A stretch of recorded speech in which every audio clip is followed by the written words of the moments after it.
pushing down goes George. That's a confirmation. Instantly switches to the 16. Really could be. Let's see if they go for the engagement. CD scored out. Oh, big shot.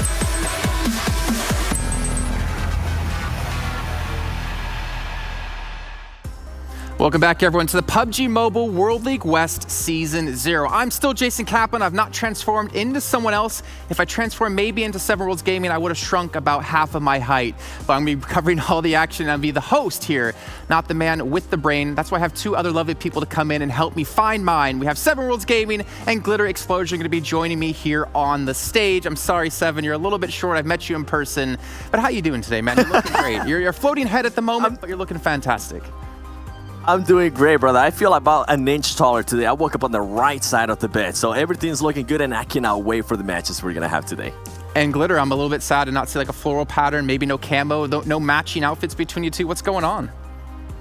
You know, Seven had told me at the beginning of this that we would match a lot, and he would tell me what he's wearing, and he hasn't filled me in. So I'm feeling a little left out now. I think he's got our numbers crossed because he's been texting me every day, hey, Jason, take a look what I'm wearing. So maybe I should send those messages to you so we can coordinate onto that one. But guys, we had our first day done. Maybe we should talk really quickly about that. We had some teams really suffer across the board just from the first day alone, who we expected to do well, Seven. Oh, definitely. I think some of the teams that we were talking about is going to be Kanina Power and Wildcard. We expected them to go ahead and be towards the top of the leaderboard, but they're not quite there yet, which kind of, with Kanina Power, it kind of brings me back to the seeding weekend. Remember, the first day of seeding weekend, Kanina Power really didn't have some of the best performances out there, and we asked them, we made sure we talked to them, and they told us, hey, we're going to just toss up as an unlucky day. We're going to stay to our strat, and guess what? The second day, they came back and absolutely destroyed. So from today, that's what I'm going to be pretty much expecting for Kanina Power, for them to just step it up, continue what they were doing yesterday, but hopefully just be more consistent towards the top with a lot more kills as well. And Glitter, we're getting into crunch time for these teams, right? It's only 2 days of league play. The bottom 4 teams won't be participating in the Super Week. This is going to get rough for some of these teams. I feel like we need to see some Hail Marys being done. Oh yeah, and this is something Seven and I keep harping on. These teams only have 2 days to really secure their spot in that top 16 position. So today, they've got a few more matches here, and if you're in those bottom 4 positions where right now you're not currently qualified for that Super Weekend, you've got to make some big plays to hopefully kind of jump your way up in the stats to really make sure you get to play in the Super Weekend. Yeah, and if you guys are home or maybe just join us for the first time, you're hearing opening weekend, you're hearing Super Weekend, you're hearing league play, you might not know exactly what it means, but luckily for you, we're going to explain it. So we had 2 days of opening matches being played to determine seedings for our groups going into league play. Now, across these 3 weeks, in the first 2 days of the week, we'll have them doing their league play where the top 16 teams will advance straight through into the Super Weekend. Very important to accumulate as many points here as possible because across all 3 Super Weekends, your points will accumulate to find the top 16 teams to move through into the league finals. The only thing that does reset is your league play points after every week. So you still have that chance every time going into that week to get yourself through into the Super Weekend. Pretty easy to explain, pretty easy to see there with our lovely graphic as well. And I'm still wondering, when we do finally get into our second Super Weekend, if those teams who maybe didn't qualify the first time here at Glitter will go crazy, because they're going to almost have to. They're going to be behind by 3 days. See, and this is why I love this format, because it's really going to start encouraging teams to kind of... So what we saw yesterday was that reserved and more conservative play style. Teams were kind of feeling each other out after a little bit more aggressive play in opening weekend. Now that they're knowing there's points that matter, they're trying to kind of rein it in. But the teams that don't make it through this weekend, like you said, for week 2 and week 3, are going to have to make some seriously dramatic changes. And I think that's where we're going to see the aggressive play style that we saw in opening weekend start coming into league play. When we're talking about getting through into the Super Weekend, right, we got to talk about how they even do that here. 7 points is going to be the only factor you're going to have to worry about, with a little bit more of a weighting over towards kills. Oh, definitely. I think one that kind of just comes to my head, remember, you get 20 points for being in first place, and on top of that, you get 1 point per kill that you get. And one team that we kind of saw yesterday, not performing so well, but being able to get a chicken dinner, and on top of that, being able to get some points, was Yala Esports. They ended up with 30 points in 1 match, and I think that propelled them all the way to 9th place. So you can definitely take advantage of the point system here, especially if you're able to back it up with kills. We have had some huge games. Remember, Kanina Power during seeding weekend, they ended up with 21 21 kills. I think somebody from the East was telling us that they had the record. No.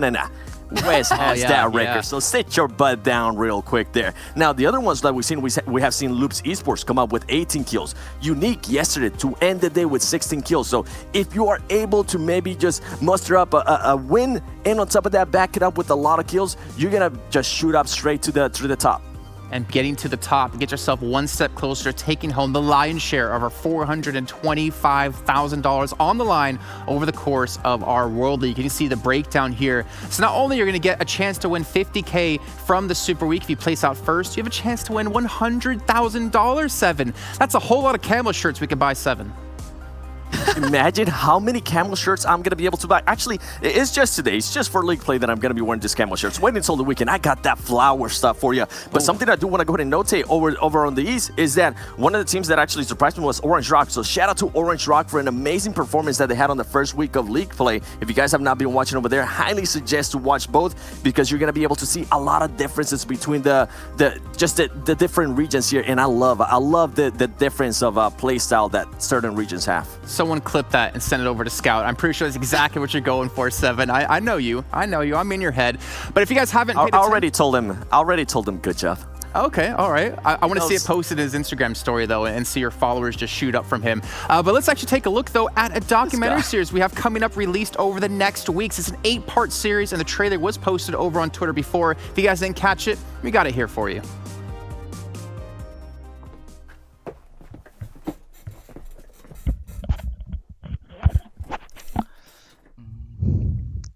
Okay. I set this camera guide like that. Okay. Yeah, we are here. There is virus.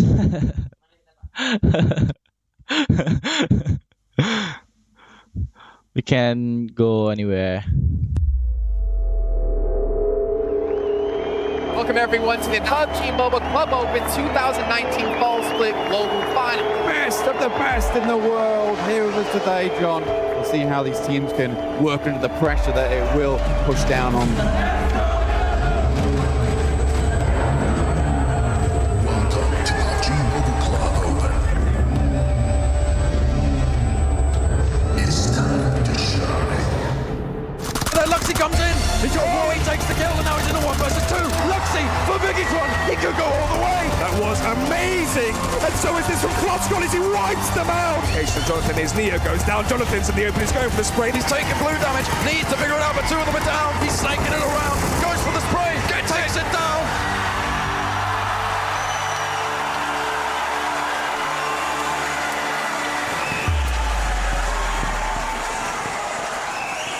That's when I saw a team that really led the world in terms of their skill level, and then, you know, they feel like they're untouchable. But in PUBG Mobile, everybody is constantly reminded of their mortality.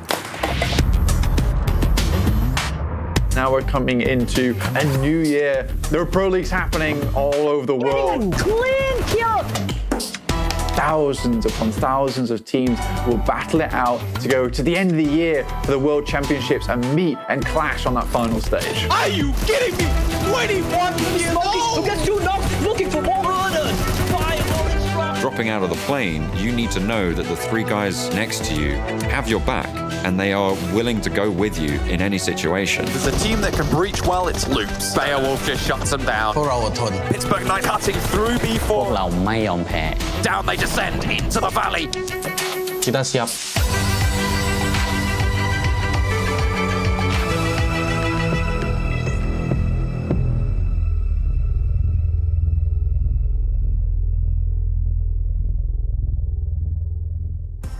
And I honestly can't wait till you at home get to see the first part of the series. We had the opportunity to see it ourselves, and honestly, goosebumps across the board. Glitter, what did you think of it? I mean, I don't want to give anything away yet, so people definitely need to be sticking around for the Super Weekend, but let me tell you, you don't want to miss it. There's some, you know, insider info. You get to see a little behind the scenes stuff. Definitely worth it. And I really enjoy 7. You get to see how teams are dealing with the outbreak of the coronavirus and how they're still trying to practice and prepare for the World League. Oh, definitely, and I think you get to see, as Glitter was saying, you get to see it behind the scenes. I don't want to spoil everything on it, so just wait for the weekend, all right, Jason? Okay. Wait for all right. I mean, I want to just say exactly what happened in it because I enjoyed watching it that much, but I'll be quiet. I don't want to get fired in any way. Let's take a look at the groups participating over these next weeks until we have our finalist crowned. Starting off with Group A, as we kick things off the bat here, it's going to be Wildcard Gaming, Dream Eaters, Team Umbra, and KHK Esports. You know, and obviously we have to start off talking about Wildcard. They are a team that we highlighted a lot yesterday, and currently they're now sitting in 13th overall. So this is definitely not the performance that we had expected out of them coming into our league play. However, this is also very similar to what happened to them during opening weekend, and we did have a chance to talk with Slicky, and they had said during opening weekend, they didn't get a single chicken dinner on day one. So in day two, they came in and they wanted to be really aggressive because they wanted to kind of switch it up a little bit. Granted, this is not opening weekend, it is league play, but 13th is not that far away from 16th, and 16th is who qualifies through. So will Wildcard maybe get a little bit more aggressive today to kind of compensate for that and ensure their spot in the top 16? I guess we'll have to find out. Yeah, time will tell what's going to be happening with that one. And just like time's going to be telling us here in a second, who's all participating in Group B going up against each other. 7, we're going to have Kanita Power, Headquarters, Team Unique, and Urdu Killers.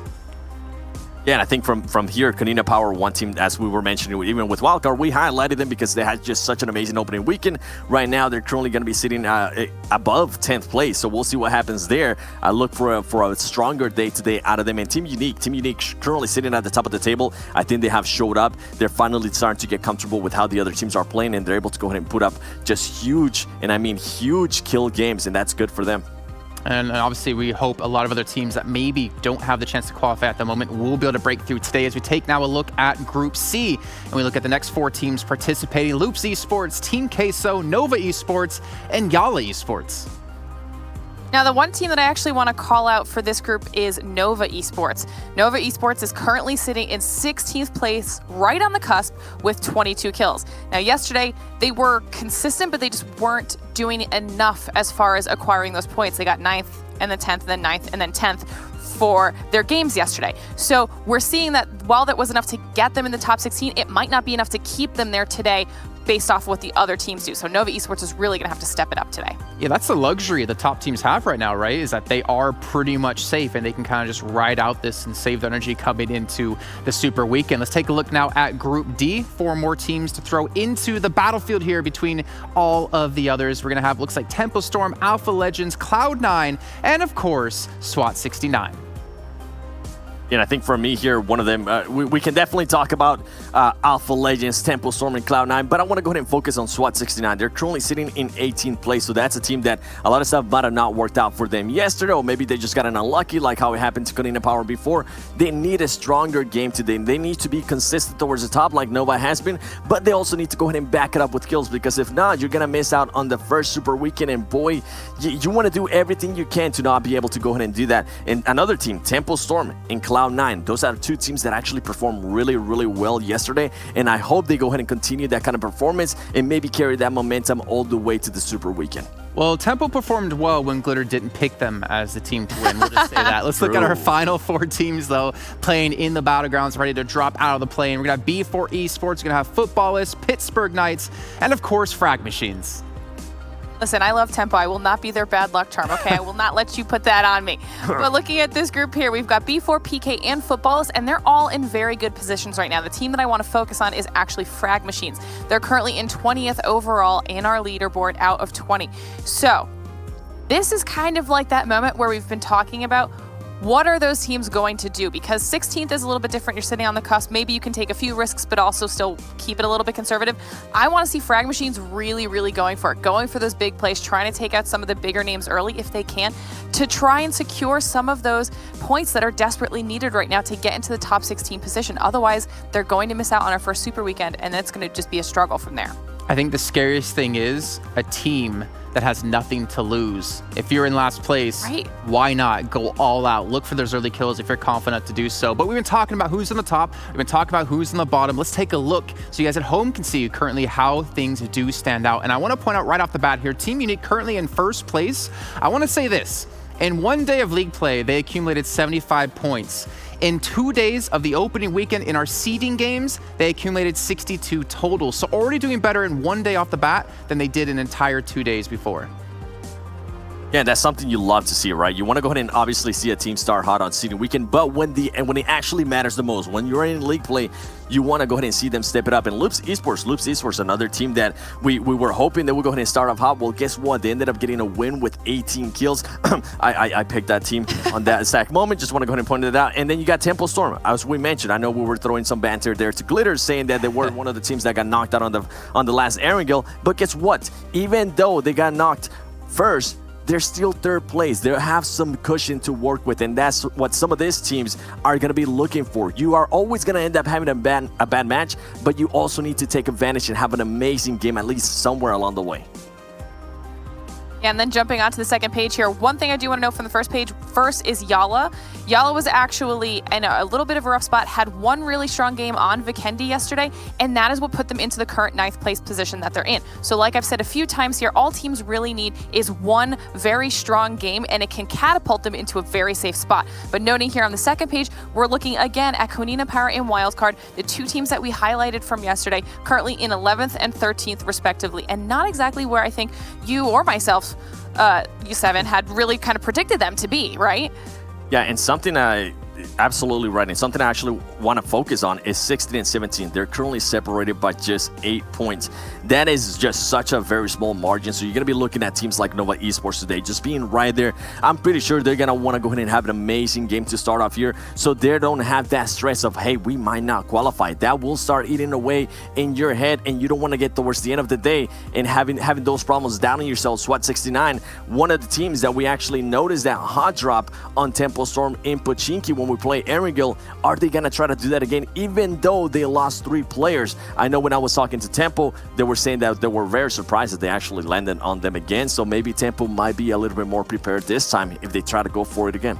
You said something there, Sam, that I really liked, by the way, about eating away at them as they get through game and game and game and match after match. And the further they fall behind, they're going to have to do something drastic, and that's going to really affect the morale of the team. But some players we've been talking about, also their teams, it is Konina Power and it is Wildcard. And Tixi in particular, this man in the opening weekend surprised the hell out of us. He was a machine. He was a killing machine. He was a Terminator. He definitely was. I think Tixi was able to go ahead and at some times he was able to put the team on his back, and that's something that you expect out of your top fragger. That we're currently seeing the highlight plays there. Something that I actually enjoyed even from opening weekend during the seeding stages was Tixi ended up with Axer, I believe it was, on a 2, pretty much. It was just by themselves trying to go ahead and finish off what their teams weren't able to do, and they ended up with the win. I think that is just such an amazing performance, especially to see from certain teams. What do you think, Glitter? Yeah, and I think the one thing that I liked about watching, especially in those highlights there from Tixi, is like you can tell from his gameplay that it's an incredibly steady shot, and he's just confident going into those engagements. He knows that when he's taking the fights, that there is a very high probability that he's coming out on top. So he's not afraid to make those decisions or take those one-on-ones because of how well he's been doing so far. And like Jason had just kind of pointed out a little bit, the mental aspect of this game will become very important as the league play continues on. So that's going to, prove to be something that's very, very worthwhile for Tixi.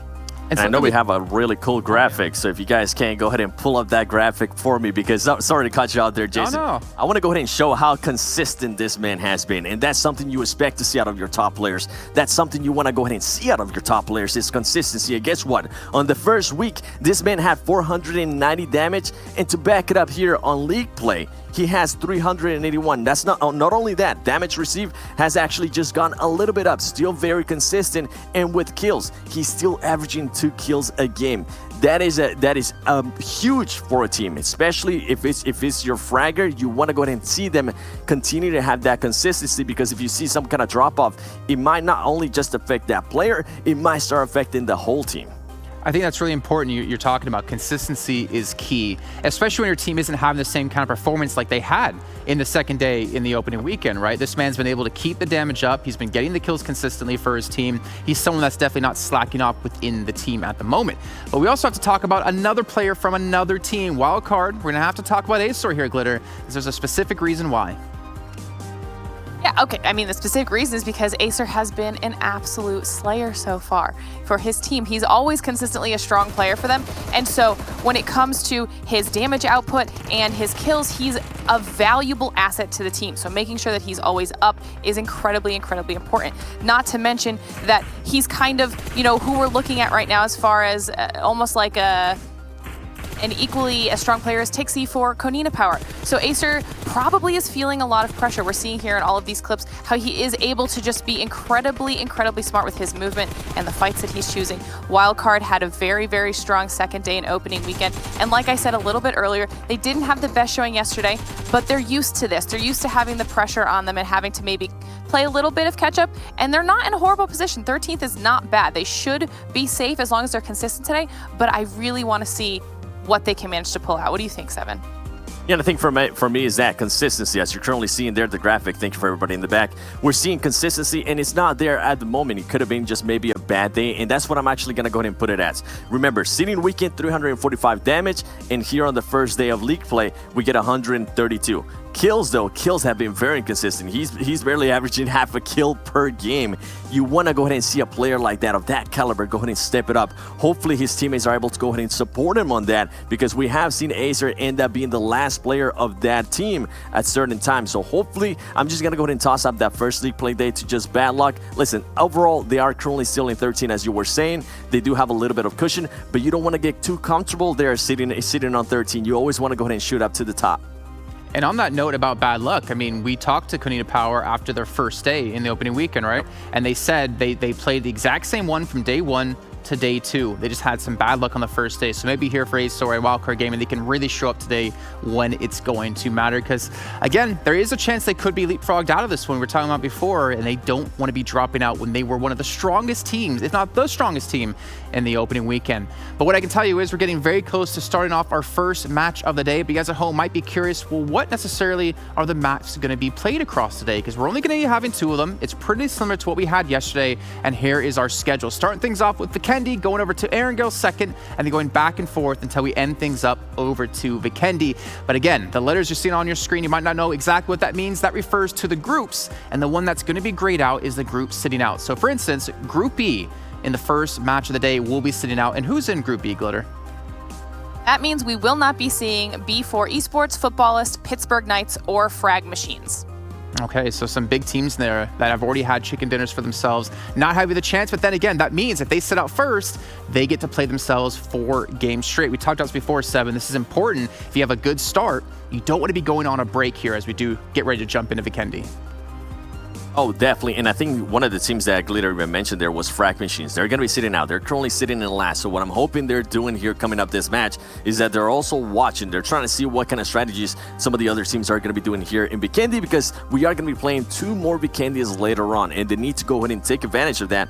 Going with Frag Machines, even though they're currently not playing here on this first match, they didn't really have the best performance yesterday on Vikendi. They ended up with 11th place and 0 kills. So that's one team that needs to step it up. So hopefully they can take advantage of sitting out that first game. And for the other teams that are currently playing, take advantage of being able to play here first. See if you can maybe start some momentum. Teams that are currently just not quite there, like Nova Esports. Nova Esports, we mentioned it over and over again. They're currently in 16th place. You want to get out of there. You at least want to be 13. You want to be where Konina Power or where Wildcard are, just to get that pressure off your shoulders. So I wouldn't expect if maybe we see some great gameplay here from Nova Esports in the first match. So I'm actually curious on that note, Glitter, because if you're one of those teams currently, let's just say 16th to maybe 13th, I imagine you almost just want to play safe in the first couple of games, right? Not go for anything too crazy because you don't necessarily need to. Play for maybe the safe kills and play for some safe placement points. Yeah, and that's why I had touched on that a little bit with Nova Esports during the groups, because I completely agree. I think you have an opportunity here where you have a little bit of time to perhaps scout out Vikendi if that's not a map that you are, you know, typically that strong on, but you don't have a lot of it. You've got like maybe a game or 2, like you won Vikendi, won Erangel, and then that's it. If it does not work for you, if your safe gameplay is not working in those first 2 matches, you have to go for it from there. You cannot take the chance that 17th, who like Seven said, is only, what, 8 points behind? Yep. You can't take the chance that they're going to jump above you after that. If it's not working out in game 1 and 2, you have to switch it up and pray that it works. Well, if you guys haven't played PUBG Mobile in the last few days while we get our first game ready to go, you might have missed out on the Battle Royale Pass coming through with Season 14, but luckily for you, we have a nice little trailer to show you what you're missing out on.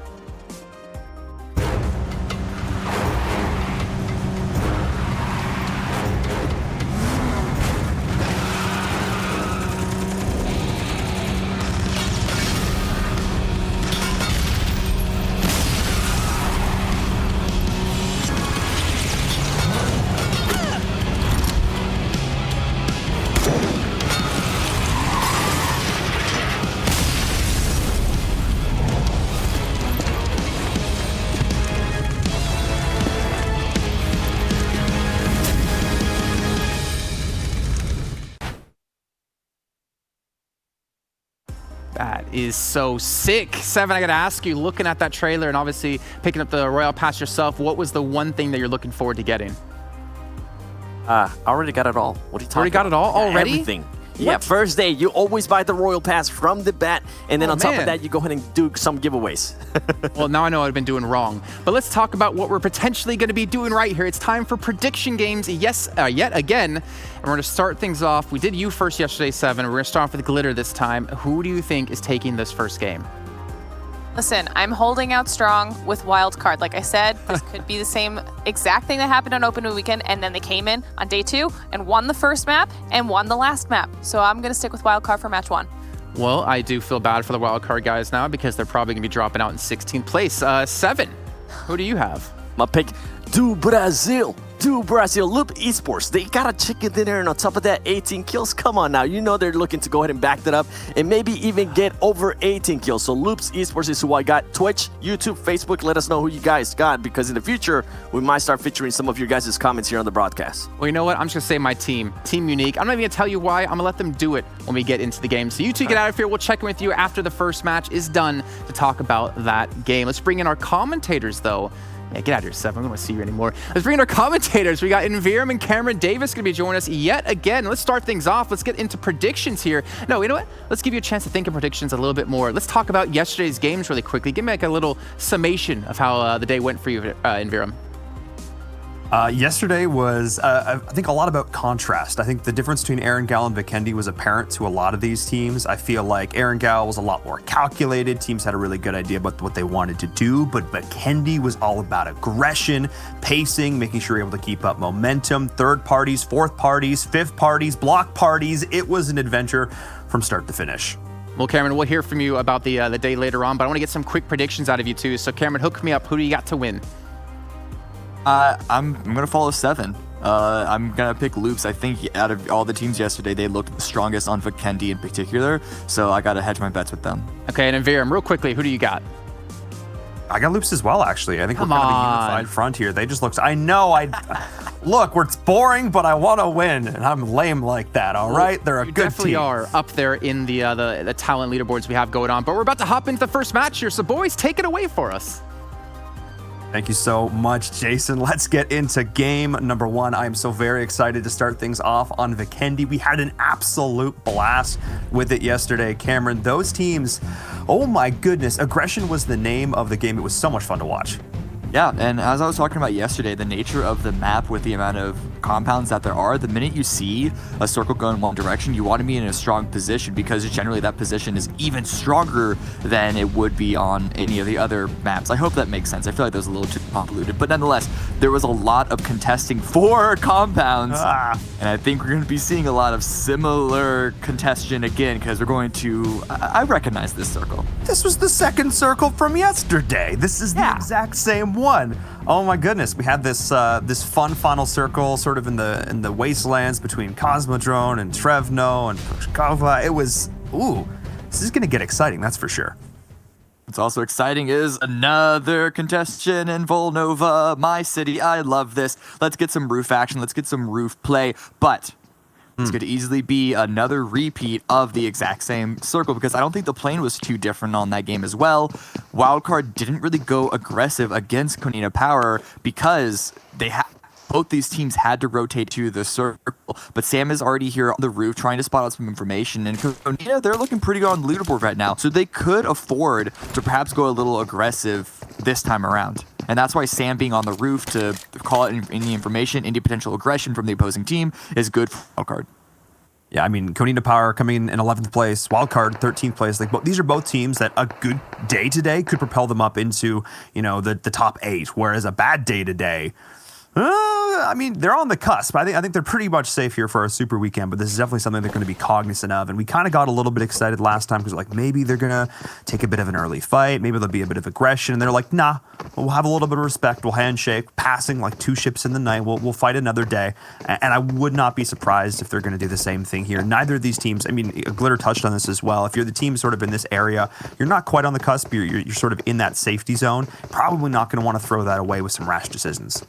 Yeah, when you're the team in the lead, and even though, as you mentioned, both these teams are in the double digits of ranks, they're not in first place, but they're in the lead in terms of not being in the bottom 4, you want to make it so it's up to your opponent and the teams in the bottom 4 to make those moves, because if you just play status quo, if you're not qualified, you're not going to be qualified into this unless, of course, you're relying on circles, but you don't want to do that because that's just complete up to chance at that point. So I think for both of these teams, you're correct. They don't want to go aggressive and end up throwing it away. Just play safe, play consistent, climb up those placements, even if it's not into a first place, even if you get into just like the top 5, top 6, and they should be good to go. And it's up to the headquarters, SWAT, KHK, and Frag Machines on the games that they're playing to make the big moves.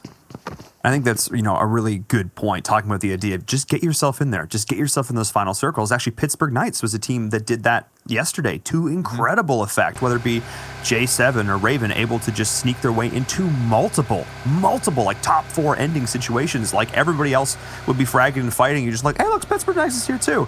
But that play style ended up netting them a ton of points. So if there's some situations where you find yourself in a rough mid game, there are still ways to extend that in terms of points on the board. We know it's possible. We've seen it. But again, you talked about it. These teams at the bottom, it is all about them today to really step up. Yep.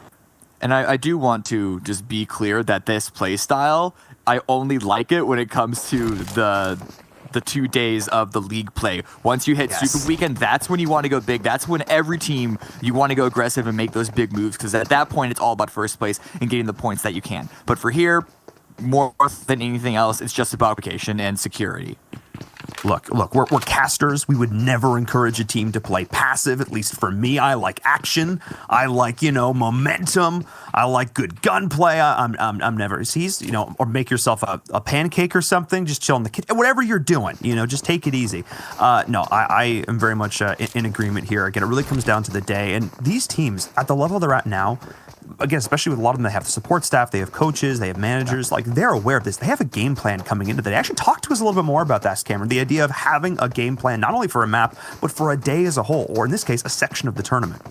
It's so important to have control over all the things that you can have control over, and that all comes down to pre-planning. There are so many variables and uncontrollables in a game of Battle Royale in PUBG, and so you want to make sure that the things that you can control, you have down locked. That is knowledge of the enemy team's landing positions, the enemy team's rotations, what sort of playstyle do they want. So if you knock an opponent or get knocked by an opponent, you need to be aware of what they're going to do next. And all these things that you can will only lead to better results, and it might not work out the exact same every single time, but you don't want to be results-based strategizing. You want to be theory-based strategizing. I think that's super important to really point out and really drive home to the crowd, because obviously, again, the nature of Battle Royale is that there are some random elements, and that's partially why we play so many games. But control what you can control. That's the fun element of this. You can control your actions, you can control your rotations, and you can control how you deal with adverse situations. And I think that last key component is really the hallmark of a champion here, as we do see a little bit of action also popping up in the kill feed there. Konina Power, looks like they got a knock onto one of the members of Nova. Might have just been a little bit of a drive-by here, though. I don't think there's too much action going on. Yeah, I'm looking at the map right now, and the rest of Nova, if I'm not mistaken, they're all in one vehicle. I don't know if they got a knock from a player in that very same vehicle, or if there was just a 1-3 separation on the rotation. But yeah, this is...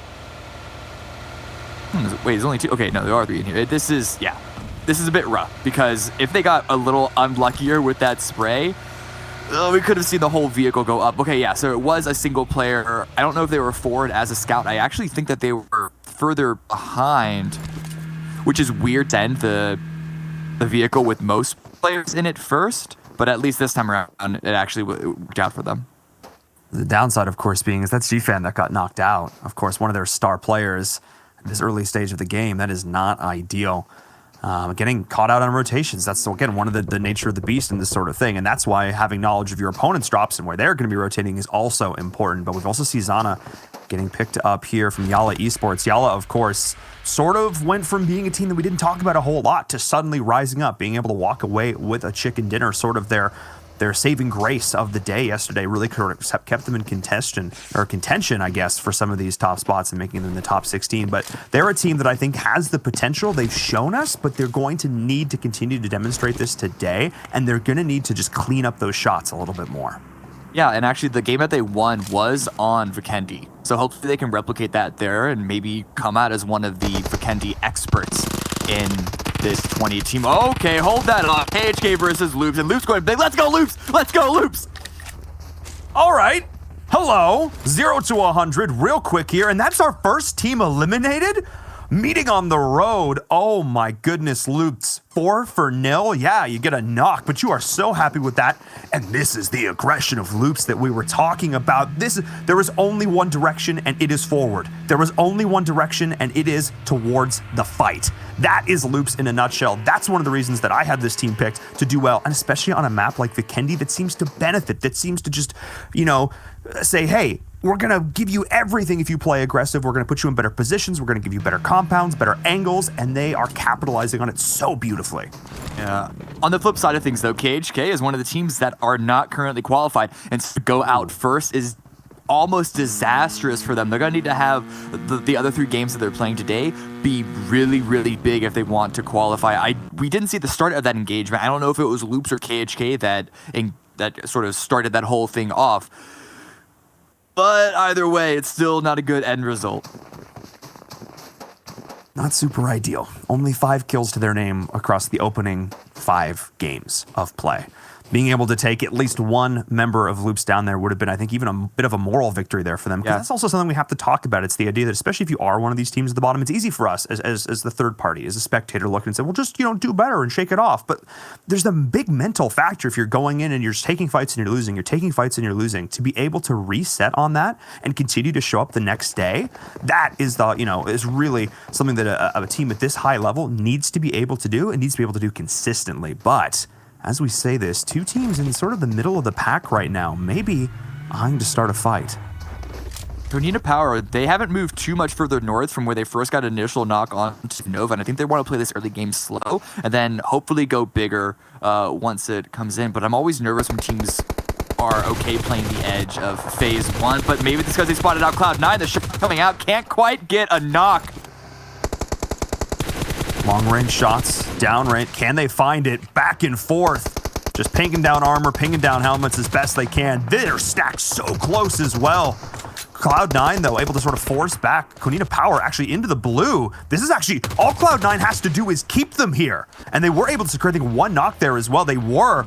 So, Konina Power, this is not a fight you take. This is not a fight you win. You reset, you reconsider. And if you're Cloud9, you're still happy with how this is going because you're burning meds, you're burning downtime, and more importantly, you're keeping Konina Power on their toes and you're not allowing them to play the game they want to play. Problem is, yes, they got circle shift in their favor. It was a hard shift down towards the south. You can see on the minimap that they're not far from where the phase 2 line is drawn. But unless they go through Cloud9, there aren't really that many directions that they can go. And so because the shift came in their favor, no one else is going to be moving around this area, which kind of, I want to say is actually bad for Konina Power is that they got this shift. They're all in one vehicle, driving up this east road. They could easily be driving into Yala or here's the prediction. Too far. And C9 actually predicted that full rotation. If they can line up the shots, if that vehicle goes down here, oh my goodness, that could have been huge. That could have been Konina Power just removed in one instance. You actually saw 2 members of Cloud9 predict that particular rotation themselves, and they were in position. I almost wish they kind of put more members in, because trying to commit to take down one of these teams, the Forerunners, one of the squads that looked so impressive in opening weekend and has looked okay so far, during the regular league play, that could have been big. But in either case, Konina Power is not happy with how this game is starting. Yeah, they're actually not in a bad spot right now, though. They still have 4 up. They didn't, even though one of the players did get knocked, they were able to get a revive onto that. And now, because of that rotation, it wasn't punished as much as Cloud9 would have wanted it to be. They're actually now in front of Cloud9. They were able to find a spot that wasn't contested by any other team. And so, despite my own concerns, Konita Power are in a position that they can just reset and sort of, I don't want to say, obviously not start from the beginning again, because we're about, how far, like a couple of minutes in, 10 minutes in, still sort of reset their game plan. Absolutely. And again, all these things that we're mentioning, so important to talk about. But one of the things you mentioned coming into this map, Vikendi in particular, is all about these small compounds and these, I call it CQB, these close quarters battles that you've got to be cognizant of. You're seeing a lot of players running Uzis, particularly on Vikendi. You have tons and tons of these close range fights. You need to be able to hit your shots. You need to be fast on the flick. You need to have your head on a swivel, and you need to be cognizant of elevation. A lot of rooftops here are accessible to these players. We see, Lord doing it now for Yella, and we saw it have a big impact on some of these compound fights we saw yesterday. How important is it to have these multiple levels of engagement if you're a team on defense, and especially trying to breach a compound? When you're looking at elevation, it's not just the roofs, it's also, wait, let's come back to that, because Loops, they're still going aggressive, and they still want to show us that they're the most aggressive team in this lobby. They get a knock on the Cloud9, and I don't think they're in a position that they can capitalize on it too much, but you can still see the rest of Cloud9, because they saw Loops in the kill feed be ready for a full send. But on this map, we can see that Loops, they're not going to go aggressive on it. They don't want to start something when these 3 could pull off of them and put them in a tricky situation. But phase 3 is going to center up. But is that Konita Power on Tempo Storm dead center? Oh my goodness. So a lot of teams sort of vying for these top spots are going toe-to-toe. Tempo and Konina, Loops and C9, 2 battles potentially happening in unison, but we're here back on board with Tixie, one of these star players. I cannot hype up enough how much of an impact this player has been, but Konina Power once again looking potentially to reposition. Or actually, maybe they're baiting it. No, they're just going to protect their vehicle. They don't want to get this knocked out at this point. This is huge. They do want to take this fight, though. It looks like they're going to reposition, so they have more of a bit of level footing. But Rain actually has a great angle on this. And no, once again, they're just going to have to totally back up and rethink this whole plan. And this is just, that's the question. Okay, I think this is free, but it's right next to a river and a bridge, and they can maybe get a kill on a rotating team that'll come from the west side, like Wildcard. But this still just shows I'm not a big fan of Konina's not wanting to go aggressive, not wanting to take these fights. Because, yeah, they've been lucky that when they've retreated off of these engagements that they haven't been caught off by another team lying in wait. But it still not only shows a lack of confidence in your own play, but also a lack of ability to make a stand in this particular round and actually start to gain map control. As we were sort of looking through the players there, one of the things I noticed is a lack of level 2 vests and even a couple level 2 helmets in some situations. I'm wondering if their lack of gear is actually impacting that decision a little bit here, because they were at the same city as Wildcard to start this off. Maybe they didn't have the best loot round that they wanted, and as they were able to go, Cloud9 forced them out, couldn't loot there. Now they're being forced out again. I'm actually wondering if part of it's literally just they don't feel comfortable with, the gear they have on their backs. Small things like that do actually add up. One extra bullet. The TTK in this game is so quick. So, again, I may be grasping at straws a little bit here, but if Konina Power, a team we know to be aggressive, is deciding not to fight, there's probably a good reason why. But speaking of fighting, Team Queso now and Team Unique, 2 more squads. Man, all of these top teams, they're top for a reason. It's because they're not afraid to take these engages. Go boom!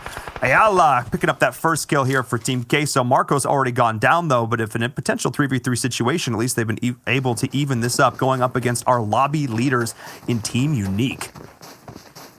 Unique, they want to go aggressive, and they're trying to find information to counter this.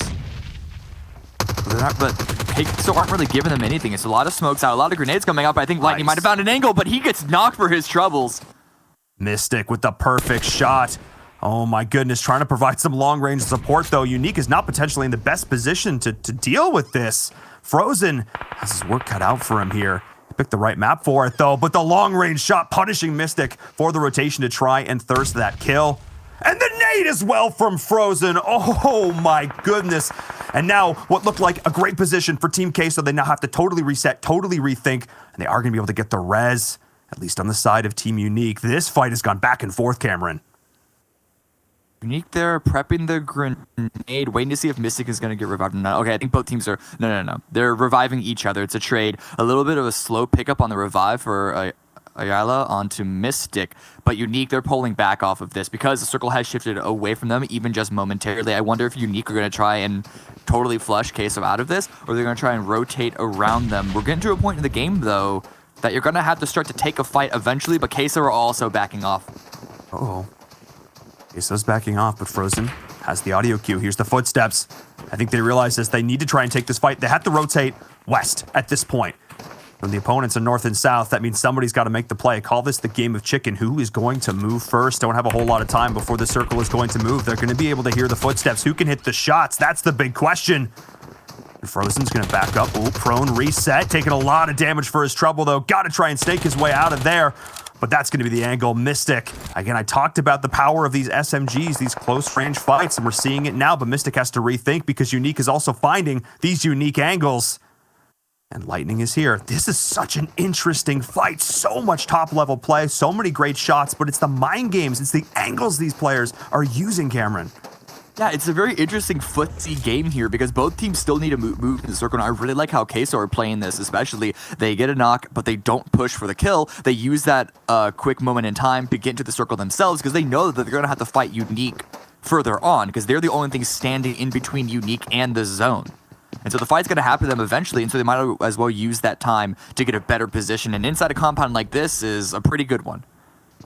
Speaking of compounds, another close-range fight is breaking out here, this time between Yala Esports and Umbra. Ooh, boy.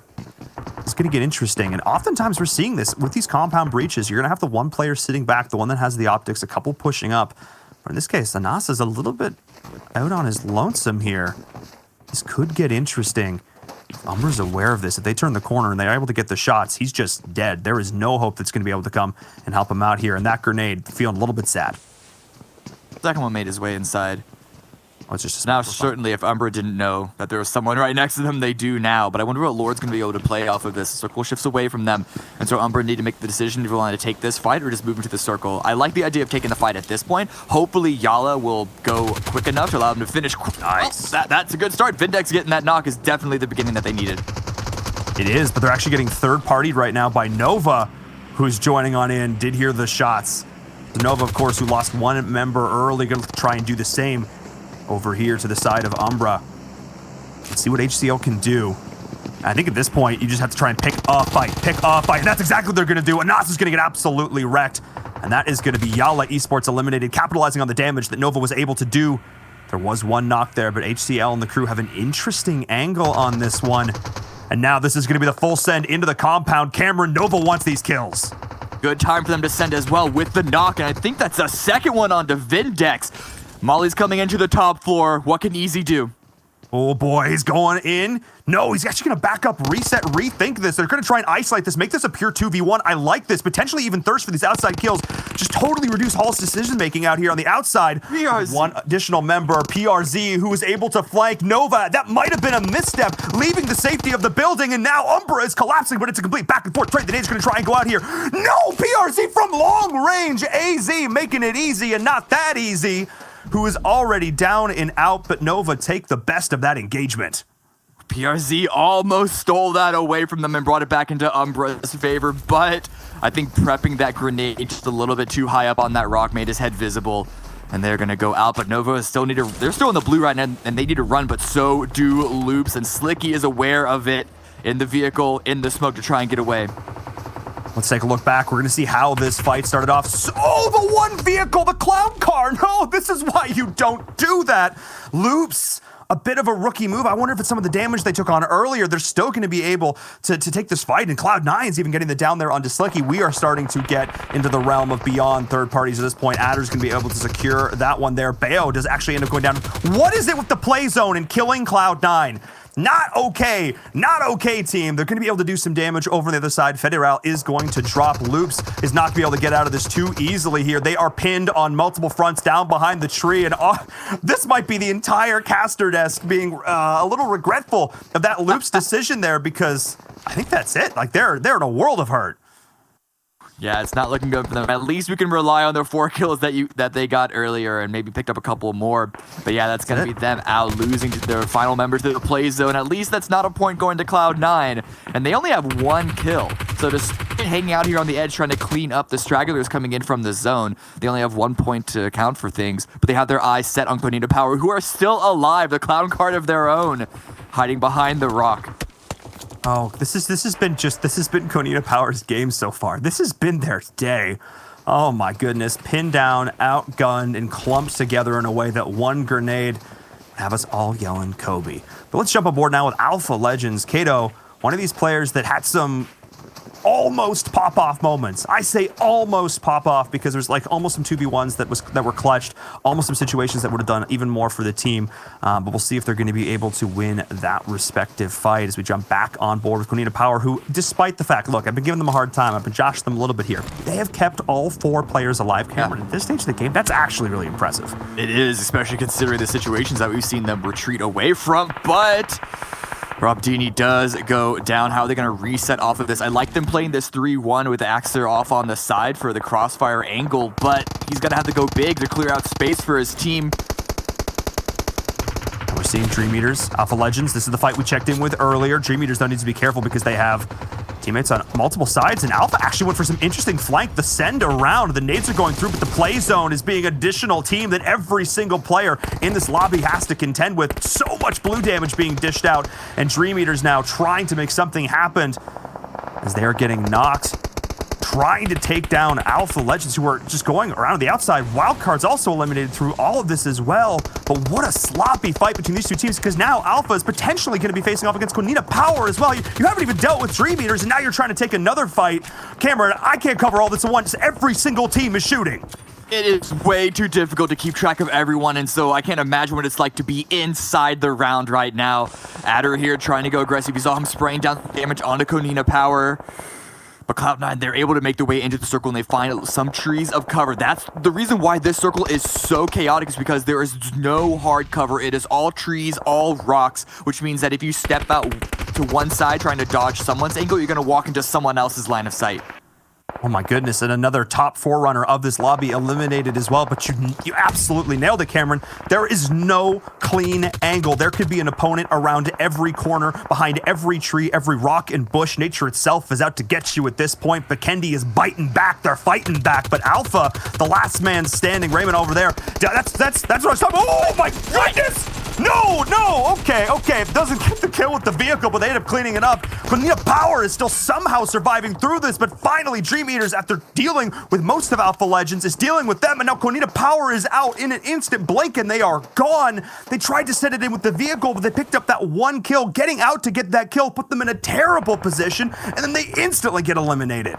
I honestly don't know if you could play that any other way to play that, though, because with the area as chaotic as it is right now, information is at a premium. They didn't know who was going to be right over that hill. They didn't know who was lying right in front of them. And so that's the problem with what I was saying earlier with Konina Power, especially the inability to gain map control. And you can see how chaotic it was and just how difficult it was for them and a number of these other teams to really gain a good foothold here. Tempo Storm, yes, they have a compound, but they're also one of the only teams to have a foothold like that. An interesting thing to note here, I talk about the idea of teams who can come into a game warm-up, come into a game fresh. Tempo Storm won game number 1 yesterday. They still have all 4 members alive. They have a compound. They head to the edge of the circle. They're actually looking at a pretty good spot right now, but Adder as well, being that snake in the grass, doing the work. He is going to get knocked in his own. Mystic dies to fall damage because that's the kind of game we're having right now. And now Beowulf is still holding strong, though the last man standing for the team, trying to get kills wherever he can. Dream Eaters as well. Everybody is battered, bruised, but the dreams are not broken yet, unless you're potentially Dream Eaters here. The last man standing, but Bayo is still up and alive, uneven, actually able to get into a point of cover, but the circle is moving in. The Molotov as well.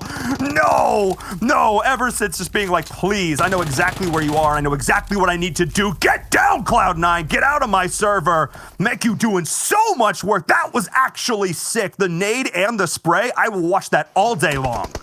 Really good play to take out the final 2 members of Cloud9. And I was about to give Cloud9 props for staying alive in this because they had to deal with similar chaotic situation as the other teams that we saw get eliminated, but it can only last so long, especially when you have 1 player down. And just using the potential revive Dream Eaters onto Cloud9, well played, well timed, all of that was great, but as a solo player, what more can Meku now do? He does have the circle in his favor, but he has an entire squad, or at least 3 members of 69 right above him, and they could have heard this engagement. I don't think they'll know exactly where he is, but they might have an inkling that there's going to be a snake there. And I also want to note, we have multiple teams in this final circle that are in our bottom 4, Squad 69 and HQ. These are teams on the cusp that we were talking about. If they can have a good day, if they can have a good game, they can propel themselves upwards. Our analyst touched on it at the start of the show, but they need to not do sends like that and get caught up from behind. Tempo Storm in one direction, Squad 69 in the other. Rock, meet hard place.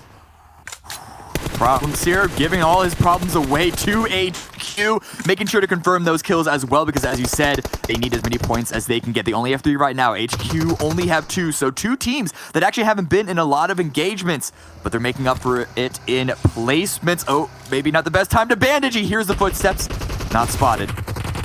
Ooh, now Spectre goes down. Tempo Storm forced to move. That was 1 down to the circle. Another one here. Tempo Storm looked like they had a fairly decent position at the compound, but maybe chose to rotate a little bit too late there, getting caught out in the blue. And now Dream Eaters. Meku's actually holding on through this. He's just scooching around on the outside. We'll see if Squad 69 sees him. He's trying to be the snake in the grass, but HQ is in a world of hurt right now. Tensa, the star, the legend of Tempo Storm, is going off right now. He has Spectre and HH24 at his back. Let's see what they can do. Tempo Storm, definitely the favorites in this lobby right now, but Meku is making his presence felt, but you know Spectre heard that. Everybody knows exactly where he is. As Spectre using this third-person mode, he's thinking, all right, let's go. Let's go. HQ playing a heal strat. That Stream Eaters out in 4. Still a fantastic game from them, but this is Tempo Storm on the hunt. It's Bufla up against the world right now as the jaws are closing in. And this is Tempo Storm looking to get the chicken dinner here on Vikendi. Game number 1, the 4v1. What do you do against this? The answer is absolutely nothing. GG once again to start the day. It is Tempo Storm. A good win by Tempo, but they only got 6 kills off of it. So there is a small downside to sort of just lying in wait in a compound while all this action is happening around you. The 20 points from the win, though, certainly going to be helpful and perhaps start to climb up to even the 2nd or 1st place spot, because if I'm not mistaken, they were 3rd coming into this match.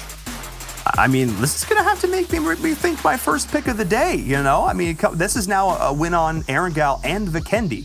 The first team that's been able to pick up 2 chicken dinners here since we started league play. This is a big deal for Tempo Storm if they're able to start the day hot. But what happens, we saw this last time, is now they're going to sit next game out the way the groupings are going to work.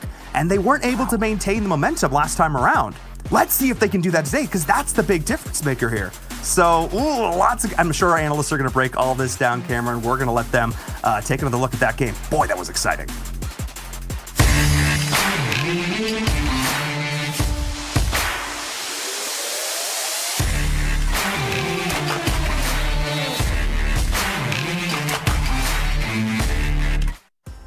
Well, we started off the day talking about the teams who needed to show up when it came into our second and final day of the first week of league play. And we had 3 teams who were top 15th or worse make it into the top 4, 7 and Glitter. What an exciting game. Let's start things off, I guess, talking in general about how these teams made it that far in 7. Listen, I know Tempo Storm won, and we're going to go ahead and talk about them, but I feel like we need to go ahead and talk about Swag 69. They had, going into that match, 13 points overall after playing 4 matches. And just that match alone, being able to go ahead and secure that 2nd place, those 4 kills, they ended up with 18 points. That is huge. They're almost more than double their points, and this is going to go ahead and put them hopefully a little bit higher than some of that 16 teams. Maybe put a little bit of pressure up from their shoulders. And Tempo Storm, this is the 2nd day now in a row where they pretty much are able to go ahead and get the win. But as I believe Davis was saying, they are going to be sitting now in the next match. So what's going to happen there with the momentum? Glitter, what do you think? I don't know. I mean, clearly they're able to start off the day incredibly strong, which is very important because the ability to come in cold like that is big, which means that maybe sitting out won't affect them that much, hopefully. But this is huge for Tempo. They're pretty much set now. After having 2 wins, 2 very strong wins at that, we don't even really have to worry about them anymore. But like you said, SWAT 69, this is massive for them. They were overall, they were just low in the rankings. And we had talked about this from the beginning. You know, if you're starting off in 18th place or just anything below 16th, what are you going to do to change that? And we just saw a ton of teams like Headquarters as well, trying to make plays to bump themselves up in the standings. And with Headquarters, they actually almost more than doubled their points as well going into this match. After playing 4 matches, they had 14 points. Being able to go ahead and collect 12 points here is going to be huge for those teams. Some of the other teams that we're seeing here, Cloud9, as we go into the second page, I'm going to be surprised to see some of the other teams. For example, Wildcard Gaming, I know that was one of your picks there, Glitter, only being able to go ahead and get 1 point. And then Loops Esports as well, only being able to go ahead and collect 5 points. So seeing those teams that we're kind of expect them to do well don't perform that well here in the match gives an opportunity for those teams that are currently out of 16, and I think that's something I love to see, Jason. I'm honestly expecting the teams to hit us up on, excuse me, on social media and be like, hey, can you guys stop predicting us? Because we're doing so bad whenever you do. You saw Wildcard in there. We talked about Team Unique that I picked. Loops Esports being chosen by, I think, 4 different people on the talent. Some insane stuff. I do want to point out, though, you know, looking at the bottom teams who made it through into this one, I think it was, what, SWAT 69 and Headquarters, when they were the last 4 teams left alive, only had 2 kills. So we're seeing that emphasis really heavily placed on these teams on just getting placements alone, Glitter. Yeah, I think that was probably, like I said, to be expected for maybe the first 2 matches, only because if you're taking those engagements, there's obviously always a little bit of a risk there that it doesn't go in your favor and you lose a player, or possibly your entire team goes down, and that's not what they want to do right now. If they can acquire those placement points for these first 2 matches and then get a better feel for where they're going to be in the overall rankings, then they can kind of decide what they want to do from there.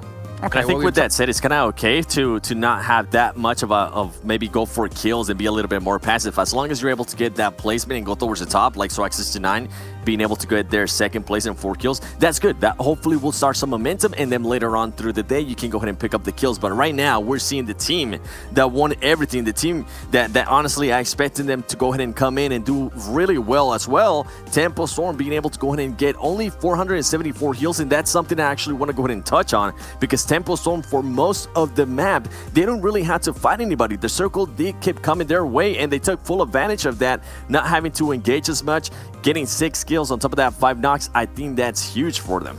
I think that's actually probably one of our lowest damage chicken dinners that we've actually had across our 3 days now going to day 4. Let's take a look at our do the do moments from that last match, our first one of the day, the first of 5, so we still have 4 more to come up. Don't worry, we're not going to be shying you of any PUBG Mobile action today, and it looks like we're already starting off with Konina Power off the bat here. Yeah, Konina Power being able to go ahead and get somebody there from Nova, especially Shifan at the start, that is huge for them. That's somebody that they don't have to worry later on through the match. And then Loops Esports, this was something that had everybody that picked Loops Esports to win had them biting the nails, because it was just such a fight at the start, and Loops as well being able to go ahead and get into fights. I think the thing with Loops here, and something that I want to go ahead and touch on as we see the highlights, is that where they usually used to drop in, they usually tend to go Cosmodrome to go ahead and loot up there, but the way the playing path worked, it didn't really allow them to go ahead and make that big of a push up there, so they ended up looting somewhere else where they weren't comfortable, and then whenever they had to push into the circle, they just ended up getting gate-kept by everybody, as we're seeing here right now by Slicky from Wildcard. Overall, great fights across the map, and I know one of the matches that we're also seeing from Cloud9, they were getting into fights with everybody else. So SWAT 69, now that we're seeing them here, even though they didn't have that many kills, they did make sure people stayed away from them by putting some damage on them, causing some damage, and telling them, hey, back up, don't come this way just yet. Yeah, I'm actually excited to see how that's all going to shake out too when we get to see the overall damage for all of the teams, because I feel like there might be some situations where teams are putting out damage just to kind of zone people away from them, to make sure they weren't getting pushed by teams, but not necessarily getting those kills, to just ensure those placement points like we've said a few times here. Now, we did get to see a few fights earlier in the package as well that I'm excited to break down with you, Seven, because I think we had there was the Queso one as well as the Nova clip that I'm super excited to get into. But here at the end of the game, we saw that Dream Eaters was doing incredibly well for themselves, positioning-wise, and being able to put out a ton of damage. Tempo, 69. I mean, were these the teams that you were expecting to see outside of Tempo in this top 4, Seven? Not at all. Not at all. As we were watching this, we're seeing Swag 69 still alive here in a top 5 situation, Headquarters in the top 5 situation. Listen, those teams are obviously here for a reason. They have proved on their regions that they belong here, but just from what we saw yesterday, it was one of those teams that we were just not expecting them to see in the top 5. So as something I was mentioning earlier, it's good to see teams take advantage. Whenever some of those higher teams like Loops Esports, Unique as well, we saw Unique go off early, and I think they only ended up getting maybe like what? I think it was maybe 1 kill or a couple kills. It's good for those teams to take advantage. If you ever get that chance, go for it. You don't want to be towards that 16th place or close to that 16th place when we only have 2 matches left today, because remember, if you're just tuning in, only the top 16 teams are going to be moving forward to the first Super Weekend, and you don't want to miss out on that. You definitely don't want to miss out on this. And Glitter, you said you wanted to see the damage done coming across us, and I think we do have that ready to actually show you so you can break it down for us and how things really worked out for these teams damage-wise. And yeah, that's exactly what I was expecting, a very heavy cluster of pretty even damage. Definitely, I think Konina Power. Konina Power, Glitter. Konina Power, and if they didn't even get to win. This is just showing, and we saw them, you know, early on, we saw them back off of a fight, and then later on decided to start taking those engagements, and it clearly paid off damage-wise because not only did they do a ton, but they were able to pull down 7 kills as well. But look at Dream Eaters with 8 kills to their name. And this is what I was talking about as well with SWAT 69. They only had 4 kills, but they did more damage than Tempo. They were using that as a way to zone people off of them towards the end to make sure they weren't getting pushed. Like, this is just an impressive graphic right now. And then you have teams like Nova Esports, even though they didn't get that much damage, guess what? They were at least able to go ahead and confirm those kills by getting 5 kills. I think that's huge for teams like that. Hey, if you're gonna end up being in the 16th place like Nova Esports was coming into this game, and you're gonna probably end up getting knocked very early, at least try to get some kills, at least try a third party, and that's something that we're gonna be able to break down here in a little bit, and something that we've seen over and over again from Nova Esports. They're able to go and third party people very successfully. I think, you know, looking at the damage graph, to me, we also see the teams be very cautious about how they're playing that first game. And when we talked about, actually, I was talking to the observers about this. So when they were observing East versus West in the opening weekend, they were saying it's completely different. West is very brawly, everyone fighting everyone at the same time practically. And then they said after the first day of league play, West calmed down a lot. And I think that's what we're expecting, right? Teams to kind of take a step back, play a little bit slower, play for points to get into that Super Week easily. But from what I'm hearing, we have another teleshooter action coming up here out of U7, and we're going to tell us which teams it's going to be, and hopefully we have some more confetti today. I don't know. We'll have to wait and see. Everybody in chat has to let me know if they want confetti for the next one. You know what? We're actually going to go ahead and we'll do this one. Now, something I want to go ahead and keep in mind here is that the players from Umbra are going to be fighting one player from Yala. And meanwhile, guess what? Nova is paying close attention to all of this, Glitter, if you want to go ahead and take it over. And so the reason that I really wanted to highlight this as well as far as the clip goes is because this was very important for Nova Esports. Now you see that Umbra is going to be finishing the fight with Yala, and if you look at their overall health right here, if you look at ProLord up in the corner, he is, he does end up being in a lot of trouble right now. Now Nova is paying attention to this entire fight. So they're able to push up, and Nova actually fully commits. They take the whole car and they just drive in on it, knowing that there's the potential that Umbra might be a little bit on the back foot after having taken that fight with Yala. Now, we've seen Nova do this before. Zero fear. We just see them crash in on Umbra. And if you do notice in the back, there is still one Nova player hanging back while this push goes on. So we have Nova pushing in on Umbra, and they're able to have 2 players knocked right now, both ProLord and I think Vindex is down right now. So they have to decide if they're gonna finish them or push in on Hollis. They decide to at least take out or to take out one of the players, but they don't see on the side. This is what I was waiting for. Okay, so we were waiting for PRZ on the side here, and Nova did not realize that that's where he was. He's able to start using his utility, start throwing some frags, and take out the Nova player as he rotates around to the side to go for those finishes. This is where I thought that it was actually going to work out in Umbra's favor, but it didn't at all. Nova was able to see that he was on the side, take him out as well, push in on Hollis, and finish out the entire fight.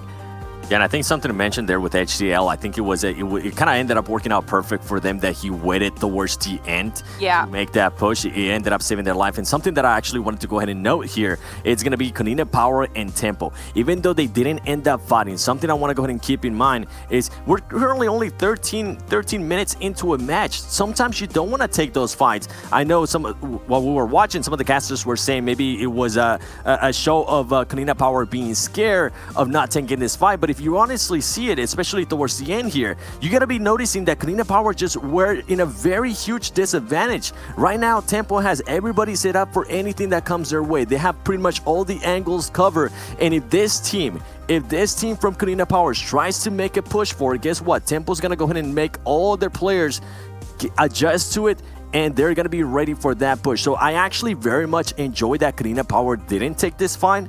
I think that it was perfect for them to not take this fight, considering the position they were on. And as you're going to be able to see right here, you're going to see somewhat of a divot. That's even more of a disadvantage at the end of the day for Konina Power, because if they had to go ahead and take that fight, they were going to have to step over that divot. And guess what? What are you going to go ahead and leave exposed? You're going to go ahead and leave exposed that head, which is going to allow for easier headshots. So Konina Power taking that fight right there, I think it was very good. And as I mentioned, no confetti this time around. Twitch, YouTube chat, and Facebook chat. If you guys want confetti, you got to let me know in the chat. You got to make sure you spam it in the chat, all right? Come on. You can't tease me with confetti. We got to get it in here at least the next match. Come on, guys in chat. You got to ask for it out of 7, and obviously get your predictions as well of who's going to take the next match. Just take a look at the schedule. If you just joined us, I might have missed out. As we talked about earlier on today, we're going to be having 2 maps, Vikendi and Erangel, back and forth until we have our 5 matches done today. And that means, as we just had Vikendi go, it's going to be Erangel as our second match. Now, again, Group D going to be sitting out for this one. And Glitter, I'm always going to go to you on this one. Who's not going to be participating here in match 2? So that means after their win, we won't be seeing Tempo Storm, Alpha Legends, Cloud9, or SWAT 69. So 2 of those teams doing very, very well in the first match, and now they have to sit out. See, I kind of like this actually for SWAT 69 because they did so well in placings in the last match. I kind of think that like a little bit of a breather, right, to kind of collect themselves and see where they are in the standings now, so they can kind of set their eyes forward to like a strategy of, okay, what do we need to do now in our final 3 games, 7. Yeah, and I think it will be good for them to just kind of go back and digest what went well in that match in Vikendi and try to go ahead and mimic that and maybe increase just some of the kills that they were able to get. So I'm totally on board there with you. Just them kind of taking a step back and seeing what's going to happen here. Now, going into Erangel, I'm actually trying to figure out which team am I going to pick here. I'm not sure because we do have Pittsburgh Knights now going to be playing here in Erangel. Yesterday, when they started off their day, they ended up playing Vikendi. How are they going to be able to go ahead and react to that switch of the first match that they're going to be playing? It'll be interesting to see here how some of the teams are going to take pretty much the switch that we did there going into the next matches. And we're going to see when we do head into this in a little bit of time. But again, if you guys are watching at home, if you're watching within the game, you can earn points. If you're watching within that Esports Center, earn those points. The top 100 viewers will have a chance to win some of these lovely, lovely prizes there. And honestly, I still want that helmet. I'm going to ask the PUBG Mobile team, like, hey, I'm working on the show. Do you think I can just get that for myself? Is that possible? I don't know. Maybe I can swing it. Who knows? But we're going to talk some prediction games. So we started with Glitter first. 7, we'll go to you first. Then we'll go to me second. And Glitter last. Who do you got to take our second match? You know who I'm going to go ahead and get here for the next match going into Erangel? I'm going to go ahead and stick to it. I'm going to go ahead and stick to Konina Power. I want to see what they're going to be able to do here going into Erangel. Remember, they didn't have some of the best performances yesterday in this kind of matches, not the performances that we expect out of them, so hopefully they can bring that heat going into Erangel. Okay, I'm going to throw myself out there. Maybe it's a curse, maybe it's a blessing. It's probably the former of those two. I'm going to go footballist. I have some faith that they're going to be able to show up here and get themselves finally a chicken dinner and hopefully get me a little bit higher on our own leaderboards. Glitter, what about you? I think I'm actually going to be going with B4 for this. They did manage to win an Erangel yesterday, and they're coming in fresh to this game, so let's see what they can do. Okay, well, we are about 2 minutes away before we do head into this match here, and obviously, if you're these teams on the brink right now and you don't have that break looking forward into your next game, do you think we're specifically going to see throughout the day these bottom teams trying to play specifically for placements and placements only 7 and be very wary of taking those fights? Oh, for sure, for sure. They're gonna be, as I was mentioning earlier, they want to at least get on some momentum going, being able to at least secure the places. And once they're comfortable doing that, as I was mentioning, SWAT 69 not gonna be able to play. They're gonna be able to go back and like digest what's going on. All right, we did great here on this circle, we did great here, but guess what? We need to go ahead and step it up on the kills format. How can we actually go ahead and do that? So overall, I think it's great. Some of the teams get to sit out, and some of those teams that are currently below the 16th place, they need to step it up. They need to go ahead and do what SWAT 69 was able to do, what Headquarters was able to do, because get what? That leaderboard's changing. Okay, we're actually going to take a look at a head-to-head here between some teams who are struggling to get themselves through into the top 16. Frag Machines up against SWAT 69. Now, there is one extra match played for SWAT 69, but you can still see they have a massive damage lead, Glitter.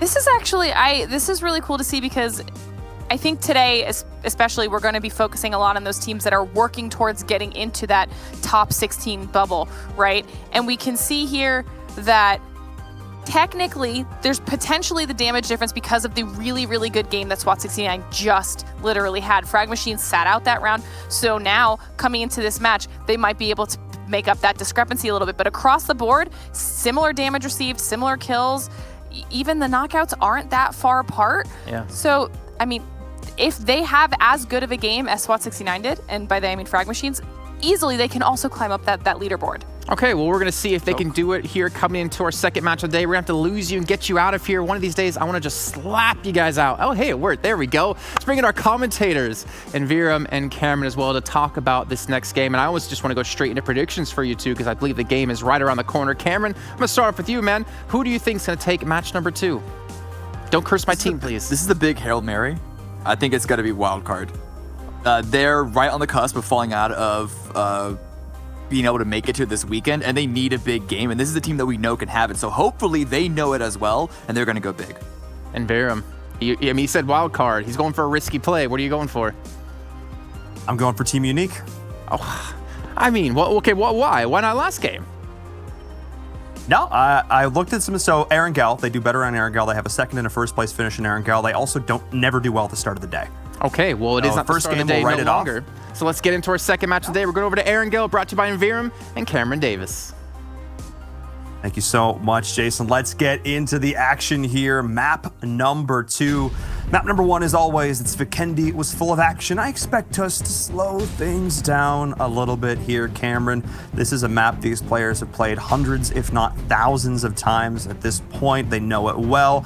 But let's see if Pachinki continues to be a little bit more spicy. That's kind of where I'm looking here. We're going to have some more contestants. I mean, now the tempo's not there, I think it's going to be kind of fun.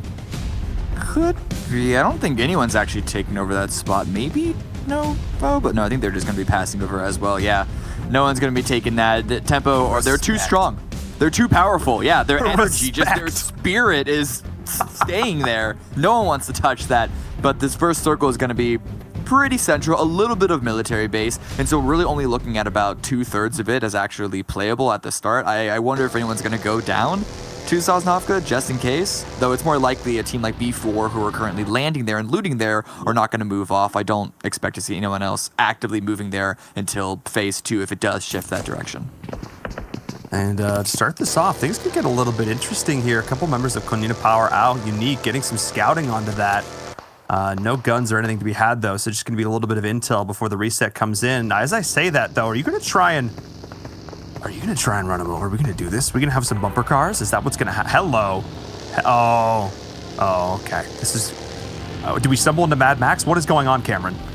I hope so. Of course, this isn't the desert, so it's a little, maybe 10 years before Mad Max. Just regular Australia. Yeah, just right. Actually, there's a bunch of desert down there too. Anyway, but yeah, this is actually not looking great for Konina Power. They are able to grab their vehicles, but I just wonder how this is going to affect their loot timings. This kerfuffle with Unique is going to slow it all down, and there's a lot of teams in this area. They got Yala just to the west of them. They have Uder Killers just to the west of that. There's not a lot of stuff down south, and if they go much further, they're going to hit more teams down there. I worry about their loot, because we touched upon that last game. Even though they looted up Volnova, they didn't have a lot, which is perhaps one of the reasons why they didn't go for some of the fights.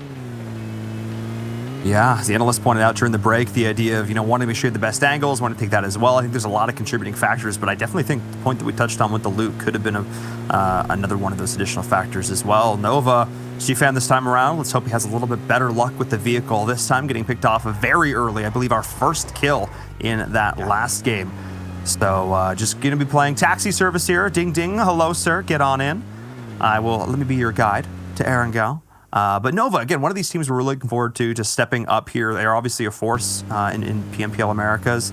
And now under this Nova roster, this banner, they're going to need to continue to step up and rep that brand is Uder Killers. Another one of these teams that's sort of been just kind of like involved, but I want to see more of, you know what I mean? And I feel like if today is going to continue like how we saw in game number 1, maybe they're going to be one of these teams that does exactly that. I hope so, because they're also on the cusp of not qualifying for this weekend. Do they know that does Sandro know that he's sharing this with a member of Yala? I don't think so. We saw a couple members of Yala there around that area, especially Nas specifically, doing a little ninja play, trying to keep it secret, not be spotted out. All right loot, it looks like. Actually, even looking in his backpack, the meds that he has, it's pretty good. Could be a little better, but considering he just could probably hear the breath of Uder Killers right next to him, not the worst. Yeah, I definitely want to play that a little bit more passive. Uder has taken over a Rozhawk here. One of my personal favorite starting zones. Just I like centralized positions. I like the idea that no matter where the circle goes, I'm not going to be too far to position. This isn't the best loot in the world, but it does allow you to have these easy rotations. And in this situation, a very centralized circle, they're going to have all the time in the world to do it. This was a very friendly. We've actually had a lot of very friendly Erangel circles so far. Just put a little smiley face in there, but brings me back to I think it was map number 1 of yesterday where we saw that southern military circle that just caused a world of hurt for everybody. Yeah. Not going to be worrying about that this time around. Everyone can rotate just a little bit slower. Yeah, we're not going to have a big giant shock to make sure everyone is awake this early in the morning. Just yet. Maybe the started next at like noon. You're on the East Coast of the like what? It's not that yeah. early. That's early we're real gamer hours. That's early for me. Okay. I see how I've been up since 7 a.m. my time. That's true. All the Europeans out here just being like, what? What? Please stop. But no, I mean that was the shot to the system we needed to start, day number 1. But here, day number 2, I think we're going to be a little more methodical, and I dig it. Right now, Umbra being pretty methodical, trying to take over this hill that's shared a little bit with Dream Eaters. I like how Vindex, he's spotting for information, but neither of these teams are really going aggressive, knowing that you can only really control one side of this hill at a time. If you try and control the whole thing, that's just asking for trouble. That actually brings me up on a huge point. We talked about elevation a little bit. We got kind of cut off in that last game, but the idea of like how much ground you can feasibly control as a team, and the idea of overextending yourself. Overextension is a term that's thrown around at esports a lot across varying different games, but I feel like it's particularly, for PUBG Mobile, for Battle Royale, it's something we have to talk about, the idea of not spreading your team too thin. Low shots there by Loops. But yeah, so about map control is such a huge thing, and you'll see teams be a little wider or a little closer together depending on the terrain and what it gives them. But wait, there's a couple of knocks that Loops got? Hang on. Loops is just of course they are. They're just going for this. Kayowski, actually great angle there, minimizing the shots he's able to take through the window, but the rest of the team isn't here quite yet. Kayowski against the world right now. Hang on, the rest of the team has arrived. All of Loops is here, but the nades are bouncing on in. Kayowski cooking it, sending it, perfectly baked. Yes, it is. Ding, ding, the oven is ready. But now Wildcard potentially going to get in on the action as well. Get us back to the fight. Loops is going off right now as they are continuing to try and put on the pressure, but they hear the vehicles around HQ. Going to have to rethink this one as Loops is able to pick themselves 1 kill, trying to find the rest of the players that they downed. They're really confused as to what's going on here because they can't find the rest of the team. There's a player right there hiding behind the tree, Jammaz. He's going to get killed. So that's going to be a second for Loops. But everyone else, they just bailed, and they were right to do so because that engagement by Loops, getting those first couple of knocks, and then the grenade into the top floor, nothing you can do to counter that out. The only thing that would have helped is if they got a knock on the push, and that obviously didn't happen. There was game over for them. And so a good retreat and a good push once again by Loops. I feel like, again, I could just make a montage even on the second day of league play of just them breaching compounds, just how they do it. They get the initial pick, and there is no hesitation. It's like they're all waiting for the call. Let's go, let's go, let's go. And this is, I think, going to be, again, the trademark of this team that I think even other teams here, in the West could take some notice of. I know, again, they talk about the East being a lot more methodical, and the West is all about brawling and scrapping and getting these early fights and all that kind of stuff. But again, it's going to net them points. It's continued to net them points. 61 coming into the day in second place for a reason, Cameron. Just a replay once again of how cooking a grenade can be so important. Because if it wasn't cooked at all, that would have given that player on the top floor more than enough time to retreat and find a different room to hide behind. But if you know the timing of your grenade cooks, they can't counter it. It's literally impossible. If you don't even allow the grenade to hit the floor before it blows up, it gives zero sound cue unless they actually see it flying in. But again, if you cook it well enough, they can't even run away in time anyway. Yeah, and getting the bank off the ceiling as well is super important. You can control the angle at which it descends, which is super important. So again, just high level across the board, how these top level teams use their grenades, use their utility as a whole, is just so impressive. It's impressed me since the second I started watching competitive PUBG Mobile. These guys are on another level when it comes to their throwables, and we love to see it. But let's sort of reassess what we're looking at the game right now. We saw the map as a whole. Cameron, kind of get us caught up in this next circle. It's very centralized. We're going to have a lot of rotations coming in. It's centralized in terms of where most teams have already been playing, is a little bit towards the east. If you want to look at it in a vacuum, it's a hardship towards the northeast, but no one other than B4 who are looting up that area were on Sosnovka anyway. So it's actually not going to be as impactful because of that land management that most of the other teams were handling. Not a lot of teams are dead center right now. You're still going to be looking at the teams on top of the Potato Hill, as we call it, that we talked in the very beginning, as well as Konina Power just to the east of it, holding a lot of map control, potentially trying to cut off rotations. But dead center is a lot more wide open. You see Nova here, they're also in a position to cut off any teams like Queso off in the distance if they want to move past them. But the reason why a lot of these teams aren't moving is because the elevation that these positions are currently giving them is better than just being dead center. Yeah, and again, being dead center is sort of like it's all optics. It's how you perceive it. The circle's going to shift regardless, and it's you're probably it's basically the same thing. I would rather be slightly off center and have the better angle, the better compound, and that's really what we're seeing teams doing here. Team Unique taking some shots though over at Frag Machines. Team Unique, of course, not having the best start considering they were the team coming in first position overall, actually capping out yesterday with a win on Erangel. So we'll see what they're going to be able to do here. Of course, Frag Machines, one of these teams talked about before, they need to step up. Coming into today in last place. They've only had 2 kills in the entirety of day number 1. This is their opportunity to go toe-to-toe, and who better than the team in first place and the team in 20th. Let's go. U4 right now making their way across the river, going across the bridge. I think Levy is still lagging behind just a little bit, but they spot Footballists driving right in front of them, and so it's a good call to play it a little slow and backfill behind them. And if they hear Footballists get into a fight, they know exactly where they really don't want to go, or maybe they do want to go if they want to pick up some points themselves, third party this. Yeah, of course, before you mentioned at the start, had a free loot over at Millie. Is going to be able to take their time now coming on up, but I love this decision, not taking unnecessary fights, especially against Footballists. Of course, they don't know who that is, but in that situation, one of these teams that we know can absolutely frag out. Solke, of course, being one of those star players from that team. B4 playing this slow and steady, just creeping on up, assessing, creeping on up, assessing, and I really like this style of play. They're not overcommitting like we talked about earlier. And this is really, it's important that B4 do that, the not overcommit, because as far as information, these, if I'm not mistaken, have the least in the map right now because they came from an isolated position, and so they are kind of forced to play it slow unless they want to go super risky. And this drive across the field, it gives them a little bit of area around them to spot while the circle is closing. But over here, Konina Power, what's their loot looking like? Because that's one of the things that at least I touched on at the very beginning, but they're not too far from Unique, who also have their eyes peeled for early game fights. Speaking of early game fights, we look down towards the southwest. We've got Loops, Footballists, and B4 all kind of stacked up together, running into PK as well. That might be a little bit of a melting pot of adventure, to say the very least. That could get a little bit saucy. We'll be sure to check in with that as well, as we now have the rotation down towards Pachinki, the city that no one started in, now going to be the basis of some action. And this is exactly the action that I was talking about, Cameron. A good knock to start it off by B4, but do they know that Footballists are in a 2-2 split? Lots of spot now to try and get a trade, and Ooh, an opportunity wasted, or at least not fully capitalized upon.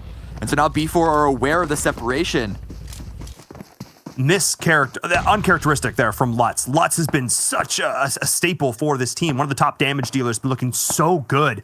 But in that case, just not able to get the spray back under control. That's your bread and butter of PUBG Mobile. A little bit surprised here. B4, that could have been huge because that was the down there. That might have been Footballists trying to make something happen because, like you said, they have this potential angle. Not necessarily push, but try and reset back up and move the team closer together. But now B4 is still in a position to capitalize on that if they should make a hasty rotation. You can tell they're really worried about backfilling, but they're also trying to spot out the six-pack yellows there to try and take that position. But over here, Queso versus Nova. I thought Queso was going to have to push into Nova, but it seems to be the other way around.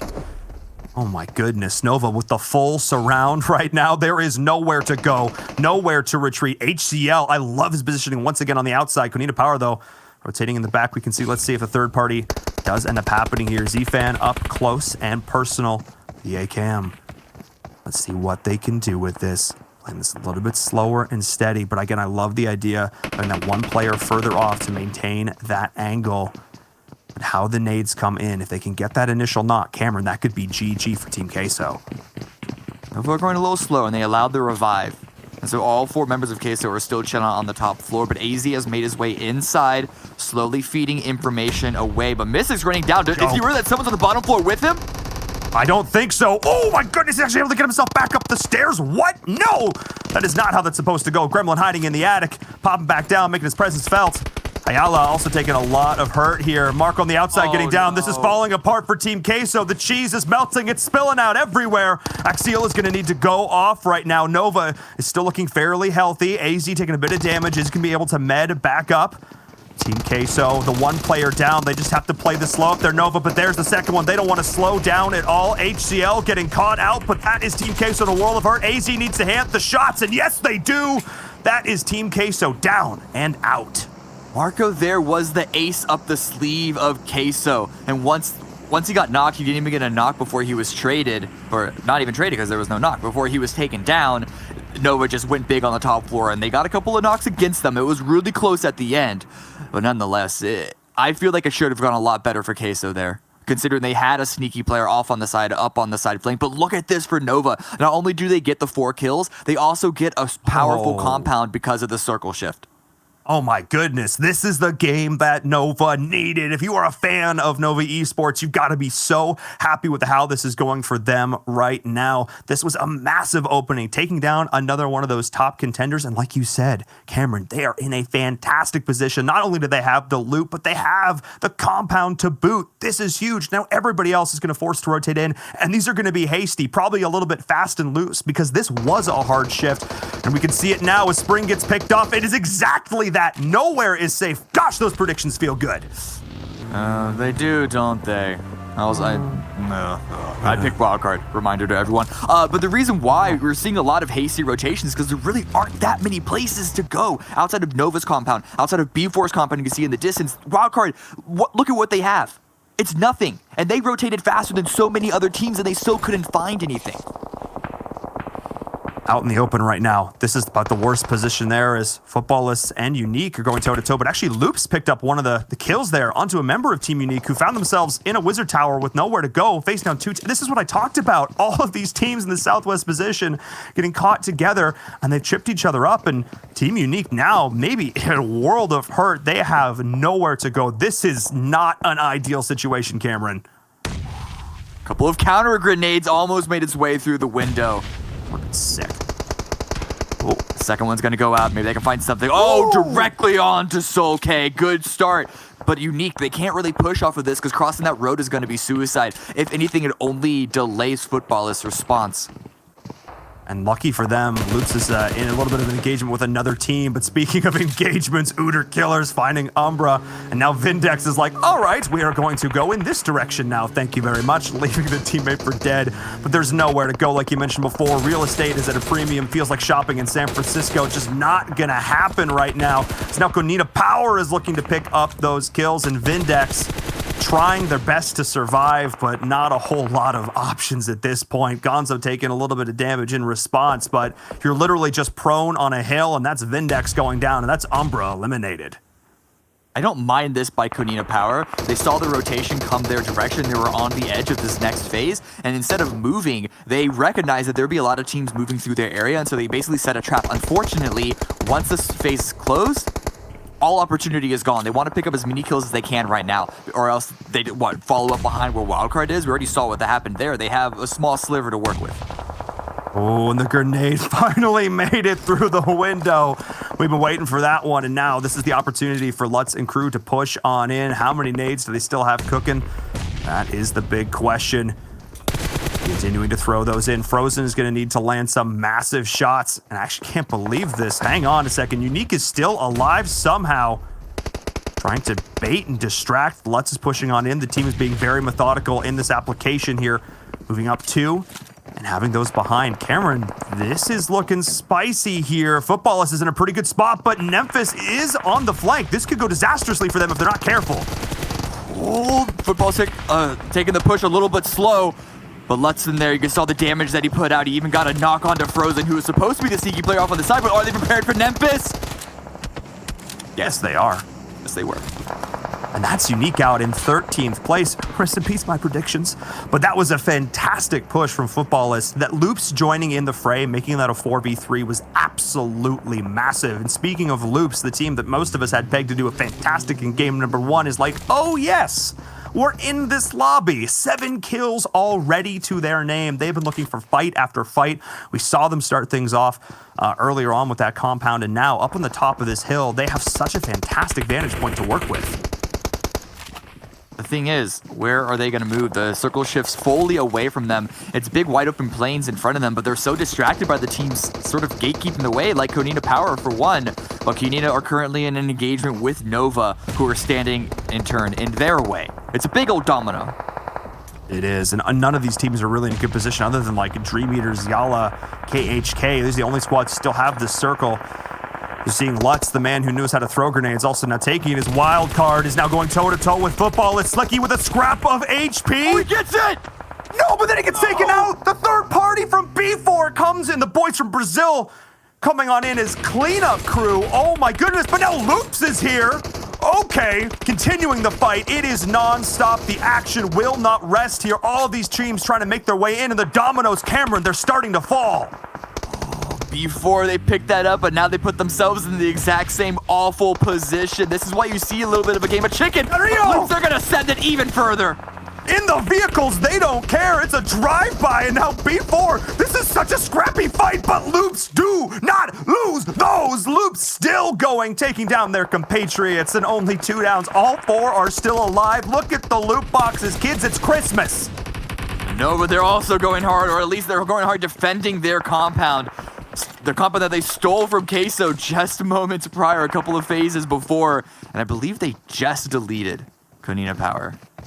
Oh my goodness, these two teams have been on the edge. Like will they, won't they? It's like a starstruck romance up on top of the hill, down inside the compound, and finally, Konina Power decided that they wanted to push, but Nova held on strong, and they still have 3 members alive with 9 kills. Oh my goodness, looking pretty darn solid. Loops though, 11 kills to their name. This is the Loops Esports we were looking for in game number 1.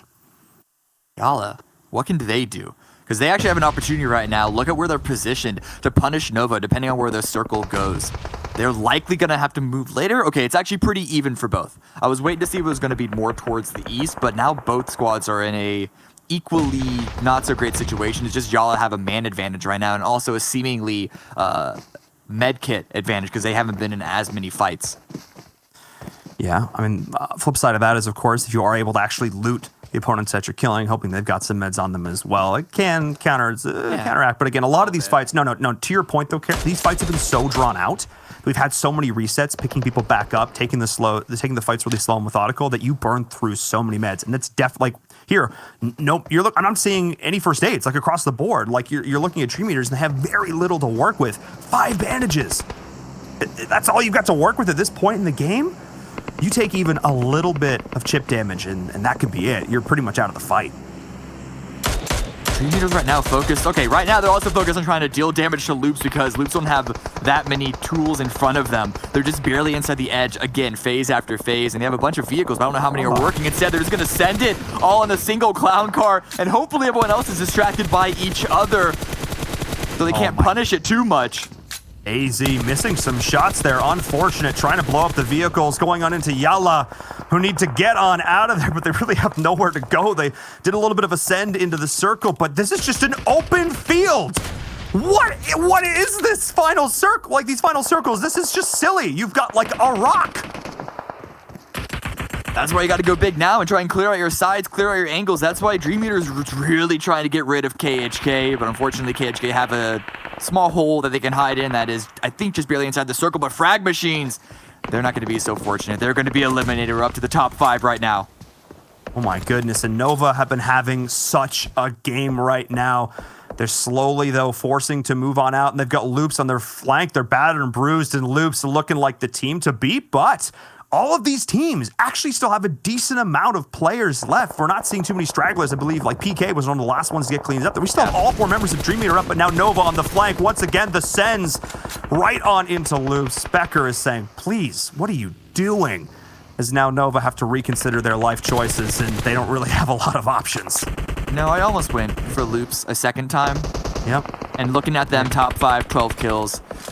I really need to reconsider how I do these predictions because something's not working. But for Nova, it's also continuing to stop working. At least making it to 5th place and a good number of kills.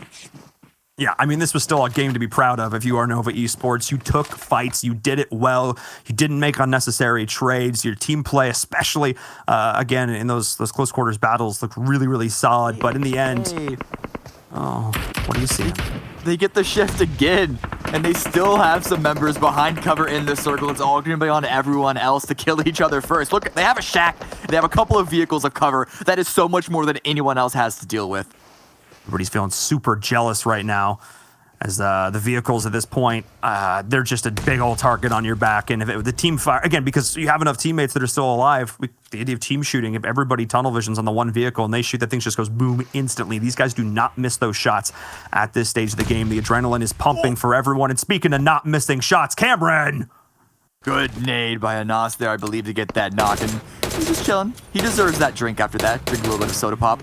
But Loops might be able to pick up that kill. It doesn't matter, though. Yes, the 1 point is nice, but it's all about thinning out the area, especially for Yala, who are the ones that have pushed the furthest all the way up from the north, potentially walking into a crossfire from Loops and Dream Eaters. Like I said, it's the game of chicken. Who is going to go first? Dammy doing so much damage, but I think there's actually a nade coming on in and taking him down. So this is KHK actually. Again, they're playing the sort of the 2-2 right now, but Loops on the flank. The question is, who has the amount of smoke grenades to allow them to clear where they need to go? That's the big question. And Yala is picking up some kills as well. So Yala making their presence felt in this game despite their unfortunate positioning around this circle as Loops is just slowly making their way in. KHK, they know they can't peek this because of the other angles, and the fact that Loops have been putting so much pressure on them. The smoke also helps. Grenade cooked a little bit too much, and that's a second knock for Loops against KHK. Oh my goodness, they knew exactly where they downed the first. Oh, and now Dadine's gonna be able to come on in. That was huge, because now they're down on the other side of the defile. DE and Yala were distracting each other enough that now Loops has been able to close the gap. They've got the 2 downs. They know where the remaining members are. Dadine needs to hit the shots they can, and this is gonna be the push into the shack. This game is coming to a close. One member does go down. Octavian couldn't confirm the kill. Oh, that was actually huge. He made the right call. He was going to try and wait. He didn't want to commit all his bullets, not have enough in the clip to be able to finish up the next player that's going to come in behind him. But now it's Dream Eaters up against a fully stacked Loops with 17 kills. It's going to be 19 very likely here to end this game. And yes, it is another stellar performance from them. GG, winner, winner, chicken dinner. Loops are back in the server.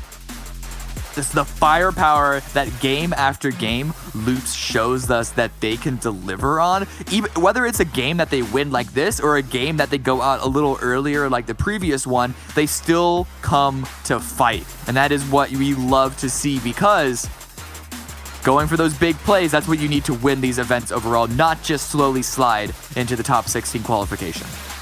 And I did check our docs during that game. I think only Mustache Dave had Loops winning this one. And we had a conversation before the broadcast about our prediction styles, and we gave him a little bit of flack for picking all his picks at the start. I don't want to talk about it. I don't want to talk about it. And then he comes in and owns us. He is going to be doing so good after that one. I'm sure we're not going to hear the end of it, but still, that was a stellar game. But that's it from us today.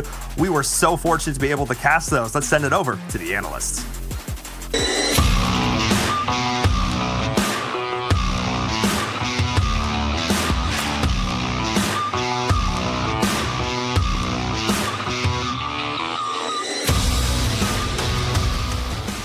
Thank you very much, Invirum and Cam, as we do move into the analysis to break down a slaughter of a match. I'm just call it a slaughter because that's exactly what Loops did the entire time, Glitter. 19 kills. That is impressive. Right.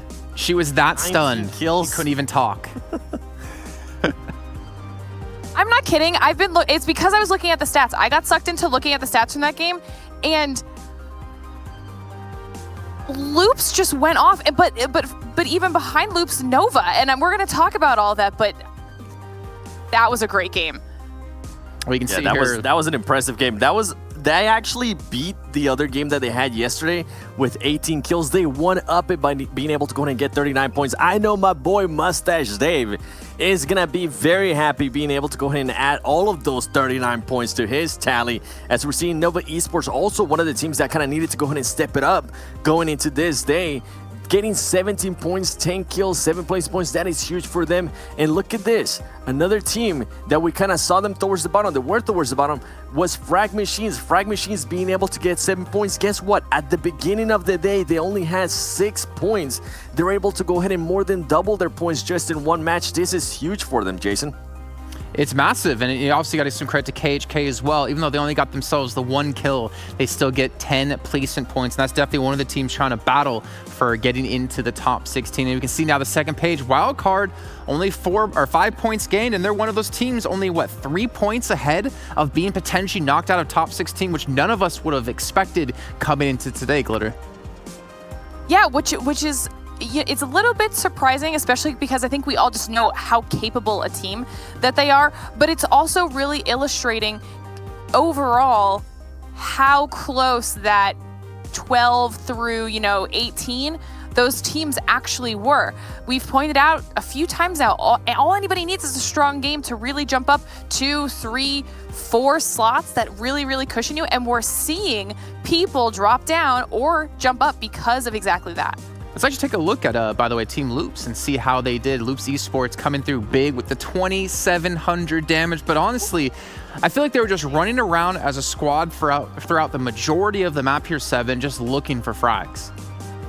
Oh yeah, we know Loops to be just a very aggressive team when they need to be, and guess what? They ended up with 19 kills, and 5 of those kills were actually steals. So it goes to show, hey, their awareness is back, baby. They're looking to get any points they can from wherever is possible, and being able to go those extra 5 points, 5 kills, by just being able to confirm people that other teammates have knocked, that is huge. That's going to play a huge part, considering that some of the teams are barely qualifying by 5 points, 3 points. So to any team out there playing, if you are able to steal a kill, go for it. I love, by the way, how the East show, we're talking about how, oh, we got 20 kills, we're the best, West sucks. Well, West had 21, and then West had 19. It's just pretty much another day at work here for these guys. Let's take a look at our do moments from that last match and obviously break some of these down. But East, come on, get out of here. We got the kills, we got the plays, and we got the do.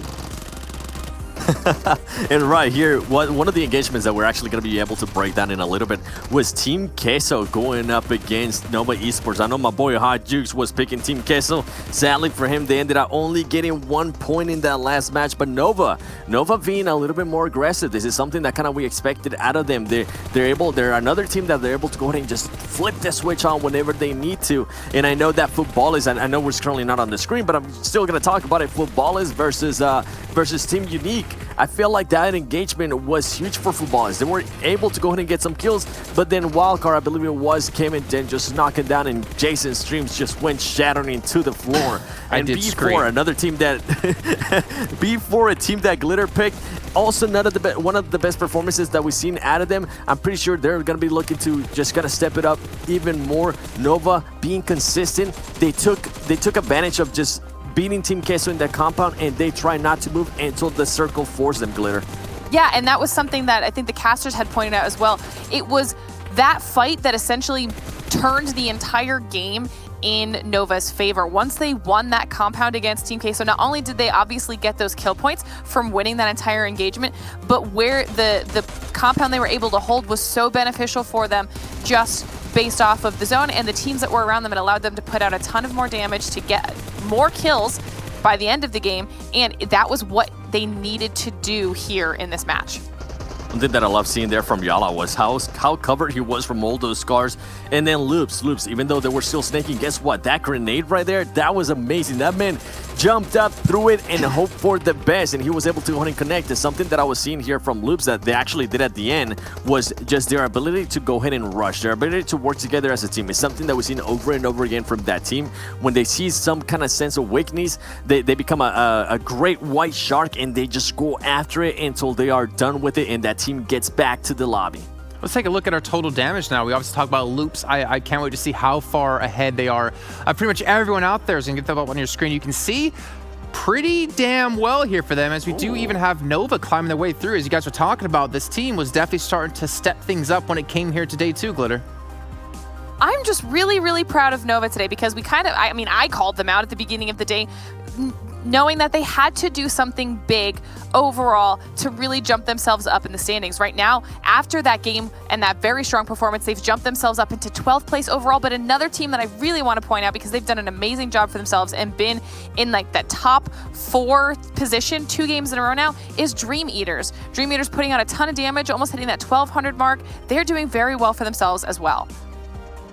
Yeah, but something I want to notate with B4 is that even though they didn't end up getting good placing, guess what? They at least got 600 damage, 3 kills, and that's going to hopefully maintain them towards the top of the leaderboard as we have seen them. So it's good, it's something that we've been mentioning over and over again. We might sound like a broken record, but it's something we need to go ahead and point out.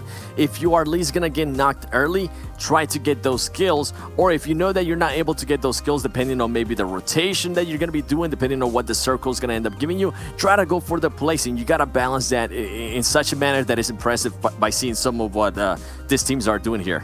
See, one thing I kind of want to talk about is kind of the grand scheme of things, right? Because we're going to be moving into our Super Weekend very soon. What worries me, though, is when you see teams like KHK, they come in, they get 1 kill, they get around 800 damage. Yes, that's great to get you into the Super Weekend, but for me, Glitter, that's not the sign of a team who's going to be able to take like a top position in Super Weekend and then perform coming into the finals. And I think that's definitely something that the teams need to be very aware of as they're playing through this league play portion, right? Especially if they don't make it into Super Weekend. But like you said, Super Weekend is going to be the top 16 of the top 20 who are supposed to be the best of the West, right? There is so much competition here that these teams really can't be taking it lightly. So if what they're doing isn't working and they sit out or they don't, they need to take the day in between and adjust to compensate for whatever everyone else is doing better or more successfully, work on rotations, maybe change a drop here and there. There just has to be something that changes, because you can't keep doing the same thing if it's not working and expect a different result. I think they call that insanity, actually, if I'm not mistaken. We do have another play we want to break down here. If I'm not mistaken, it's between Nova and Team Queso here, 7. It is definitely going to be Nova and Team Queso here as we're going to be loading up. And I heard you, Twitch chat, YouTube chat, y'all wanted some confetti, but I'm going to go ahead and let Glitter take over this one, and then we'll maybe add some confetti. Potatoes, maybe? The potatoes actually were one of my favorite things that we've added so far, that and the soccer balls. But the reason we really wanted to highlight this is because this was a push with Nova onto Team Queso that ended up kind of turning the tides in Nova's favor for the rest of the game. We can see here that Team Queso's on the second floor of this compound with Marco outside, kind of watching it all go down, seeing if there's anyone from Nova on the outside that they need to zone, or if he can maybe lay down any cover fire from a farther away position. He does manage to get some damage down on AZ, so he will have to heal up. But Nova just... I think at this point, they've decided that if they have the opportunity to push a team, they need to take it. At this point, they do have all 4 players inside of this compound, so they decide to use their advantage and push up on Team Queso. I have no idea how that goes so well in their favor, but because that one Team Queso player being on the outside, they do knock all 3 people in the building, and that's when, once they take that compound, like I said before, that place to hold ended up being the reason they were able to get so many kills later on. And I think for me, something that I did enjoy was that Noah was able to go ahead and hold off a player from the outer edge just to take care of Marco. I thought that was huge for me. As soon as he was able to kind of get that knock on Marco, I think that's when they pretty much got an opening and they were able to go ahead and just secure everything. You were going to see, and I know you mentioned this, Marco was going to take those shots in, but as soon as he goes down, guess what? This extra player from Nova is not going to have to worry about it. He's going to push in, and at the end of the day, ladies and gentlemen, guess what? There it is for you. You're welcome. You wanted it. You got it. That is going to be a great play by Nova. And that is the second time we have actually broke down Nova. So it's good to see them stepping up when they needed to be. We saw them at the start, as Glitter was mentioning, barely in 16. That's not a place where you want to be. So it's good to see teams being able to step it up. I'm a little disappointed in you two, though. You didn't break down probably the most key part of that replay.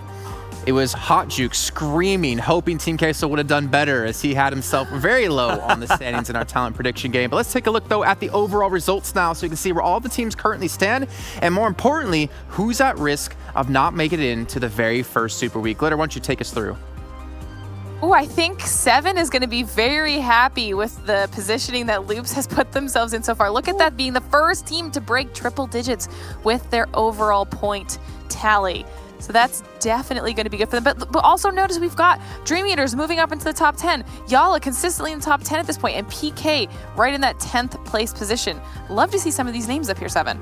Yeah, and something to also go ahead and mention is that Tempo Storm currently holds second place, and they have played one less match than Team Unique and Loops Esports. Same with B4 Esports, so they can actually go ahead and maybe push up a little bit higher whenever those teams have to sit out. Consistency plays by them. And Pittsburgh Knights being able to go ahead and maintain that 10 spot, I think that's huge for them.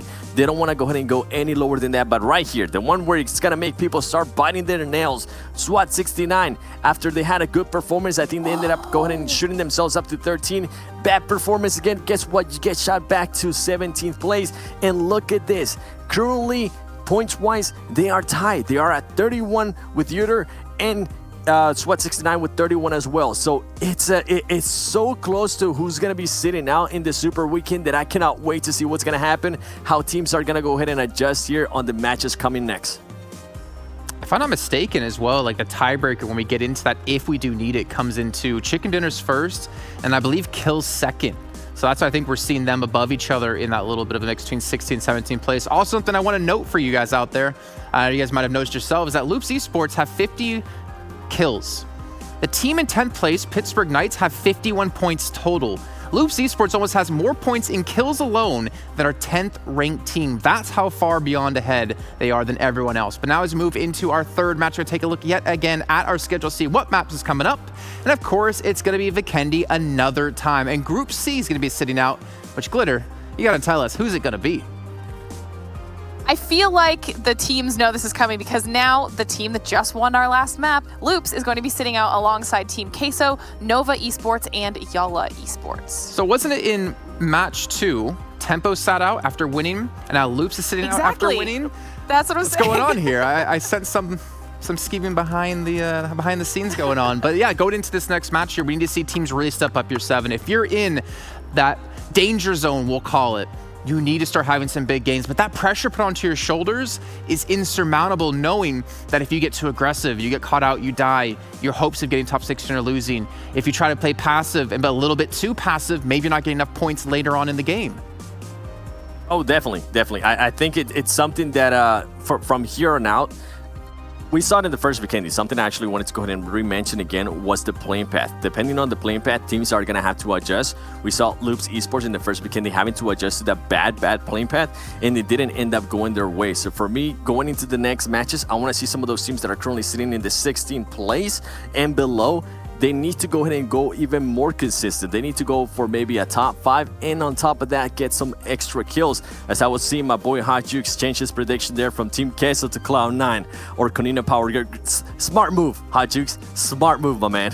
Maybe some of these teams need to chug themselves a Mountain Dew before they get underway with the game. But if you're at home watching, hopefully you're drinking some Mountain Dew, and also you have a chance to still win some drops. While watching in the game in the Esports Center, you can potentially win some of these lucky items coming through for yourselves.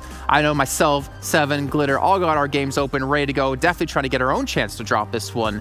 But as we move now through into this game, we all know what's going to be happening here. It's prediction time, and I'm going to have to start things off with myself. Kind of work it around between all of us equally. You know, I'm a fair guy. You got Jason. I'm going with Cloud9 off the bat. The reason is I have no reason, and I'm probably cursing them in this one. So let's see what happens. Glitter, who's your choice? I'm going with Tempo this time. They're going to come back strong. And Seven. Okay, all right. I'm going to throw a wild one. Pittsburgh Knights. Let's see what they got. I like it. Okay, I like it. We did see some good stuff out of them yesterday. We'll see if they can do it yet again today. We'll talk in with you after this next match. We'll see you two in just, about half an hour time. Hopefully sooner. We'll see. Get out of here. Get on. Get. All right, let's bring in two of our new commentators coming back into this. You might have recognized them from the opening weekend. We got Hot Jukes and we got Mustache Dave. And I have to say, Hot Jukes is looking a little bit disappointed in Team Queso. Not a good prediction day so far. You know, I picked wild card in the first match, Team Queso in the second, and they got clapped. You know, so I had to mix it up this one. I had to pick like 3 different teams, and I decided to go with Konina Power on this one. I think they got it. You know, they're kind of in that middle of the pack range. They need a big win here, so I think they're gonna rally in this game right here, game 3. I think you should listen to your co-caster, because Mustache Dave, he's all smiles, and we know why. You picked Loops last time, they won. So predictions come into this now. Dave, who do you got for match number 3? All about Loops, man. All about Loops. But I'm going to agree with Glitter. I think Tempo, they have a fighting chance. And when it comes to Hot Jukes, we need Team Queso. In the chat, you need to spam the cheeses. Give them your energy. Let's go. All right, Hot Jukes, who do you got for this game?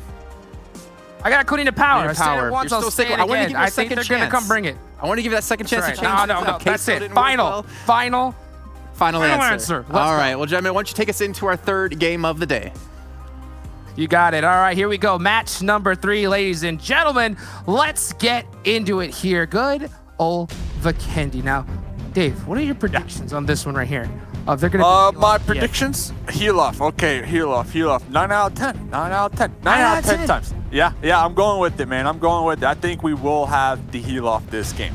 I think so. So for ladies and gentlemen, for those of you that are pretty new to, I guess, the competitive aspect here of PUBG Mobile, here at the end, there is a strategy where you're in the blue zone. You're down and out. There's no way you can rotate in.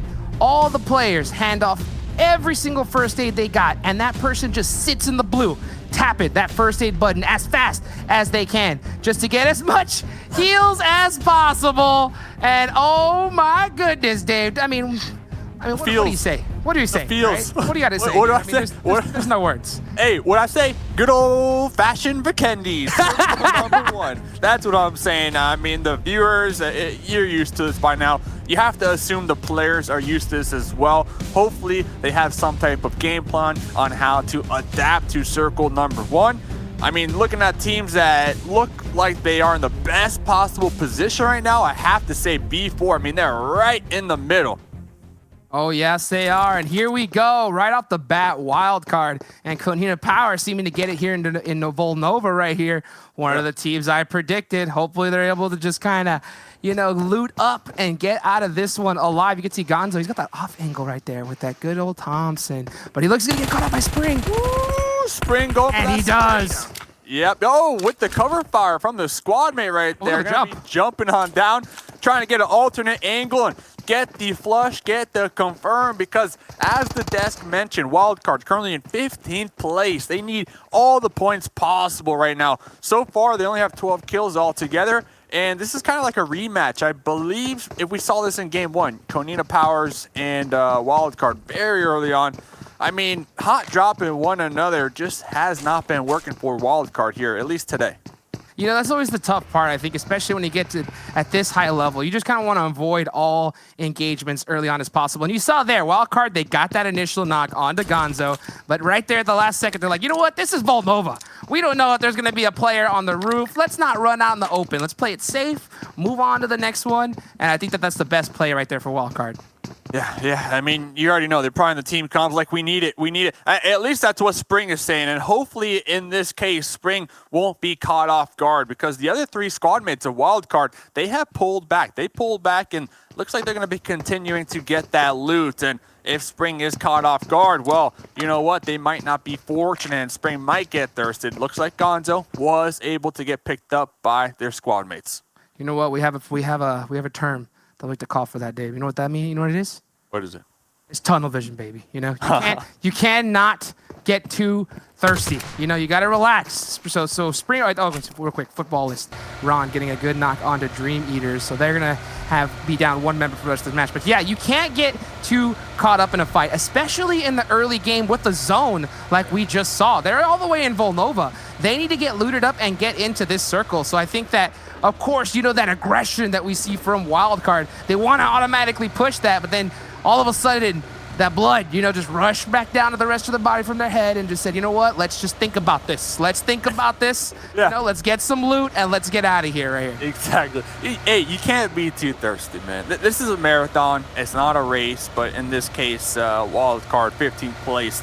They need to secure themselves that spot in order to make it to this weekend. So looks like that thirst factor did get dialed down just a little bit, and they're going to be thinking, you know, with their big brains and pulling back just a little bit, and they're going to play this one out because, like you said, you never know who might be lurking near. Not only that, Circle 1, we saw it. It is super far away, so you got to have your eye on the prize. That's the bigger picture. That's how we are going to make it on into Circle number 1.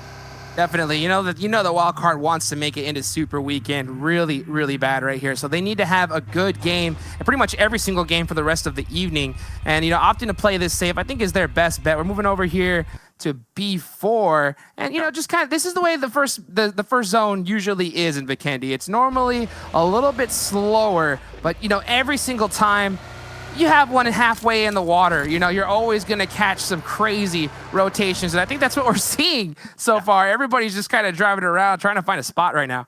Well, honestly, Pedro right there in the Zima was adjusting the seat, you know, because, you know, I hate when I get into my car and someone else drove it and they adjust the seat. They change the mirrors. They change the presets on the radio. So Pedro, you know, B4, they're right in the middle. They're right in the middle. So, you know, Pedro just getting that Zima ready to go for when they need to use it moving forward. Talk about teams needing to use their vehicles. Looks like the Knight's going to be out here sixless. I saw in the chat game 1 saying how, you know, their main role right now is that scout. And that's why we see sixless getting taken out most of the times before everybody else, because they're out there putting their neck on the lines trying to get that information for their squad. And it does look like sixless was able to spot out the enemies from KHK. Oh, yeah, and you can see that Zima's already... It's smoking. It's smoking. They don't want none of this right here, so they're just going to try to get a clean rotation on out. This is always so difficult. I mean, it's entertaining to watch for sure, especially when that first zone is halfway in the circle. You always get some action right off the bat here in Vikendi, but for these players, it's a nightmare. You know, it is just an absolute nightmare so far for these squads. Yeah, and looking real quick, the Knights, you know, they really haven't had like the pop-off performance, but they've been pretty consistent. Right now, looking at the overall scores, they average around 10.2 points per game. So that's really solid, especially looking at other teams around them who on the overall leaderboards are averaging around 9. So, you know, as time goes on, you have to assume that's only going to progress and become a little better. And looking on over here, we still see football is popping off in the kill feed, and now we're checking in with Cloud9. Yeah, I can see Cloud9 here. And back to your point, I think they made an excellent one right there. And I think that's the key to winning this tournament, at least personally. You know, it's just consistency. You know, you're not going to get those prime zones every now and then. You got to think about it. At least this is the way I used to think about it when I played in competitive. It's just when you're outside a circle and you get that hard shift, you got to think that person that's in that building, that team that's got that prime position, they ain't going to give it up easy, you know? So maybe it's better to just kind of play to just try and reach that top 4, you know, get in that top 6 position and consistent. And then that game, when you get that zone, you pop off with a bunch of kills right there. And you can already see Footballists in B4 starting to get into it right now. The top echelon. That's the goal. That's the goal. Footballists, 2 kills so far. Just like one of their squad mates, we're going to be chunked down, bleeding on out, but the revive from Soul Cage successful. And just like that, B4 Mixzera is going to be spotting out at least one of the Footballists. Footballists, they're in a very challenging position right now. They have some clear sight lines, they have the cover, but my fear, we see on the top right-hand corner on the mini-map, all this noise that they're making is going to be attracting other squads right now. Oh, you're right, you are. And right there, Footballists, they seem to want to press the action. And look, you called it, Dave. Cloud9, they heard it. They are trying to spot some people possibly on the rotation out. And so far, they haven't. But Footballists needs to be really careful right now. Yeah, this is actually, you got Dream Eaters out there to the east. You got a full squad of Cloud9 just to the tail end of this. They're going to be looking to get that backstab. And Footballists, you know, they were in the advantage. They're taking shots, but they're all spread apart. And as if that wasn't bad enough, Alpha Legends just cruising on by, trying to check out, trying to investigate the situation themselves. And they're going to be losing one off the bat right there. Oh, spots taken. Sorry, guys, not here. And just like that, you know, Alpha Legends losing one member, being able to make it out of there by the skin of their teeth, but they're all driving in one dossier together, so they need to find a spot really quick. Do not want to get caught driving by another squad. Yeah, and interesting enough, it seems goodness. They're going to be able to hop the wall. 3 members from Alpha Legends just straight up YOLO sending it right now. Can they survive? This is going to be KHK already in the compounds just across the way over here. It looks like Faker was tagged, is going to be bleeding on out. Here comes the follow-up grenades from KHK, trying to inflict as much damage as possible. There goes one. Not only that, you got 6s from the Knights in the tail end of this, trying to third party, trying to get these kills for themselves. And Old Man in the smoke's going to be bleeding on out. KHK getting so greedy right now, popped in that corner. They're going to be spotted themselves. Oh no, things are falling apart for these squads. It's like a 5th party going on right here. You know, KHK getting into it, worried about Pittsburgh Knights, but then a member from Team Unique happens to get a knock onto the last member of KHK, and it looks like Alpha Legends, Ramon, he took off. He just said, you know what, let me get in the water here and go swimming, but it looks like one of these members from Team Unique, okay, at first it looked like he was getting shot. Maybe he was drowning, but he's got the Bison 4X trying to put in some work and take another member out from KHK to get this full push going. Oh, they're drowning in their emotions out there. The solo member for Alpha Legends, watching all their squad mates just get ripped apart on that rotation, but still going to be in the water trying to continue to carry that torch and get those placement points. Looks like they were unseen by that member from Unique there on the coastline. We were talking about tunnel vision on earlier on. Looks like Unique looking to possibly take a fight onto KHK here soon. Yeah, you have one member who's really at an off angle. He has to be really careful because if he gets knocked, he's not getting picked back up. Rip. But look at that spring catching HH24, driving on by. These guys are so, I mean, all these players are so good at shooting at rotating vehicles, so quick on the button, and HH24 just found that out the hard way. Head on the swivel right there. Spec attempting to toss out some smokes, might be able, if they're lucky enough, to, you know, make it on across there. You know, that's the game plan. But we see over there, out there in the distance as well, Team Umbra might have some sightlines on HH as well, so we might just have to leave HH to the Wolves right now. Yeah, got to be really careful. That's definitely a member they want to pick up. HH24 is Tempo Storm's one of the top fraggers without a doubt right here. And Tensa, you know, these two guys have been playing together for so long, so many teams in the past. They're, I think, one of the top duos in North America. And you can just tell, he's like, I'm not leaving my boy behind. He seemed to get that vehicle on the rotation and try to get him picked back up. Very interesting. Remember, there's still going to be that solo from Alpha Legends in the water, but somehow able to go undetected right now. And you got 2 members from Unique right here using this coastline for cover, currently avoiding the mollies from KHK. And it looks like in the kill feed right there, Tensa seemed to drive another vehicle on over to HH to try and pick him up, but it looks like that vehicle got blown up as well, and it ended up taking HH24 out of the game right there. So that's going to leave Tempo Storm up with 3 members alive. Sometimes you just got to know when to cut your losses right there, and they found out the hard way. And talking about teams or players trying to cut their losses. KHK Oped trying to avoid these grenades. Gonna be vaulting on over that wall. The off angle from Memphis will be spotting them out with the M4. And that's going to open up the engagement. That duo that was on the coastline going to be making the push on up right now. Lightning in the front lines, looking on into that window. Going to be vaulting on into that window. Molly's on the second story right now. KHK are forced to defend right now. Oh, they are going to have to defend this one hard because this team Unique, they want these kills. They know exactly where these members are and opting to full send it after that kill. Use that numbers advantage, but right now they're pretty split up. So I can definitely see that hesitation coming from Lightning right now as it looks like they're waiting for the rest of their squad to get there into the fight.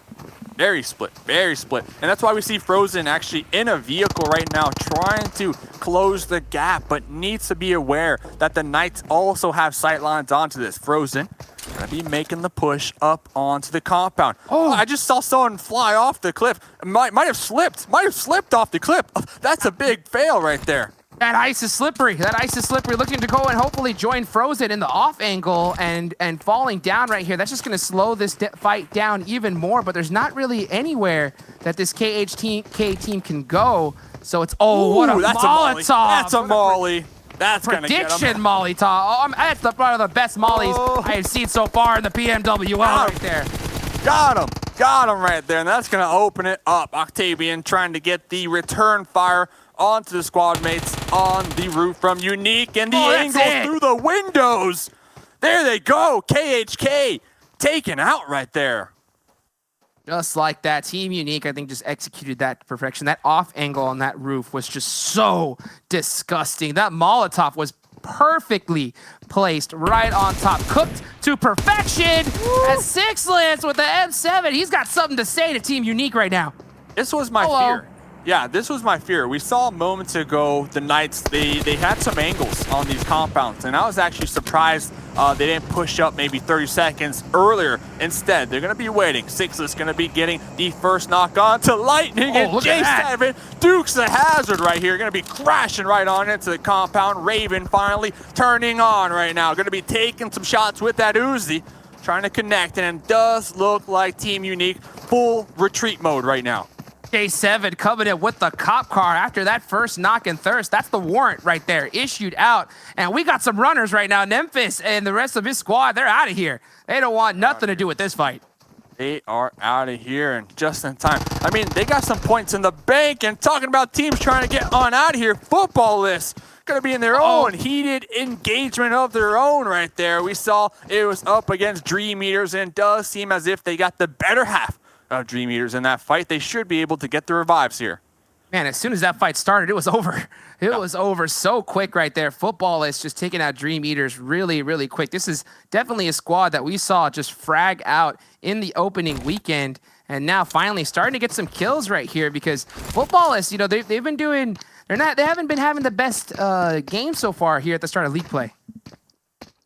Look at this. We still got a solo ramen from Alpha Legends. I mean, hey, the swim, great job. Yeah, the swim paying off. Already able to at least find themselves in the top 14. That's way better than, again, taking out first over there. Hey, if you see a corn in the snow, just look the other way. Just look the other way. There's nothing to see there.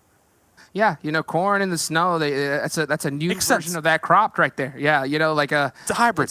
Yeah, a hybrid. That's what it is. Correct. You know, hopefully to be able to last through the long winter snow right there. And that's exactly what Alpha Legends is hoping to do and get as many points as possible. As now, finally, the new circle about to pop right here. Dead center, Dave.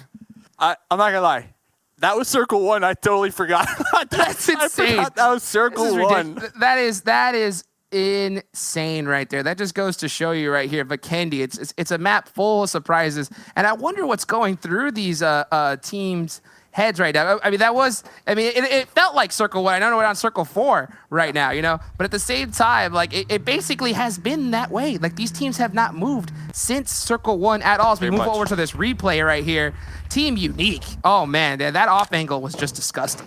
Pretty much, yeah. Sixes right there going to be opening it up, the iron sights, and then you got Raven pulling up as well. This is what you like to see. This is what you like to see. And, you know, some squads that have been, you know, watching the mayhem kind of unfold in the kill feed, Frag Machines, one of those teams. Looks like they are going to have one kill to their name. They're going to be right there on the edge. They have a nice little safety net. I don't really see any teams pressing to push them anytime soon.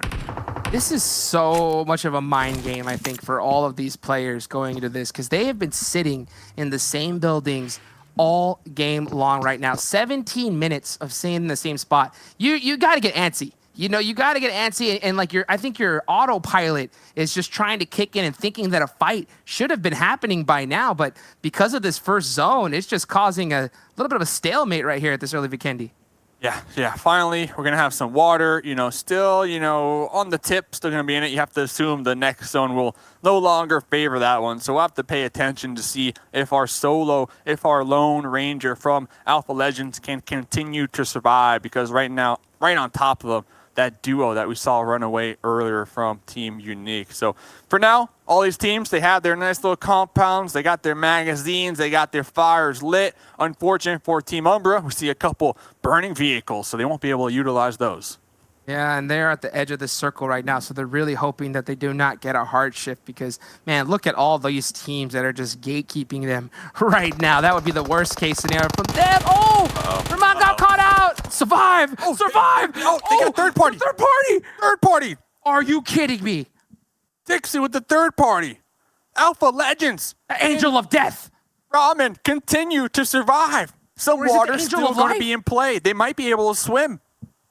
Are you kidding me right there? That is the luckiest break that you could possibly get. Right now, if you are Ramon, you are kicking it into overdrive. Get them fins going. You need to swim across and away from that as fast as you possibly can, because you just got the break of a lifetime right there. Yeah, I mean, Ramon was getting shot at about 30% HP, and then you had Dixie with the third party taking out that individual from Team Unique who was unloading their magazine onto Ramon. I mean, the luck right there. You don't normally see that. Not at all. I mean, that is perfect timing if you've ever seen it right here. As, oh, look at this. Wild card catching out a member from Frag Machine. Frag Machine, man, they are currently really struggling so far here in league play. And Tensa catching, an off angle here onto Sam. It's going to be third party central here for the rest of the game.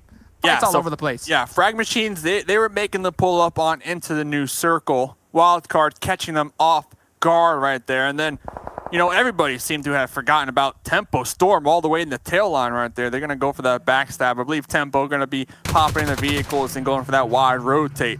Looking on over here, Konina Power still with 4 up, 2 kills so far. Gonzo with the Dacia looking to make some moves, but right on in front of them, the Knights in the compound, in the prime position. The Knights are set up right now to just gatekeep all the teams in the East. And that's what they get for bullying Team Unique out of that area right there. So that's going to be really fortunate for them. Play Zone taking out Tempo Spec. Acer's got the MP5K right now, ready to put it to use. Big hip fire coming up soon. Ready to let it rip over here. Frag Machine's going to be within the compounds. Here comes the smokes to close the gap. Freak going to go for a little lean peek action. Will be in the front line. Meanwhile, the other 2 squad mates onto Frag Machines in the tail end of this going to be overlooking Freak. Freak going for a little bait right there on the door.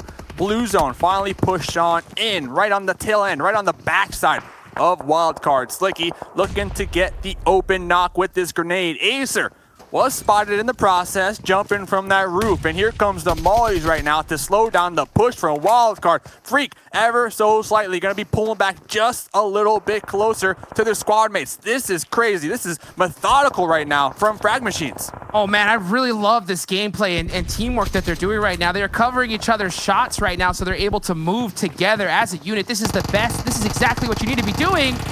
But, oh, look at that.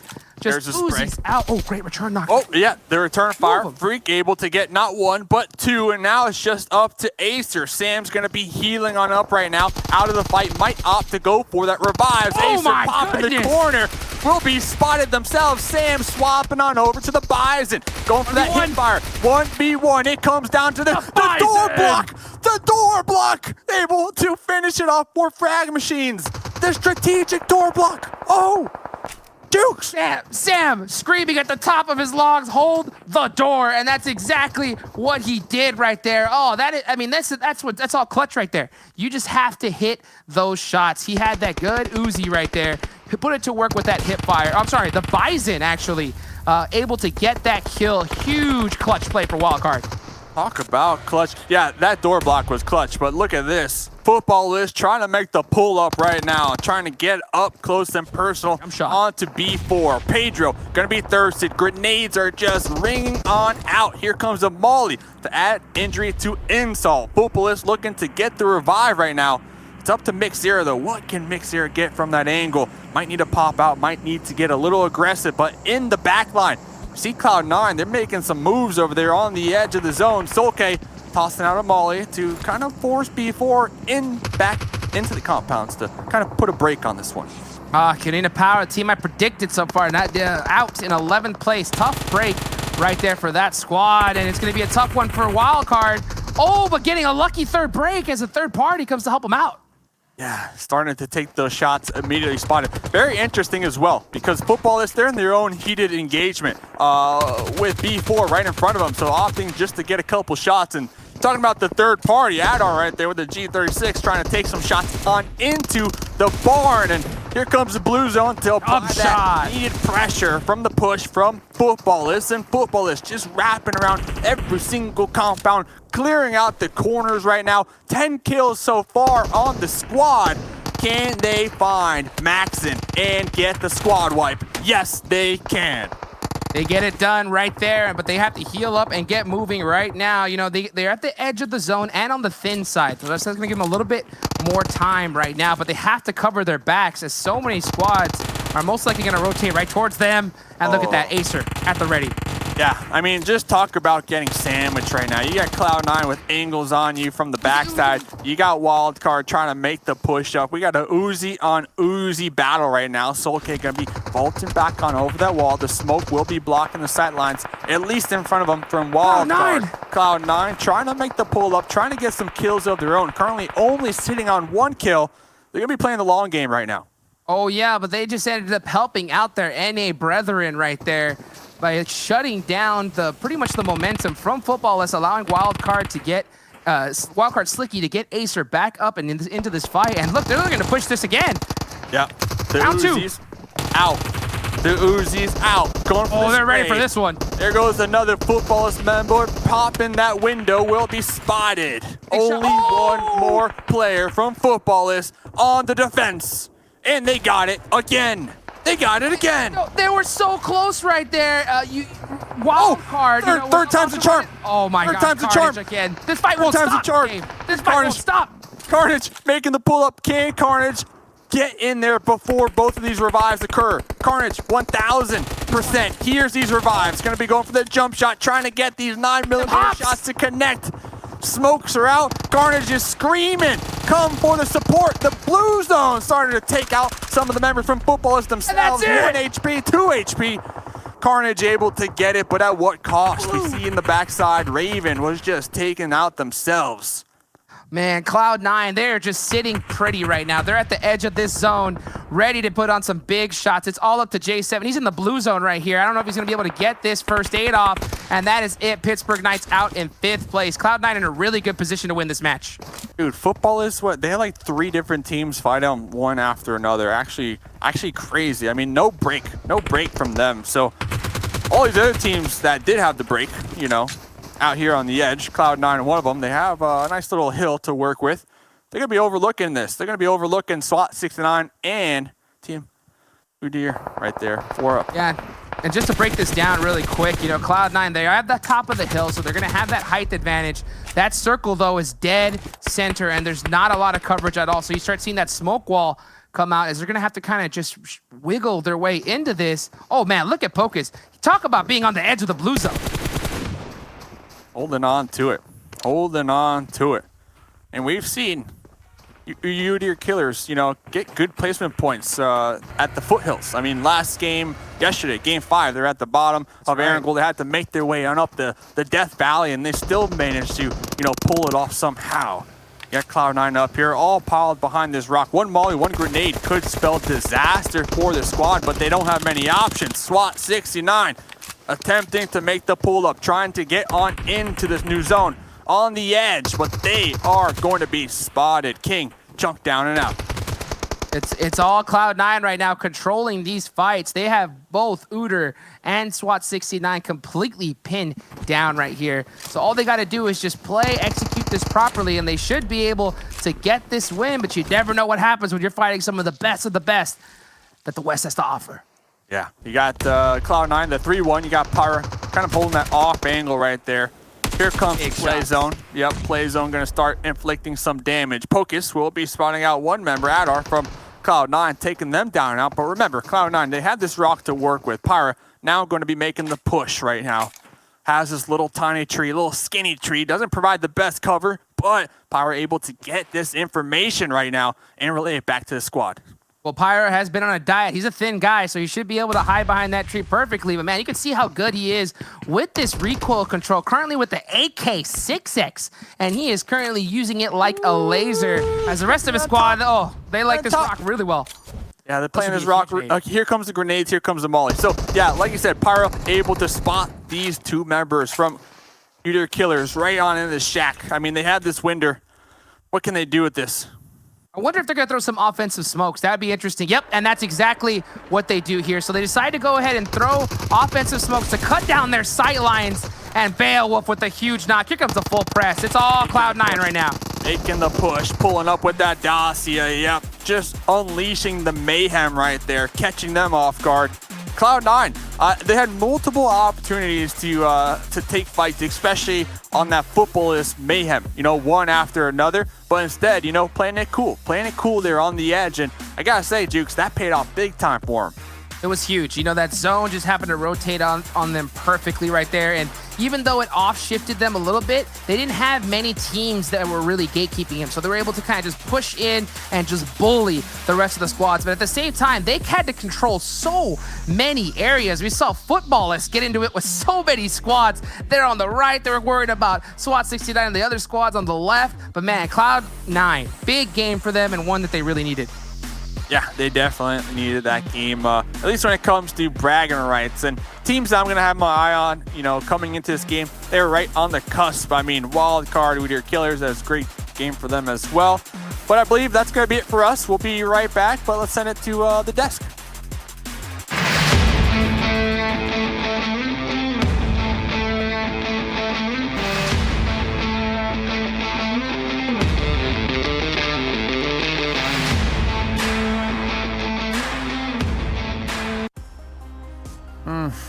Oh, feels so good. It feels so good to be right. Is this what it feels like, Seven, to finally be right about a prediction?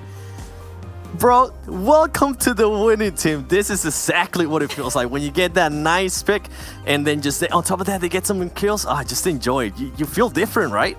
I do. And you know what the best part about it is, as you pointed out when we're doing predictions, Hot Juke. Oh, no, not Glitter. I'm going to give her a break here. Hot Jukes, he had Cloud9. He changed it last second. What's going on, Hot Jukes? How mad are you now? My boy went from Team Queso to Cloud9 to Kanina Power. You gotta stick to one. You gotta do that the must-have day strategy. He picked all his teams for all the weeks already. You gotta be a believer. Glitter, Cloud9 coming through big. But again, we did see some teams who are trying to push through into top 16, finally make a good way through, a good path for themselves. That's what we were looking for, right? We were looking for those bottom teams to really make a big play for themselves. And we saw that coming out of Uter Killers. We saw that coming out of SWAT 69. These teams are really starting to kind of push against the teams that we had that were in the middle and the ones that are at the top so that they can start getting their placement points up on the board. It was also really, really nice, like Seven called out as well, to give Seven some credit. PK, Pittsburgh Knights did super well for themselves on this match. Yeah, why don't you go ahead and talk about actually Pittsburgh Knights? I think that's something we wanted to mention about their kind of safe play. Well, actually, no, let's hold on to that because I think we're going to see the rankings. I want to see how many points I just got myself in that last game. Yeah. And not only myself, Cloud9, 30 points coming in for first place. But again, Uter Killers taking themselves number 3 and getting those 14 placement points for 16 points overall here, Seven. How many did they even start the day out with? That's a massive upgrade for them. I don't recall how many they started off the day out with, but I know they were one of those teams that were maybe over 16th place, if not right there on the caps. But going into this match, they were actually in 16th place, so this is huge for them. And I was mentioning Pittsburgh Knights. That was one team I picked, and they didn't disappoint. Hey, placement, they have been very consistent. This is huge for them. Another one that we need to go ahead and focus on is going to be SWAT 69 in headquarters. SWAT 69 alongside with headquarters, guess what? They have been just working on their placement, and it's working wonders for them, being able to collectively get 13 and 11 points. This is good for them, but guess what? What I want to see in the future matches from those two teams is I want them to hopefully get over 5 kills. They need to go ahead and just push for more kills instead of just placement, because you need to have a good marriage between the both. Ooh, then we're taking a look here on the second page. Definitely a rough game for Tempo, but they didn't really need the win at this point. They've positioned themselves very, very strongly in the top 4 right now. Hey, listen, it's going to happen. It's fine. I'm okay with it. I do want to point out, though, Kanina Power also struggled in this match. I don't think we were necessarily ready to see Unique go out as early as they did. So a lot of these matches are giving us results that we aren't expecting. And I think across the board on the desk, it's what we were hoping was going to happen with a lot of these teams. Or you know what, there's still some matches to be played. That was only the 3rd one of the day. There's still 2 more to go, so there's still a chance to see the things switch up here. Let's take a look at the stats for Cloud9. I want to see how much damage they did. I want to see how much they healed. More importantly, I want to see how many kills they got. 2,400 damage. To be fair, for only 10 kills, 7, I feel like that's actually a lot of damage. Yeah, it definitely is a lot of damage. They were going into fights left and right, and shout out to US_GMA on Twitch chat, because he actually picked Cloud9 as the right winner alongside with you, Jason. And not only that, look at the damage and look at the heals. We've seen teams that end up winning with over 1,000 total heal, and right here, Cloud9, it goes to show that we're taking very careful fights, and whenever they did get into fights, they made sure they go ahead and finish them. And with the damage, almost 2,500 damage, you can just tell they were being ultra aggressive. Cloud9 showing up, and I love seeing. I wish I could see the breakdown of how many kills each player got there. And another thing is they ended up with 12 knocks and only 10 kills, so I'm pretty sure in the future they're going to be hoping to just be able to finish those extra knocks that they got there. I think we saw them actually playing like even super safe. I remember looking at like the kills overall, and they definitely didn't pick up until like the very tail end. So I think they were trying to go for the safe play, which leads me to even want to talk about Pittsburgh Knights right after we take a look at our top players from this last game. And it's funny enough, not even Cloud9 taking the #1 position. It's Raum from Football is going to be coming through here. Raum definitely with 5 kills, 769 damage, 2 knocks, and a survival time 24 minutes. That is huge for that team. Footballers has been one of those teams that we've been looking to just consistency, and they have proved it over and over again. And Adder, Uneven. Actually, something I want to go ahead and mention, if we can leave this this page up for a little bit longer. Uneven, one of those players from Cloud9 that has been kind of quiet so far this tournament, and also PMPL Americas. They need Uneven to go ahead and step it up. So I love seeing Uneven here. Huge props to my guy with 4 kills.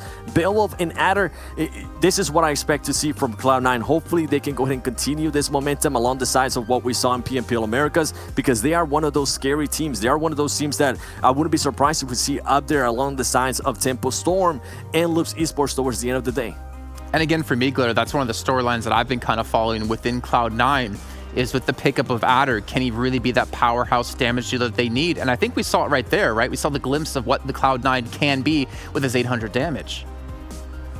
Yeah, and you know that that's a very good game for Cloud9 when you see 3 out of your 4 players up on that top player leaderboard. That's the game that I think we were expecting out of Cloud9. You know, Seven had pointed out a couple times earlier on, Cloud9 they'd taken a little while to kind of warm up and get in their groove, but today, especially after this match, it seems like they're definitely kind of finding that groove now, doing very well for themselves, and just pulling down a game that is 100% solidifying them in that top 16 position. They didn't necessarily need it, but it certainly does not hurt.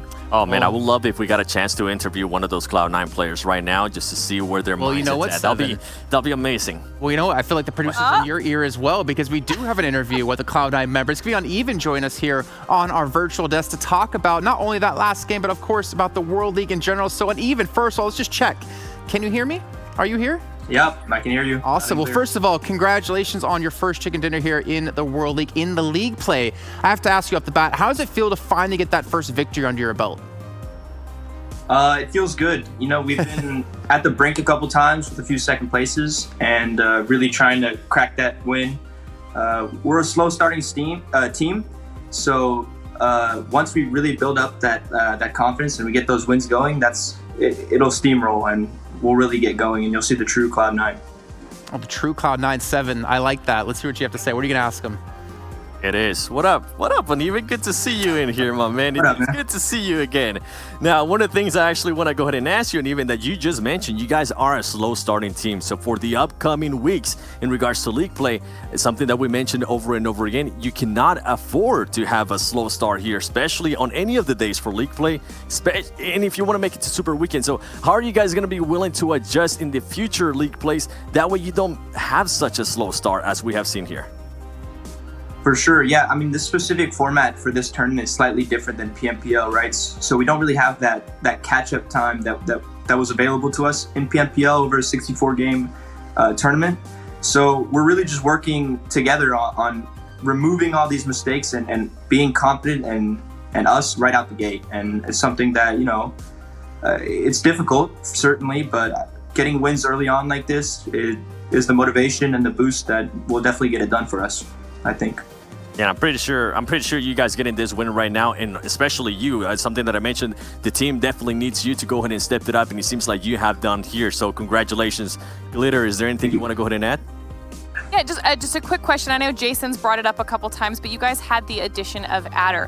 What's that like going into any of these leagues when you have to change up your roster a little bit and kind of work with a new person? How do you guys handle that? It's definitely an interesting challenge, and we've done it multiple times. Last second switches are, kind of a specialty for our teams for one reason or another. And it especially when you have a player like Adder, who, comes from an IGL position from the previous Team Unique roster, who has very, different ideas and very prominent ideas in game. It's difficult at the beginning to, really meld the two ways of thought between Beowulf and Adder, but once it gets rolling, then you just really have the best of both worlds, and if we can find the fluidity between the two, then we become unstoppable. Unstoppable, that is something I would like to see going on into the future. I do have to ask you one last thing. As the sole person here who picked Cloud9 to win that game, can I have a high five? Is that possible? Can we get that going? Sure. You haven't denied me last time. Hook me up. Other way, to your left, No, other way. Yeah, all right. We'll count it. I expect to see memes out of this, all right? I expect to see memes all over Twitter from this. All right, well, thank you very much for your time, man, and congratulations on your victory. Thank you. You know what? I like him more than you, Seven, because he gave me a high five when I asked for it, okay? If Glitter was in your position, I'm sure she'd give me a high five. I'll give you a fist bump. You ready? No, ready? I don't want a fist bump. You had your chance. Oh. You had your chance. Damn, that's gone. Leave me hanging, chat. Let's and Glitter's going, okay. Oh, it's the wrong way! Now I get it to you from there and go around to that one. Let's take a look at our do moments from that last game. And there's something I want to talk about in here as well for you, Seven, about Pittsburgh Knights. Obviously talking about Cloud9, but PK, we got to talk about these guys because they were definitely playing safe. Oh, we definitely do, but can we please acknowledge that Glitter was doing it the wrong way there? I would have totally got you, Glitter. Next time, just let me know.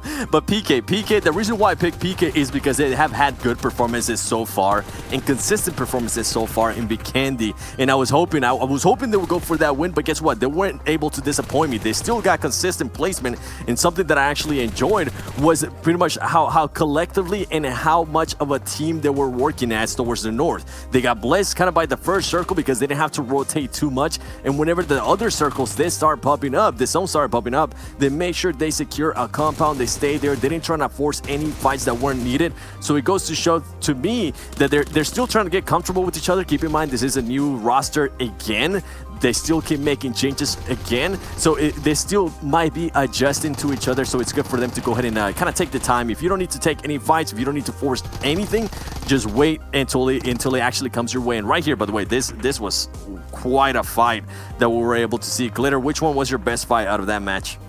I mean, the one thing I did like to see was the aggression that was coming out of Wildcard. We did see a crazy fight with them where there was a little bit of body block in a doorway that ended up working out incredibly well in Wildcard's favor. And this was a game that Wildcard needed to do well. They ended up dropping down, so they were right on the cusp of that 16th place position. I believe they were in 15th and only up by like 5 or 6 points at that point. So they needed to have a strong showing here so that they could start asserting themselves, back up into the place that they deserve in that top 16 position. So I'm very, very happy that they were able to do so here on this map, and hopefully they can continue to do so after. And right here, I'm pretty sure you remember, Glitter, we were kind of pulling our hairs. They didn't get to show the other power when my boy Carnage should have thrown a grenade. He took a little bit too long, but hey, guess what? The veteran of PUBG Mobile, the big man himself, Carnage, was able to go ahead and clutch up that play and get those extra points, not only for myself as the leaderboard, as we have our own leaderboard here for predictions, but also for his team. So it's good to see that he can still go ahead and clutch it up. I would have loved to see a grenade though, Carnage. I don't know if you had one or not. Maybe in the future we'll be able to tell. But overall, Cloud9 being super aggressive here. They needed to go ahead and make that push before anything happened. They needed to be even more aggressive after they got that knock. So Cloud9, what a performance there, and I wouldn't be surprised if we maybe see another performance like that from them here. Maybe going into another match for the day. Let's take a look though at the total damage so I can gloat even further about Cloud9 there getting themselves that chicken dinner. We can see it on the screen now. Number one, not only in the game, in the damage department here, Glitter, 2,500 damage done by them. However, a standout performance you can see by Footballist. Yeah, and that was a team that we were actually watching as the game was going. Footballist was doing very, very well for themselves, whether it was with damage or with kills. But I love seeing this type of a game coming out of Cloud9. I think that Jukes and Dave had pointed out, and as you had stated earlier, Jason, they didn't start getting that damage until later, but it's because they were fighting off so many different teams around them in those last final zones. They had to keep off so many different squads. But look, we've got 7 kills coming in from PK, 7 coming in from Wildcard. So some of these teams, even though they didn't get that top spot, were still doing a ton of damage and pulling down those kill points, which we've emphasized time and time again, their importance. And something in regards to football is being able to get those 11 kills. That is huge for them. That's another team that I seen kind of be consistent as well in regards to placing. Maybe not get those super high kills that we've seen from other teams, but guess what? Now they're also starting to get the kills. So could this be more of a turn of a table for Footballers? Could we see a win coming from here in the future? Because I know Jason will probably like to go ahead and scream it, right? Right, Jason? If they win, I'll definitely get on the air to do that one. Let's take a look at the overall rankings here to see where all the teams are currently standing, but more importantly, see where that bubble will be. But we're going to see Loops Esports still in that number 1 position, and more importantly here, Glitter, the only team still breaking the 100-point threshold. I'm actually really excited to see how the second page of this is shaking out, but Loops Esports, we knew that they were going to be an aggressive team. We knew that they were going to be very, very strong on the kill point side of things because that's what they've done historically so far. So this is really not surprising me. I am surprised, though, that we aren't seeing a little bit more out of some of the squads that we kind of called out earlier, but also seeing Dream Eaters moving up or maintaining that 10th place position. Pittsburgh Knights was able to jump up after that game, so that's really, really good for them. But there's definitely a few squads that we either aren't seeing or maybe didn't expect to see in this top 10. And I think I'm glad to see Konina Power at least on the first page there. They have been a little bit more consistent. I wouldn't be surprised if they maybe have try to go for that pop-off match that we've seen from them. And we're seeing the second page. Wildcard Gaming currently in 13th place. I'm pretty sure they're going to be looking to step that up even more in the upcoming matches as they only have 1 match left. So that's going to be something to go ahead and keep a close eye on. I'm not sure if they're going to actually, they will be skipping the last match. So this next match coming up is going to be their last match of today. So hopefully they can go ahead and put up a great performance, because guess what? Some of the other teams like UDR Killers, they're very close by. Nova Esports, we've seen Nova Esports have good performances today. They can maybe go ahead and go for a win. In SWAT 69, that's one team that has been very consistent in regards to placing all day. All they need to go ahead and do is just step it up on kills, because Team Umbra is right behind them and they are only 3 points away. Everything is going to come down to pretty much to the final match, I honestly believe. Whoever came up with this idea of League Play Super Weekend at PUBG Mobile Esports, congratulations. This is just making me more excited, man. You didn't have to be praised like that. I do want to mention 2 teams though, and I do apologize on more of a negative note. UDR Killers and SWAT 69. There was 500 damage, 800 damage respectively in the last game. For me, that's not the sign of a team who's going to be lifting a trophy, who's going to be taking themselves home $100,000. I feel like we need to be seeing more out of these teams who are on that cusp, right? I understand they're playing safe. They want to make it to top 16, but you need to see more kills. You need to see more damage. You need to see more consistency out of them if they want to take on the big dogs, Glitter. Yeah, and I think we can kind of see that illustrated in a lot of the stats that we could see on the back end as well. For comparison purposes, Loops, who's in first place right now, is averaging 17.5 points per match, whereas SWAT 69 is at 7.3. Now, definitely not saying that these teams are bad, but you're making a very, very good point. When you're up against these teams that are aggressive and successfully aggressive, because I think that's the most important part. Yeah. They're confident and consistent with that. They kind of need to figure out how do we get on that level? What are we doing that's different from what they're doing? Do they have better rotations? Are they just making better decisions? And you have to adjust, otherwise you won't be able to progress from Evan, I know exactly what you're looking at here. Go ahead, man. I'm sorry to interrupt there, but look at the difference in kills here between Loop Esports and SWAT69. 94 kills for Loop's Esports compared to SWAT69 only 27. Wow, and something that I'm actually able to notice there is that SWAT69 has actually gotten a lot of knockouts. They just have not been able to pretty much be able to finish them.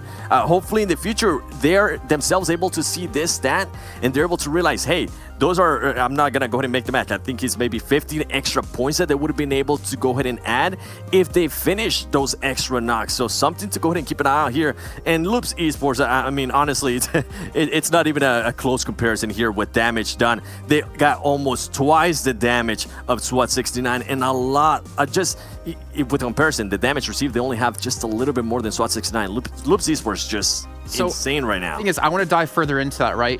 The damage they've taken, almost the same, but the damage done doubled by Loops. As well as you look at kills and knocks, as you point out, right? If you see the kills and knocks for Loops, they have more kills than knocks. However, for SWAT69, they have less kills than knocks. So to me, this kind of shows that Loops is being a team that third parties a lot more, that are looking more aggressive around the map, Glitter. Yep. And that's what we were expecting from Loops, but I think we've talked about it a few times how important, one, converting your knocks is. You cannot just leave them out there for other teams to take or for them to get a res back up on, because you're missing out on those kill points, which are becoming more and more important as the day progresses. But also, it's just going back to that consistent, successful aggression.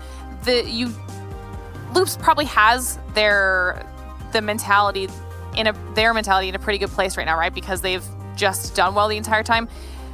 Do the teams that are at the lower end of the leaderboard, are they struggling mentally? Is this like, do they feel the pressure now? Is it starting to kind of affect their gameplay? Because now it's not just the other teams or in-game aspects that are going to be affecting their gameplay. It's everything else that's kind of starting to bear down on them. And how do you deal with that pressure?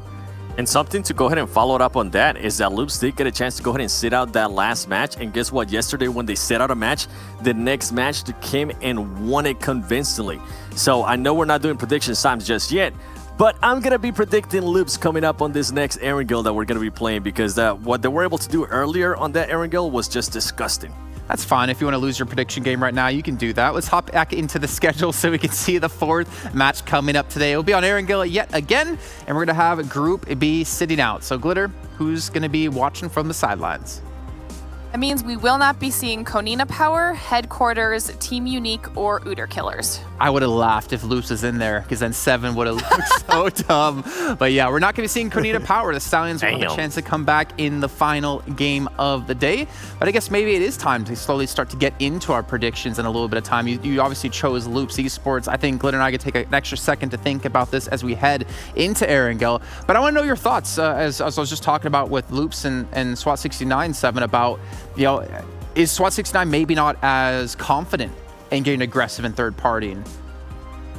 Oh, definitely. I mean, it comes down to placing. Loops is currently in first place. They got nothing to worry about. They got everything going their way. Meanwhile, SWAT69 is currently in 16th place. They could be out if they don't perform, so they're going to go ahead and play it safer. Loops is able to go ahead and afford just being more aggressive, and that's one team that feeds off aggressiveness. That's one team that feeds off seeing weakness when they go ahead and go up against the team. If you ever see their gameplay, as soon as they go ahead and knock down one person, they just go for it. They're one of those teams that just doesn't care as soon as they get that one knock. And from SWAT69, for what we've been able to see, they're just so focused right now on getting points, on getting placement, that they're not really looking to get those kills. So hopefully coming up in the next matches, SWAT69 can step it up on the kills department. Yeah, I definitely want to see that coming forward, not only now, but obviously into the Super Week if they do make it there. Definitely. So we know, 7, we know your prediction. You're going with Loops Esports, is that correct? All right. That is correct. Glitter, who do you got? Yeah, I know a lot of people are going to be going with Loops, and that's probably a really, really smart pick. However, I'm going to go back with Wildcard. I think that they're starting to finally pick up their gameplay here today. They know they only have a couple more matches, and they're still sitting in 13th place. I think that they're going to push really, really hard to kind of secure some more placement points. See, I thought they were going to do well as well here coming into this game. I'm in the exact same mindset as you, except I realized with my forwardness thinking of my giant nose that they're going to tank this match. And it's going to be B4 Esports to rise up. I'm surprised you haven't taken them just yet, because this has been a team that you've been behind for the opening weekend and even yesterday, Glitter. I called B4 once already, I believe it was earlier, and they got like 6 points. The first time we actually got to see Erangel, I did call B4, and I love B4. But I'm also really, the problem is I like too many teams, but I'm really pulling for Wildcard in this one. Well, you like before, but obviously not enough, though, to choose them over Wildcard. We'll see what's going to happen. Obviously, if you guys are watching from home, you can still win some drops here. You can watch within the game, within the Esports Center, and collect some points. And the top 100 people in points will earn some exclusive rewards. If you're not doing it now, make sure you get in there. Make sure you get your chance to get those rewards coming through to yourself so you can bring them in onto your very own Erangel the next time you play.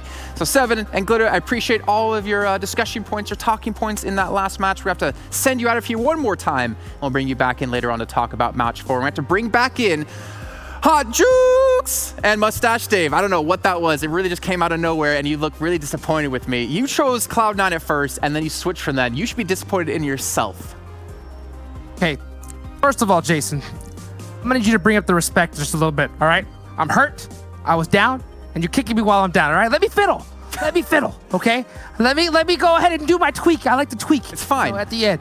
Unfortunately, not working out so far, but hey, you know what? I'm going to go ahead and I'm just going to switch it up. Tempo Storm. I'm going to think Tempo is going to go and have a good Erangel here right now. Okay, and Dave, I can almost guess who you're going to pick. Jukes! I mean, you can't pick him, so what team do you got? He's not playing. Loops. Okay. Loops all daily. All right. Well, gentlemen, why don't you take us into our 4th game here while we get close to winding things up with our 2nd and final day of our first week of league play. Let's get into it right now. Here we go. Erangel, the last Erangel of the evening, Dave, as we get into it here. This is the map that, of course, all these players just love to play on right here. And it's a really pivotal one to see who's going to be able to make it to Super Weekend. So I'm really interested to see right now, like we saw it before when we were casting. Pachinki, we saw Tempo, we saw SWAT 69 challenge them there. Will they do it again? So far, it doesn't look like it. It looks like they maybe decided to make a little adjustment right here. But man, I mean, that was a really interesting one, interesting fight that we saw last time, that's for sure. Hey, you want that drama, man. You want that drama. I already know it. I mean, it was interesting. It was interesting.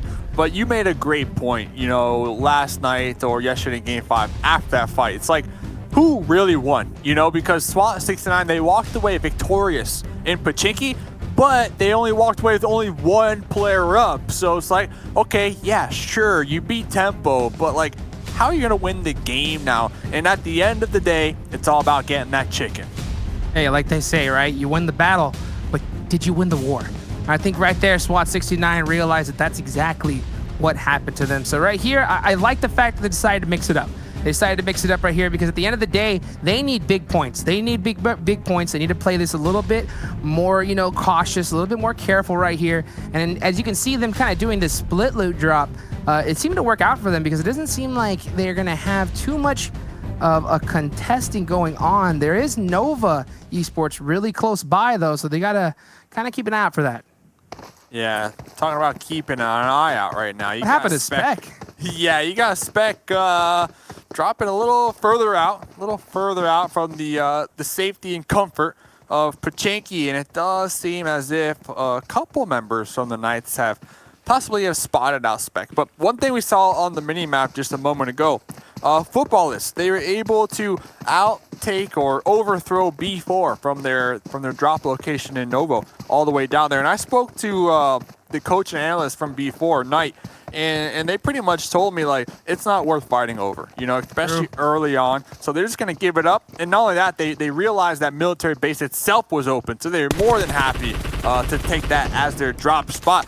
We were talking about SWAT 69. They might not be dropping on Tempo, but they are dropping on Nova Esports right now. Very interesting early engagement coming out from the squad of SWAT 69. And I got to say, it's not looking too good. Well, SWAT 69, not sure if they lost the 6 or the 9, but half of their team is completely wiped out right there. AZ from across the map with the VSS, with a crazy off angle right there, to able to get that first initial knock. And then with the numbers, you know, Nova, they're so great. Like, this is what they do best, right? Being able to kind of push together as a squad, use their hip fire abilities, just able to do that 3v1 and get them out real quick. And wow, what a fight. What a fight. And after that one, SWAT 69, they might drop Pajiki just because it works a little better for them.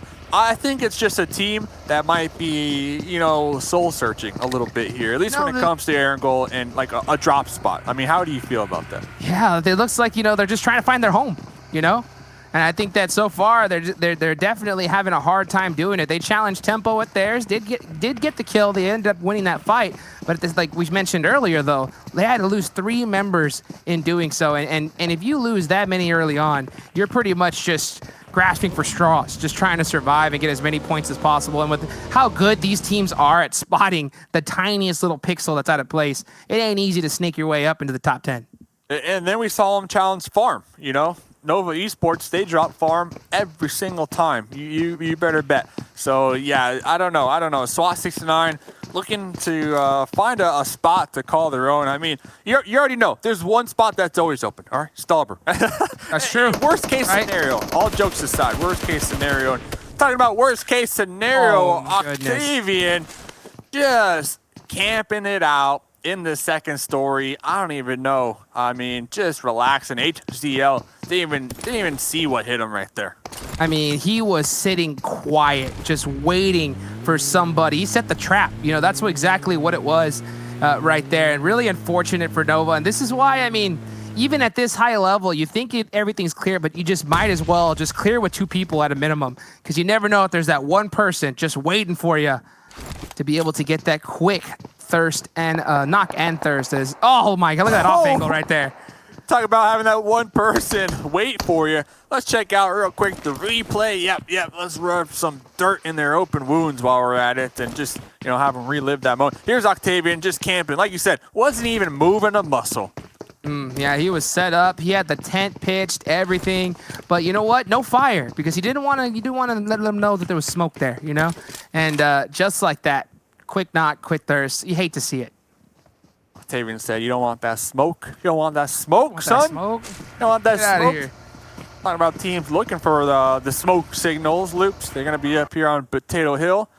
Looks like they're all just dropping loot. Sharing is caring, as we like to put it here, and looks like they're gonna be dividing up some ammunition and just getting the boys back together in their little vehicles right here.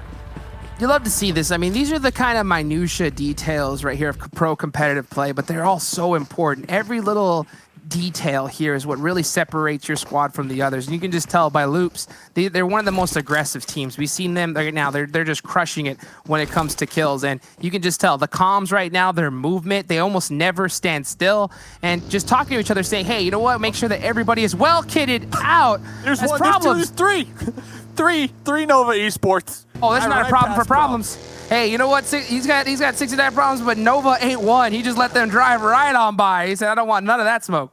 Dude, I was saying that yesterday. I said Tempo ain't one either, but hey, they got some big problems right now. They got some big problems if they have to resort to just, you know, randomly snaking it in the middle of the grass field. Look at that. Talking about big problems, yep, Umbra Perez right here will be getting a kill, getting a knock and a point on the side and taking out 0 from Yala. Yeah, and for anybody that's kind of watching this and new to the competitive scene, you know, when you see in the chat, you see certain people typing like, oh, why are these guys just camping? All they're doing is camping. I think that's a good example of why, you know, some of these teams aren't just moving around like crazy. If you just drive by another squad, they are so quick to just hit that flick, knock you out that vehicle in an instant, as we just saw right there, Team Umbra do. But yeah, Tempo on to Pachinki, just kind of holding it down right there. This is those little details. I'm telling you, these guys are so good at being able to spot. Their movement is on point. And you can just see Spec just trying to find anybody on the drive in so he can get that DP laser going. Yeah, attention to details, communication, awareness. I mean, it all comes together here. This is the cream of the crop. And we got Matic over here from Dream Eaters attempting to take some shots on the Mystic, currently driving on by in this open field. And Looks like we're going to be whiffing a couple of them, but you know what? It is not over yet. Mystic able to just get on out of harm's way. Yeah, I chuckled right there because, you know, I made that same mistake too. Like when you have that M16 and you're trying to track, you know, it's pretty darn good at long range, but mostly at single fire.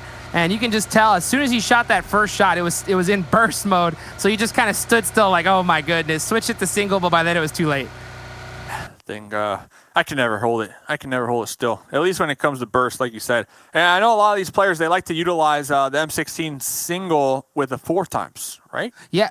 I mean, these basically trying to use it as a DMR. Right now, real quick, got to comment on this zone shift, which apparently there isn't one. It's just dead center right here. So all these squads are going to be pretty decently set up, except for Nova down in Primorsk. They have to make a big rotation on in. But yeah, back to that point, you know, like these guys, they love that DMR because a lot of them are using gyroscope feature. It's the ability to be able to control recoil by actually moving your phone in person. So all they do is tilt their phone down and they tap that fire button so fast, and they've practiced this for hours and hours and hours. And with all that practice, it's just like a laser beam, you know, just like a laser beam and so fast. Practice makes perfect. Full gyro. It's something that is hard to master, but when you get that down packed, I mean, it's just another tool that you could utilize here just to up your game. So definitely would recommend that. Maybe even adding a finger or two, that claw. I mean, there's so many different things when it comes to, you know, PUBG Mobile, the different techniques out there that these players utilize. It's so fascinating to see. And looking right now, looks like the squad of Frag Machines will be rotating on right by, trying to avoid being detected. Tell you what, something that, you know, if you're going to utilize gyroscope, one thing you need, especially for moments like this, you know what it is, Dave? What? Gaming chair. Gotta have it. Gotta have it. You know, if you're using that gyroscope, like as soon as you see a vehicle go by, you'll see that person basically almost do a complete 360 in their chair, you know, as they just try to track those players down. But man, once they get it down, these guys are so great at shooting at vehicles driving by. I mean, are you really gaming if your chair doesn't say gaming chair in the title? Come on, let's be real. It's gotta spin. Has to spin. It's gotta spin. You gotta keep that thing oiled up. And looking at teams looking to keep things greasy right now. Frag Machine's gonna be right here in this dip, tossing a little smoke. Now, the smoke, it's gonna be able to provide some cover, but it's pretty much, we were talking about smoke signals earlier on. This is a smoke signal. They're in the middle of a field in a dip. They are smoking it up, but how many do they have? Like, how long can they actually use this right now, this strategy? They had to just get on out. They don't want to lose anybody in a vehicle right now. And where they're positioned at, this is a decent defilade right now, but there's a better dip just a little bit further. And I think like right now, Hamid's actually looking towards it. I think that is where he's going to try to go. So I think right now they're just trying to throw some smokes out and hoping to drive their vehicle to that dip that's just right a little over that slight hill, right? It's not too far away from them, but that's going to be their best position. And I think that you could see them doing that right now. There they go. There they go. Yeah, I mean, Team Queso all the way up there in the hills trying to get higher vantage points to kind of look down into that dip. So that's going to be an interesting fight to see who comes out on top of that one. Yeah, because you know what they need? They need a deep dip. That's what's just like right next to them. Unfortunately, they're in that little shallow one, and you can get your vehicle blown up really quick, and you do not want to lose your vehicle, especially this early on, because if that zone hard shifts, you're going to need it to rotate in. You know what time it is, Jukes? You know what time it is, man. What is it? Talk to me. It's footballers versus loops time. Oh, they fought each other. This is one of my favorites. You can't go wrong with this. Yeah, you're right. 100%. They fought each other yesterday. Game 5 in the crates. And that was just a crazy, insane fight right there, so close. Oh, as a matter of fact, I think I remember one of the members from, was it Footballist? Yeah, that actually fell off the top of, of the tower right there. And that C9 was with the third party. C9 with the third party. So I want to see a straight up 4v4. No third parties, all right? If you see this fight happening, leave it alone. Just watch. And as I say that, it looks like both of the squads will be going their opposite ways, their opposite direction. That feels bad for Dave. Well, they have to right here. With that kind of zone hard shift, they're on the way. And I really like Football's strategy here, because usually when there is a hard shift, you always want to assume that hard shift side is open. And as you can tell right now, it is wide open, but what isn't open is Skull. Skull's closed right now. It's under quarantine as Loops and Dream Eaters in a big battle right now. that in. Gonna be feeling the hurt first. Gonna be making their way on into the school corridors. Will be spotted. The trades coming on out right now. Carleo, the top fragger for the squad, trying to get the retaliate fire. You got Toffees over there, kind of separated from the team, gonna be by themselves. They got 3 members of Loops right below them. But if they get tunnel vision, I mean, look at this hallway. There's buggies there. That's gonna create kind of an obstacle when trying to make this push on the Dream Eaters. That's correct, and you can just see how quick these guys are to get that thirst. Unfortunately, you know, Carrillo was trying to hold that position down and kind of give his teammate a little bit of breathing space to get back up, but nah, Dream Eater's super quick, saying we do not want any of these members from Loops getting back up right here. So, that might be right on Becker. Close. Very close. It did chunk out Becker quite low, but Becker is still going to be alive off of that one. Yeah, and for those of you guys that are just kind of tuning in and haven't played too much PUBG Mobile, you know, you don't really get hit markers or any kind of notification when a nade actually hits somebody. So you just kind of predict. If you don't see a knock, you're not really sure if that actually got damage or not. Interesting. So we'll see what they can do. I'm still really skeptical of Toffee's position. It's kind of like a 3-1, very soft 3-1 split right now. Not only that, these buggies. I mean, these buggies are blocking this hallway pretty good, and it's going to make it a challenge when trying to make the push. I mean, for the time being, I mean, school is kind of centralized in this zone, so both teams theoretically could just kind of let each other survive for the time being. They could. I don't think they want to, though, because right now they really got to start focusing on making sure that no other teams press up on them. School is just one of those locations that's it's so good because there's a wall going all around it right there. It really kind of funnels teams to be able to only go through a couple of positions. So it's a great place to be able to kind of bunker down right here. But, you know, it's kind of tough to be able to stop those players from coming in. We're in a fight with some of the best teams on the planet. We'll see what they can do. I mean, next zone. The hardship again. Oh my goodness! It went the other way. You know, it just broke all these players' ankles right now as the zone just shifted right back onto Rozhawk. But Team Umbra, they're jumping for joy right now. This is the exact zone that they needed. This is a huge spot for them. And you complimented Footballists. Now they're the furthest away, so it does look like KHK. They're going to be spotted. At least 2 of their members were tagged in the process, I believe, by Cloud9. But Cloud9, seeing this next circle, they're like, nah, we're not going to waste our time. We're just going to send it on into the zone, try to make it on in. Beowulf trying to do some scouting, but look at this. Heard the steps. He heard it. Oh, they gave away their position. Yeah, they gave it away. Just a little too antsy right there. Beowulf was thinking that was clear, but the second he heard that step, he instantly did that quick turnaround, gave that intel to his team. And now look at this, Cloud9 able to rotate in safety. That's a tiny play right there, but so huge for their squad. Yeah, I mean, Alpha Legend, they're setting up the trap right there. They weren't taking any shots. And talk about teams trying to make shots right now. Yalla Lord on the roof right now, tossing some mollies, tossing some grenades right on top of Wildcard. You got 3 members from Wildcard right beneath them. But, Lord, where's the team? Where's the team? They're not going to be here. They're just on the outskirts of this one. Wow. Oh, look at that. The vault down, able to ledge grab onto that second story right behind the door on the balcony, trying to go for the pre-fire, the hip fire. Oh, but Sam able to survive right there and just get another kill, another point to the side of Wildcard. Interesting play for sure right here. Oh, and that's it. Wildcard able to finish out the rest of the squad. And I believe that they are going to be able to get Spring up in this position as long. Yeah, it looks like they are going to be able to do that. So they're going to be set up with a full squad going into this coming up final circle coming up soon.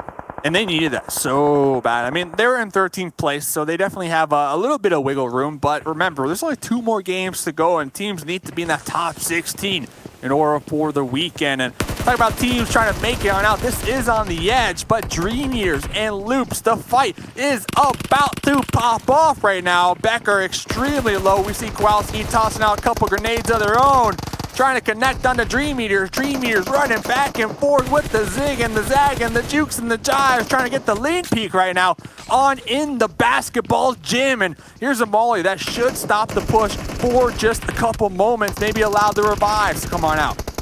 Well, pre-fires like crazy right now. All the kit coming out. They're just trying to open up the fight with the initial knock right here. And here comes the press. Oh, there's one. Yep. Yep, pushing on into the smokes. The pre-fire through the smokes will connect on the 2 members from Dream Eaters. Matic extremely low, going for that reload with the Scar, going for that spray down, and Dream Eaters! Oh, is that it for Loops? That is it for Loops. They are done. They are out of here. And that one's gotta hurt Dave right there. You know, I mean, they did get a whole bunch of points in the last game, so I think that is going to be okay for them. But Dan, that's a really tough loss right there. That fight was just all over the place, so difficult to track. I mean, those are those ones where you just start hip firing at things you don't even see. But you know what, Dave? I realized I did tell a lie earlier. You know, because you don't get a hit marker when you throw a grenade, but there is a way to tell that if you did hit somebody. And you know what that is? What's that? The second that nade goes off, if you see that player run in the opposite direction, that's how you know. That's how you know you hit them. We got him. That's exactly what it is right there. You know, so right now, like you saw that nade, none of the players moved. Yeah, you know that nade didn't do not a dang thing. You know, but when it comes to the rest of them, oh, if they start running, you know that had to hurt. But speaking of running. Yeah. Both these squads, they're in school right now. They're trying to hold this position down, but look at the clock. 20 seconds left. They got to get into zone, and they're getting gate kept. Open VSS going to be spotting out one of the members right now from Dream Eaters, and Dream Eaters, they got some issues on their hand. They might need to be sent to detention because you got Team Queso on the outskirts of school. Team Queso are looking to press the fight, realizing that the next zone does not favor this one. We saw Marco pop in the U.S. for just a second, but they cancel it. They cancel that one, and now what are they going to do? They're using up so much time right now. Using up so much time. They have no choice, but they need to start moving quickly because you can see all the teams that are gatekeeping, they are shooting out all those vehicles. Oh my goodness, football is getting in the fight now. Footballists are on the wall, on the outskirts of school. So, you know, regardless of who wins this one, footballists are lying in wait to clean this one up. Marco going to be pushing on into the hallways with that up. Here comes the blue zone. That's going to start putting in the damage. Solke going to be jumping on top of that buggy, trying to get some better angles. Lutz going to be pushing on into the schoolyard right now, taking some shots. Alpha Legends, we saw right there, we're eliminated. Team Queso eliminated as well. Nobody winning back there, really. I mean, footballists, I guess. Man, I mean, school. I mean, that is such a tough place right there to get out of, and all those squads just got pinched due to that hard shift right there. Lutz from football is able to drive by and get that little dip I was talking about earlier right here. So that's going to be a good position for him, but Nova's really, really close. Here comes a big fight.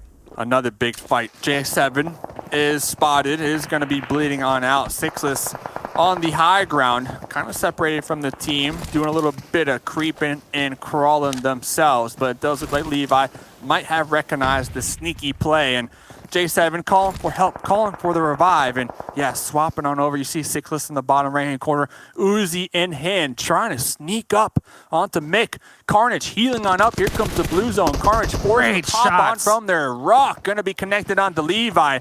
Now it's 2v1. Mick Zero going to be wrapping on around that. U.S. will be spotting out Carnage, getting the thirst onto Carnage, and Sixless is also taken on out. Oh, no. The angle right there from another player. He tried to just snake his way in. I would have loved to see maybe, you know, Carnage and Sixless just push together as a duo, and they probably would have been able to get that finish, but opted to play a little bit safer and do a split with Sixless snaking, and he got caught. Acer, he's getting his toes shot right now underneath that vehicle. It's all out madness. All out madness. You got Cloud9 Rozhawk, Team Umbra, South Rozhawk. Next circle does going up. Both teams need to make the push. Frag Machine's still out there. I mean, everybody right now, I mean, their health bars are chunked down just so low. I mean, the med situation, everything. We got 8 teams remaining right now.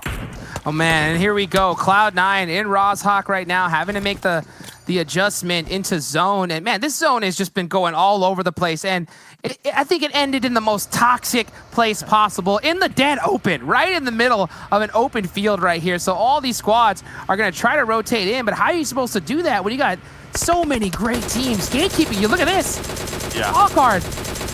Uneven. Yep, making the pull up, making the lay down across the road. Uneven was actually being shot, but able to kind of hide and conceal themselves. Gonna be swapping on over to the AKM, trying to tap the final shot onto Acer. Acer is so low right now. Who's Uneven? Vaulting on over the wall, putting in work right now. Bayo in the street, bleeding on out. Pyra tossing some grenades onto Halls from Team Umbra right now, trying to keep them at bay to allow the revives, but both members were spotted trying to cross the street from Cloud9, and I mean, you said it, this zone is a troll zone. I mean, there's nowhere to go. I mean, you can just see the hesitation and Uneven, not really knowing what to do in this position, being gatekept from both squads, pinched in the hardest way possible. Okay, now Nova, they're in that dip that I was talking about earlier, so that's going to be a really good position considering that it's in the zone, but this is just chaos, madness here in the last Erangel of the evening. Yeah, looks like Pro Lord trying to heal on off right there, but I didn't see many meds on him, so Prez gonna be making the push. We got a little smoke wall right now. It's gonna be providing just enough cover from Wildcard, but Wildcard, 5 kills, 4 up right now. Starting to spread on out. They know exactly what they need to do to take out Team Umbra. In the south side right there, B4, we saw him just a moment ago trying to make the pull up onto the hill. Yeah, you just can't do that at this high level. Maybe, you know, in some other, you know, smaller end tournaments, but against these guys, you cannot drive this late into zone right there. I think we saw Tempo kind of suffer that same consequence a little bit earlier on. But yeah, right now, it's all in the middle right here. Look at this, Nova and B4 and Footballless going at it. Yeah, you got Soulk just chilling right there, just chilling, not making a sound. They want to get these placement points. They are behind the buggy, wedged with the rock right here.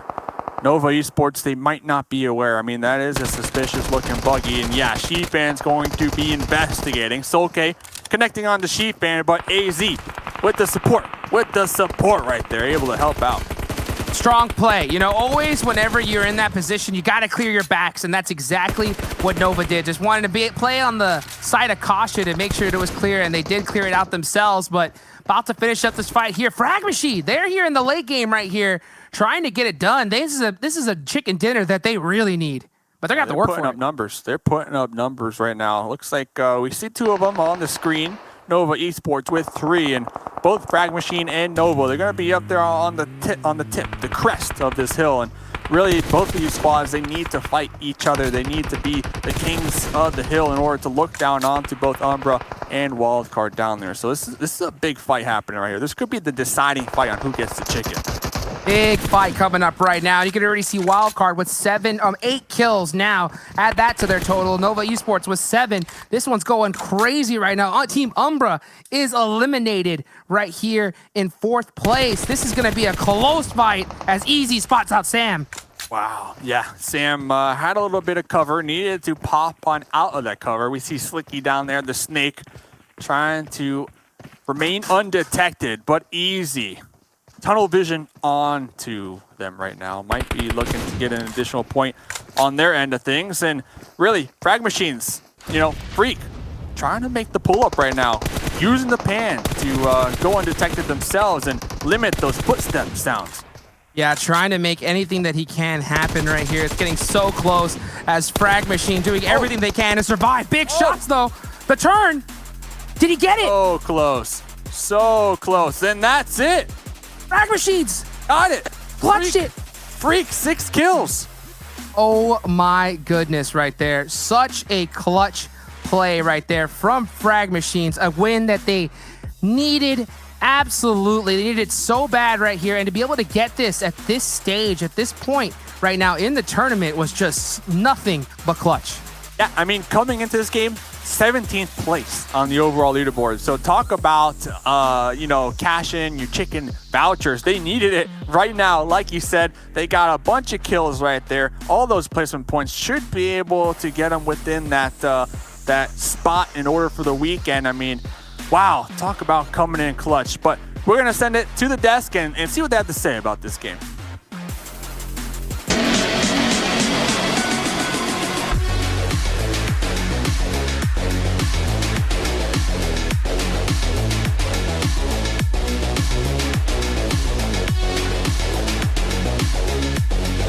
You know how when you're watching an esports tournament and you get to hear the comms of the teams and the players, and it's always so cool to hear them be so excited when they win? I wish we could release our comms going into that match, because Glitter was popping off. She was barking orders saying, Acer, kill this guy. Come on, do something.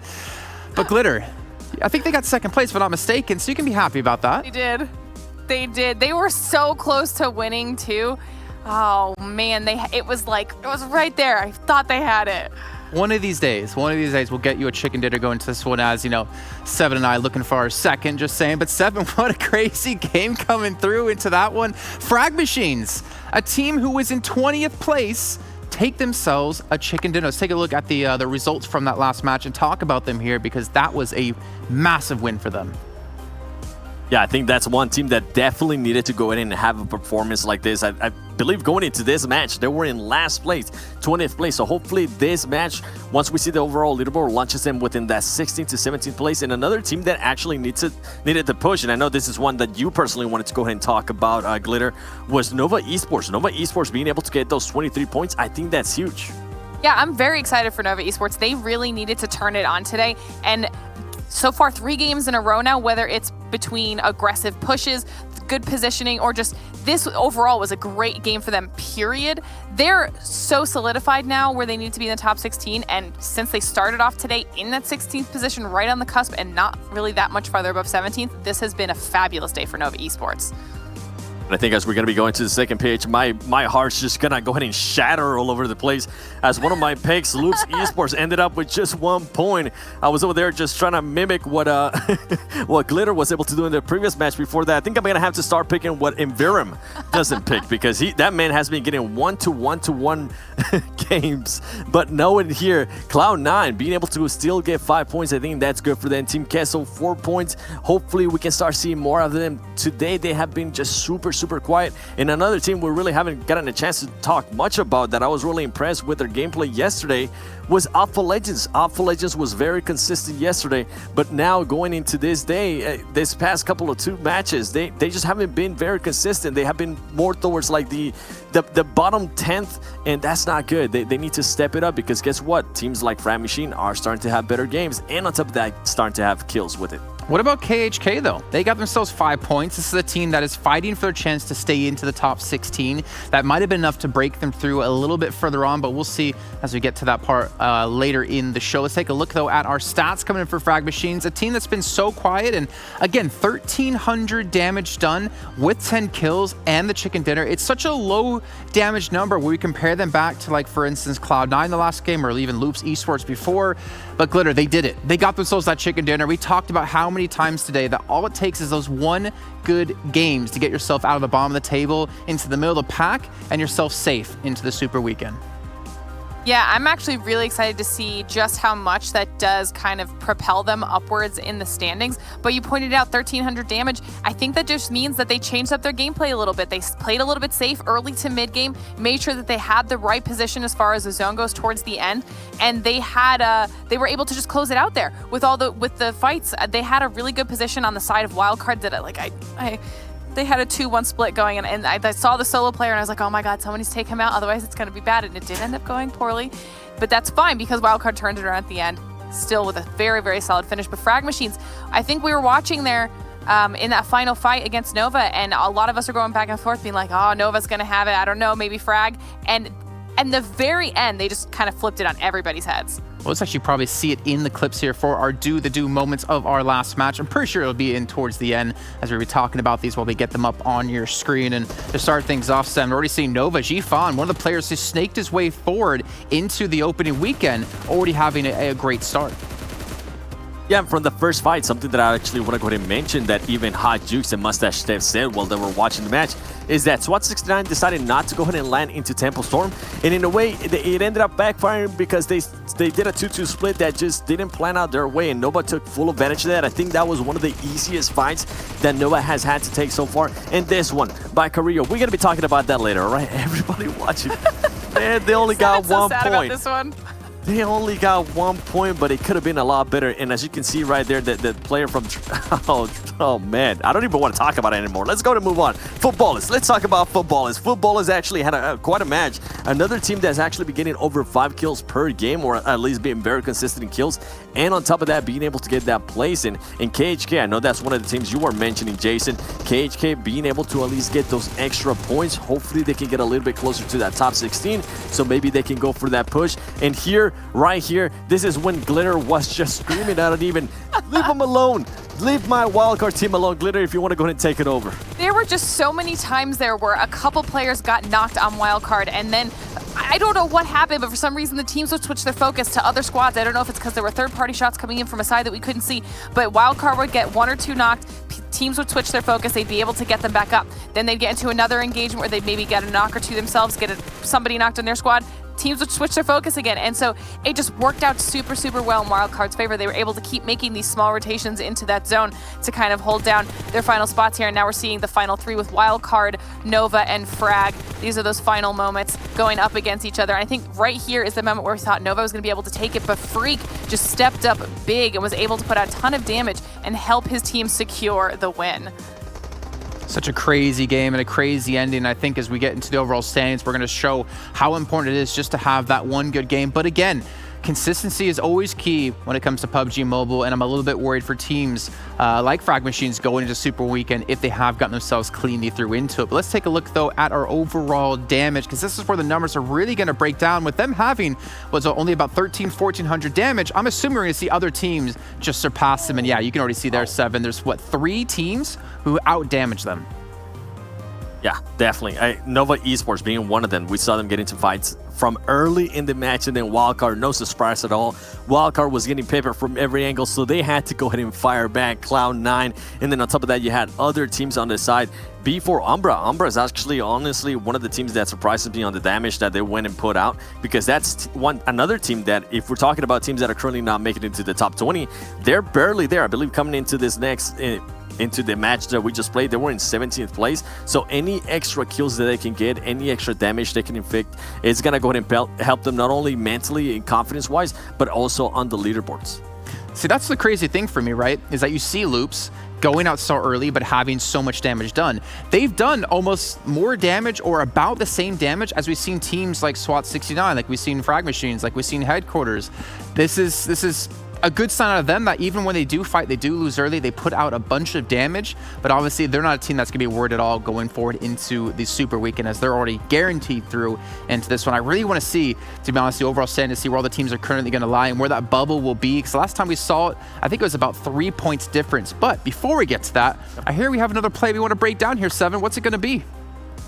I'm gonna go ahead and show you what it is, because it's as heartbreaking as it is such an intense play here from them, and it's gonna be Loops versus Dream Eaters. Now I want you to go ahead and notice how many players Loops currently has up. First of all, they have the MVP of North America, of PMPL Americas, Carrillo, and then you got Kawasaki up. So right here, they're thinking, okay, we got this. Maybe we'll be able to go ahead and challenge this. Guess what? Carrillo's able to go ahead and knock 2. At this moment, he doesn't realize that he's going to be flanked from the top. He gets 1 player knocked down, but at that point, also Kawasaki was knocked, and it was just the downfall from there. I'm actually going to be playing this one more time, just go ahead and show you the Sandmaster right there, himself, Carrillo, the one and only. He's going to go for it, man. And it was such an impressive play, just being able to knock 2 players. And something that actually didn't work out pretty much the way of Dream Eaters was that they didn't... for some reason, the execution wasn't quite there. 1 player from Dream Eaters push up. He got absolutely distracted by the smoke, which we gotta go ahead and take note of the smoke.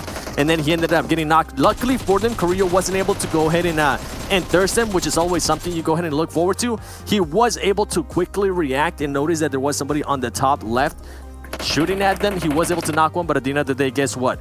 That 1 man from Dream Eaters over there towards the top is the one that ended up the champion of that fight right there.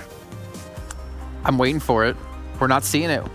Where's the confetti? Where's the glitter coming through? I was hoping to see it. You got the trophy. He's not going to give it on that. Is chat not really helping? Is chat not, calling out the teams? 1 point.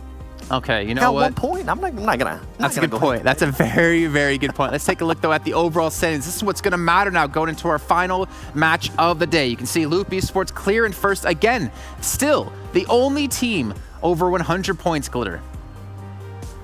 You know, and I think that's just probably going to be the trend going into this final round unless we see some big matches coming out of people. But what we're seeing right now is those teams that are at the bottom fighting tooth and nail to secure their top 16 position. So, I mean, we see Dream Eater stood there, still in 10th place, which is really, really nice to see. But this is the page that I'm interested to take a look at. So we just saw that massive game come out of Frag Machines. And look, they're actually currently still 1 point behind the 16th place team in Udyr Killers. That is rough. That is 1 point. And then not only that, you have SWAT 69 by just being 2 points behind Udyr Killer. So I'm pretty sure this is going to come down to the very end. And these are teams that are going to be playing in this upcoming last match as well. Anything can happen here. Even Alpha Legends. Alpha Legends is barely currently qualifying. I'm pretty sure that's going to be another team that's going to be looking to maybe get a better performance. As I was mentioning, they have kind of slowed down a lot here towards the end. But Udyr Killers and then Frag Machine being 1 point separated. We've been mentioning this over and over again. 1 point can make the difference. And guess what? At the moment, it comes down to that. There's so many teams left with that one match to play. I think we saw Team Umbra. They have played out their 8 matches. I think they were sitting around 55 points. They should ideally be safe, assuming that the top teams are going to play as consistently as they have before. But for Frag Machines, you know, you have to imagine you're this team, right? You've had a really rough first week of league play. You go into this match, you get yourself a chicken dinner. You have to be celebrating, and you have to be like, oh, we've done it. We've finally broken through top 16. We're going to be going through the super weekend. And then they see they're 1 point behind. Now they have to talk about consistency. Now, for them in particular, one of the teams I'm definitely going to be watching is how can they play out this last match and do it successfully to the point where they're able to get enough points to move through into the top 16. If they get challenged early on, they could be watching the entire super weekend slip away right in front of their very eyes. And let's take a look at the schedule so you can see which groups will be sitting out, and more importantly, what's the final map of the day. It will be on Vikendi, and Group A will no longer be here. So what does that mean, Glitter? That means we will not be seeing Wildcard Gaming, Dream Eaters, Team Umbra, and KHK Esports. Well, yeah, for KHK, unfortunately, as they have their 8 games played, they're in dead last, so no chance for them to move through into the top 16. But, you know, Vikendi 7, it's normally a very slow map. It's very often we see a lot of teams left going into some of these final zones. I wonder, though, are teams going to get aggressive? The thing is, if you're one of those top teams right now, 7, if you're vindictive, if you're maybe a jerk like I know I am, you could literally try to hot drop on some of these teams who are trying to break through the top 16 and spoil their chances. You have no threat to you. So are we going to see those top teams maybe switch some things up and really make the bottoms teams work hard for their qualification spot? The viewer, the fan, the entertainment in me says, yes, go for it. Hot drop them, destroy them. Show them what you're capable. Show them what you're currently in first place.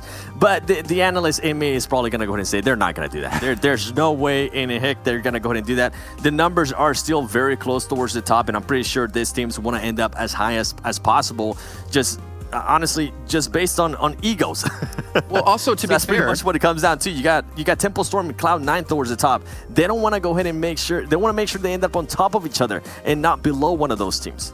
From what I remember, when we saw the prize pool, you actually get 2,000 for first place at the end of today. You get 1,000 for second place, and you get 500 for third. So there's still money on the line for these teams that build up not only for that, but obviously on top of their participation for getting 1,000 per week playing. So maybe some extra money come on the side here for these teams if they can lock down one of those top 3 positions. I mean, I wouldn't complain. Would you, Glitter, if you got 2K? I would never complain about that. Absolutely not. That's going to be a fabulous, nice little addition. I already know exactly what you would spend that money on, as we were talking about it yesterday. Let's take a look, though, at, again, some more giveaways going on for you guys at home watching. As long as you are within the game, within the Esports Center, you have a chance to win some lucky draws, some lucky drops coming your way. And obviously, this will be happening throughout the entire event. We're about to go into our final match of the day here, so I'm going to ask predictions. Glitter, we're going to start off with you. Who's the team that's going to take home the dinner? The chicken dinner. The juicy, delicious feast. This is hard because I feel like there's a lot of teams that are going to be playing really, really, really hard in this last match. But I am probably going to go Don't worry. The game's like literally about to start. So keep. I'm sorry, keep Nova. going. I want to see what they have to do. So who is it? Sorry. Loops. I got Loops, baby. Okay, so 7 has Loops. Who do you have, Glitter? Nova. Nova. Okay, I think that's the first time we've seen him picked. I'm going Footballists. I mean, I got to back my boys. I think they're going to do exceptional here. They've been doing fantastic today. So from what I can tell, we're going to be bringing in our commentators for a last time. This has got a really quick week actually going by here in League Play. 7, don't look too sad. We'll be back in a couple days for the Super Weekend. And we'll see you guys later on to break down that last match. Let's bring in Hot Jukes and Mustache Dave and Mr. Dave himself. You had Loops last game. I gotta give some big props, first of all, to Frag Machine for getting it done when it needed to get done. That's what I love to see. And having said that, I'm going for Cloud9 in this game. I think they're gonna win this one. So you're going back to Cloud9 after switching away from them. Your heart might be broken. Hey, Let's see, Mustache Dave, who you going for? Uneven said it. Well, after last game, I'm going to say Headquarters. I mean, I don't know anything at this point, so let's see if they get the final dub here today. Okay, well, let's head straight into our final game here. It's the final time we're going to see these teams playing here in our first week of League Play. Take it away. Here we go. Let's get into it. Vikendi, the last match of the evening. And like I said earlier, I'm predicting Cloud9 is going to win this one because we saw my man Uneven talking a little earlier. He said how his team likes to, they start off a little slow and they like to ramp it up and it just snowballs effect. So, hey, we're in the snowy map. So I'm hoping to see them get it done here in the last map. Yeah, hey, you are right about it snowing here in Vikendi. I don't know if you're going to be right about Cloud9 getting the win, but we'll see. We'll see, Hot Jukes. I mean, this is their game to shine.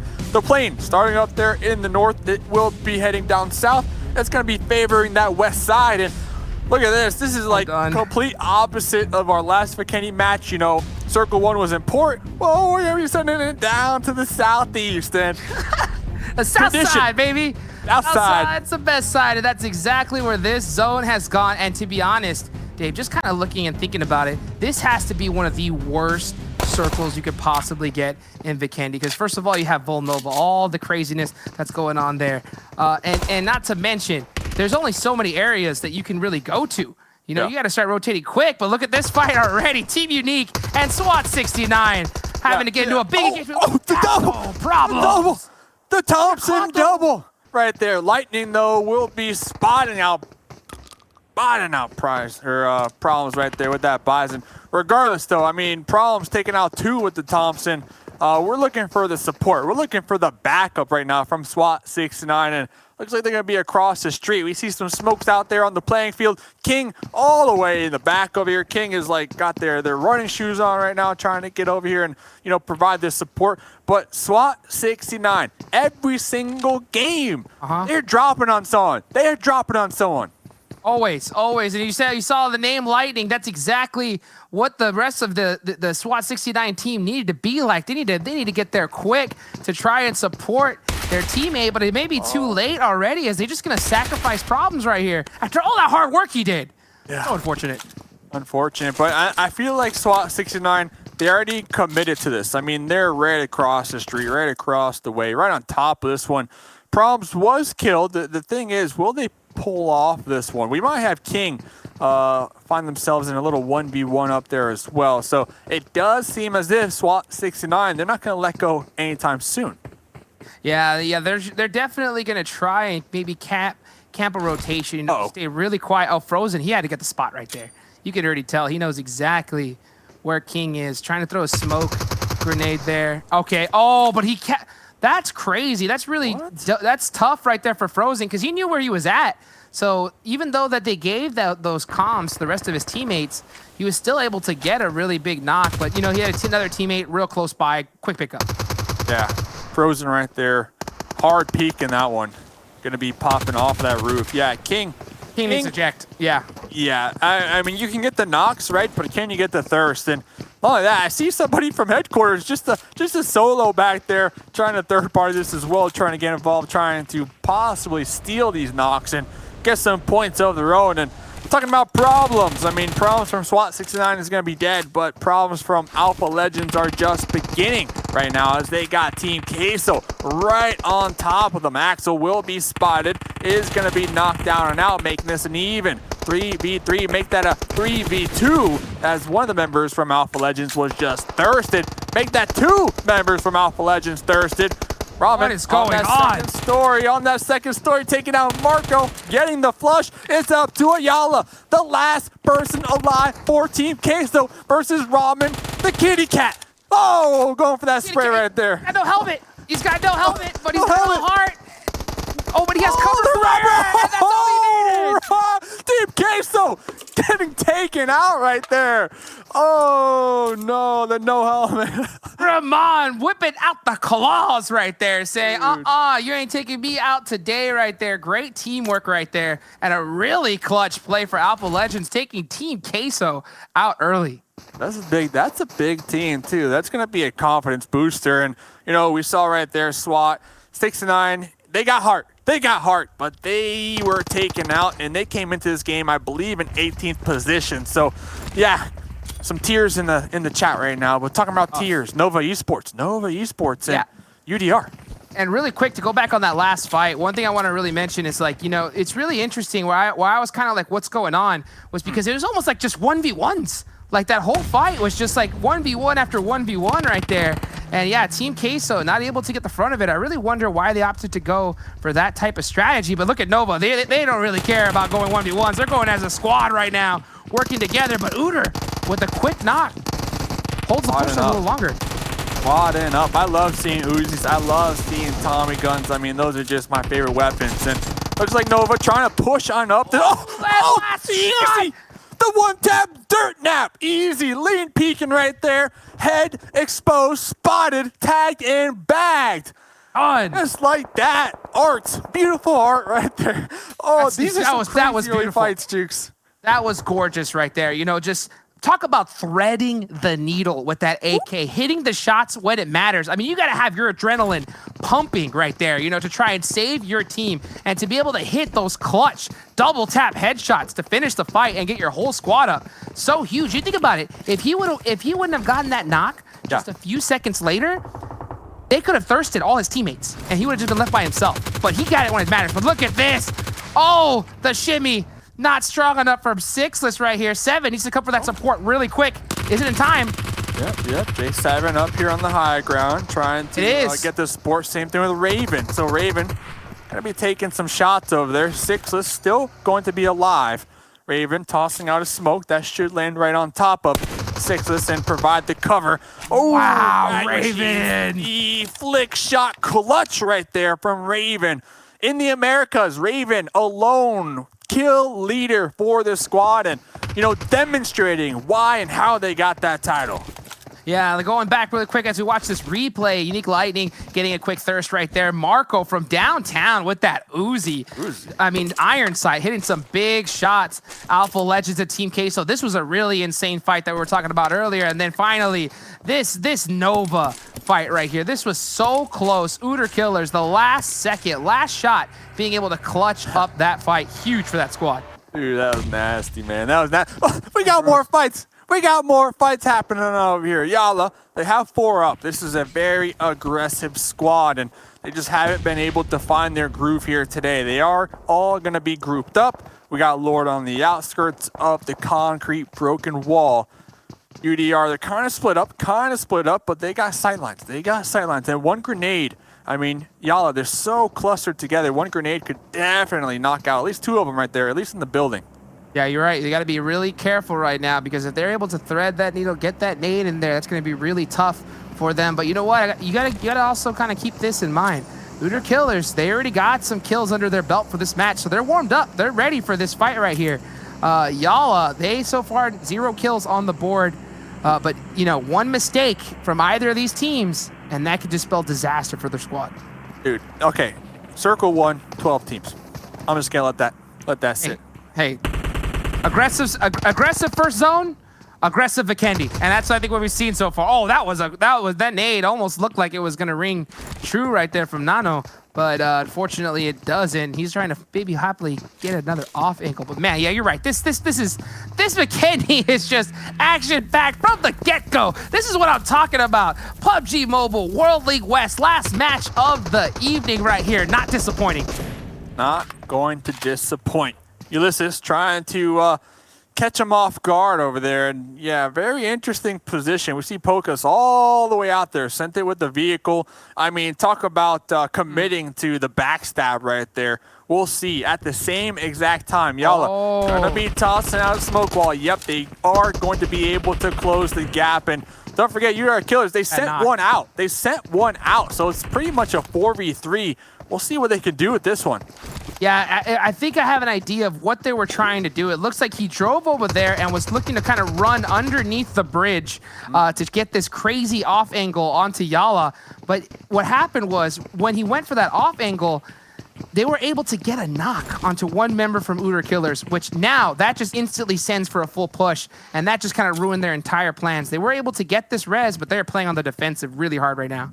I feel like it was a really solid play, but maybe not the time to use it. Maybe not the time to use it. So hopefully they can quickly group on up. They were able to get that revive. And Yala, you know, they made the push up just a little bit. They're able to overtake one of the barns, but it does seem as if we're still going to have this this standoff battle right now. And yeah, in the back of the minds of both of these squads, Cloud9 up there on the hill, they might be opting the third part of this.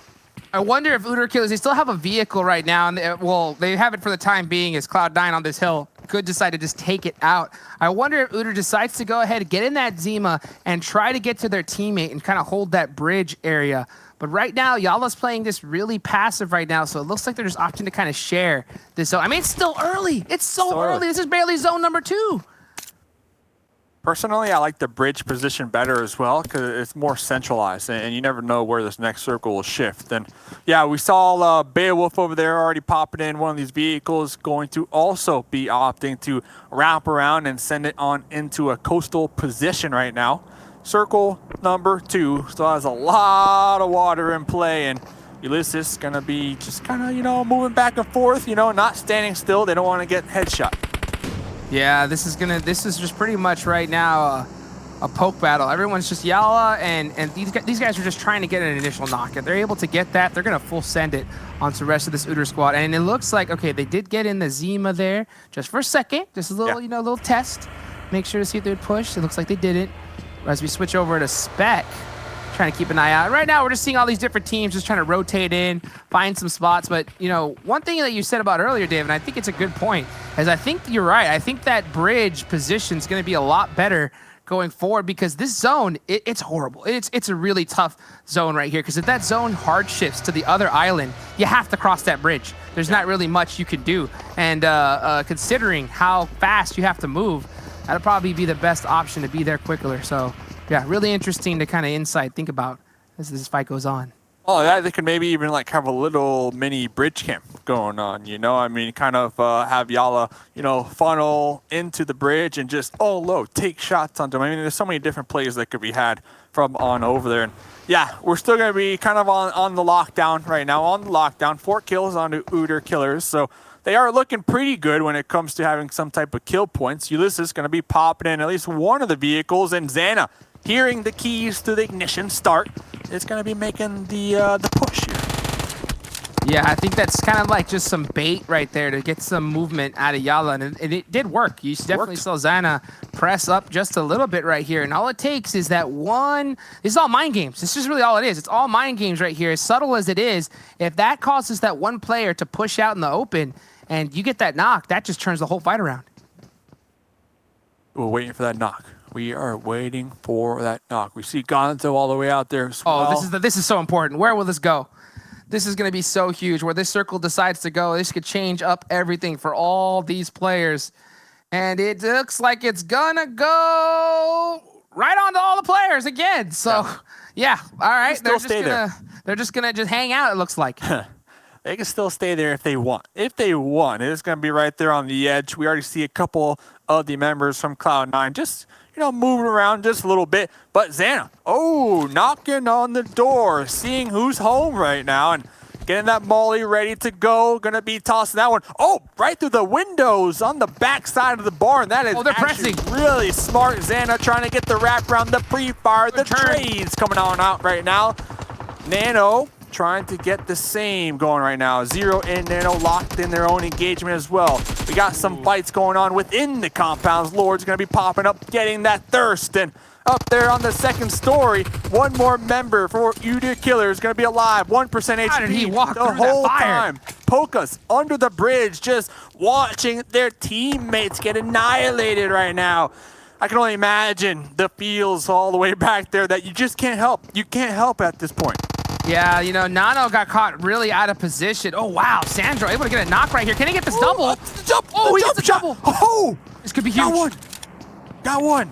Trying to get the thirst. Michael for the thirst. Pre-fire right there. Could this be the 4v1? Oh, through the window? Okay. Do it. Yeah. That's actually smart.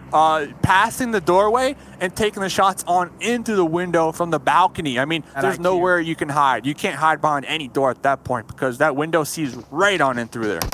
Yeah, Pokus now understanding that the rest of his team is completely gone and out, opting to go ahead and rotate the circle. And one thing I wanted to talk about earlier, but we're really focused on this fight, is Cloud9 is one of those teams that is always just preparing for the next zone. So as soon as this next circle popped, I definitely knew in my gut that they were going to try to swim across and get to it, because by the looks of it, you gotta guess that this next zone is going to be on this northern island right here. So yeah, they already went for the swim nice and early.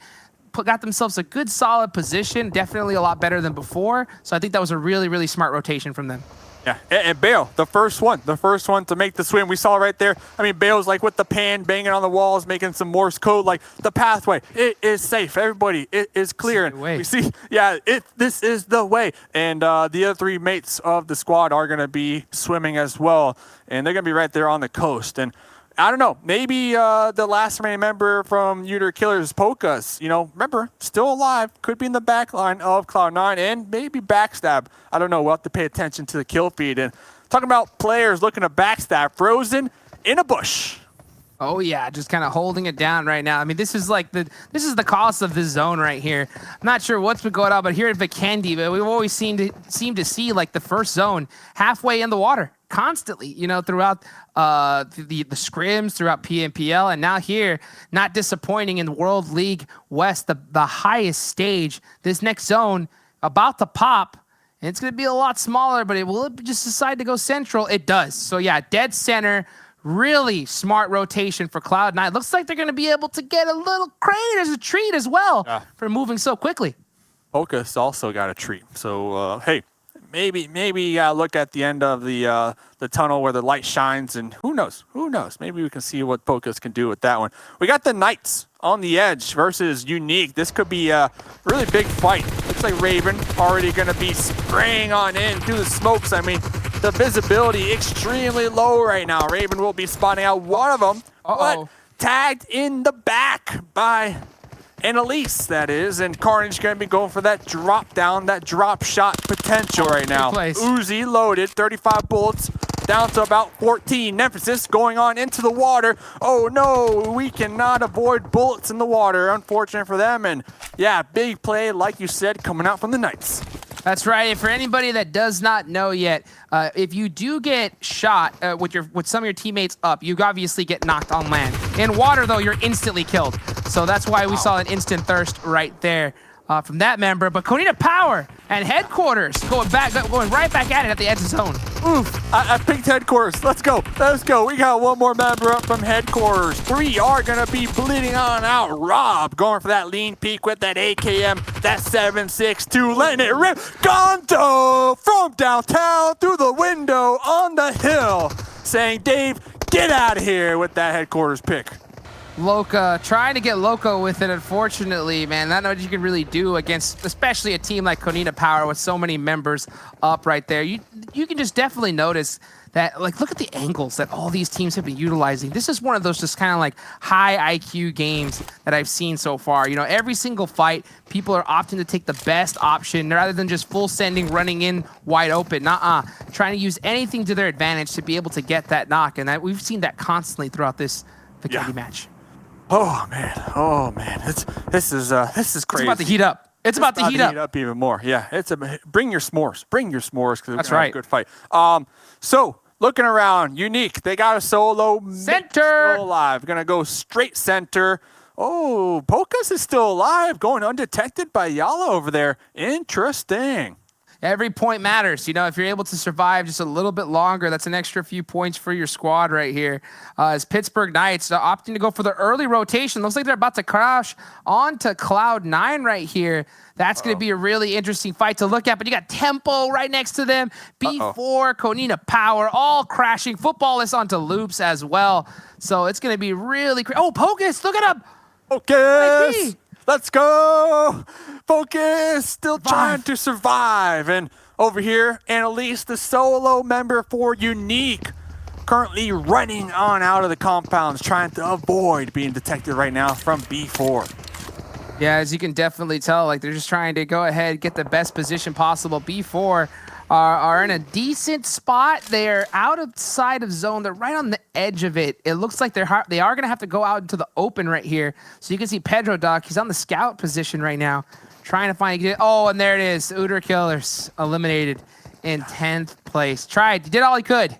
But yeah, not much you can really do in those kind of situations. It's a tough one. And talking about being tough, we got a lot of people right now currently prone, trying to go undetected. J7 actually going to be swimming.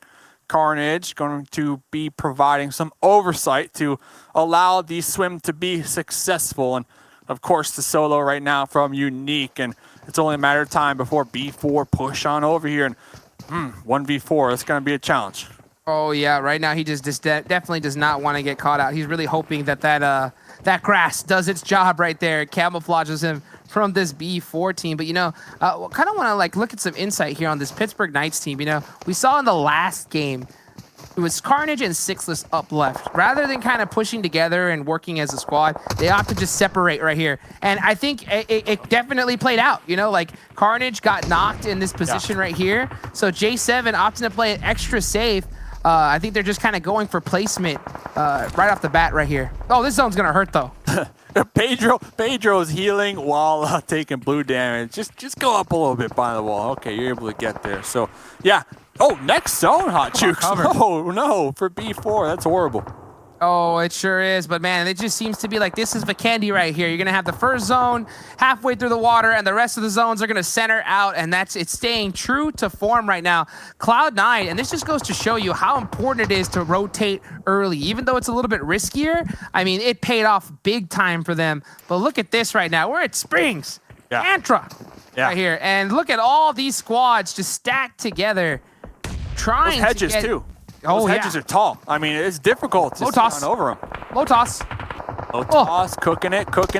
Might land on Gonzo. Gonzo, see you later.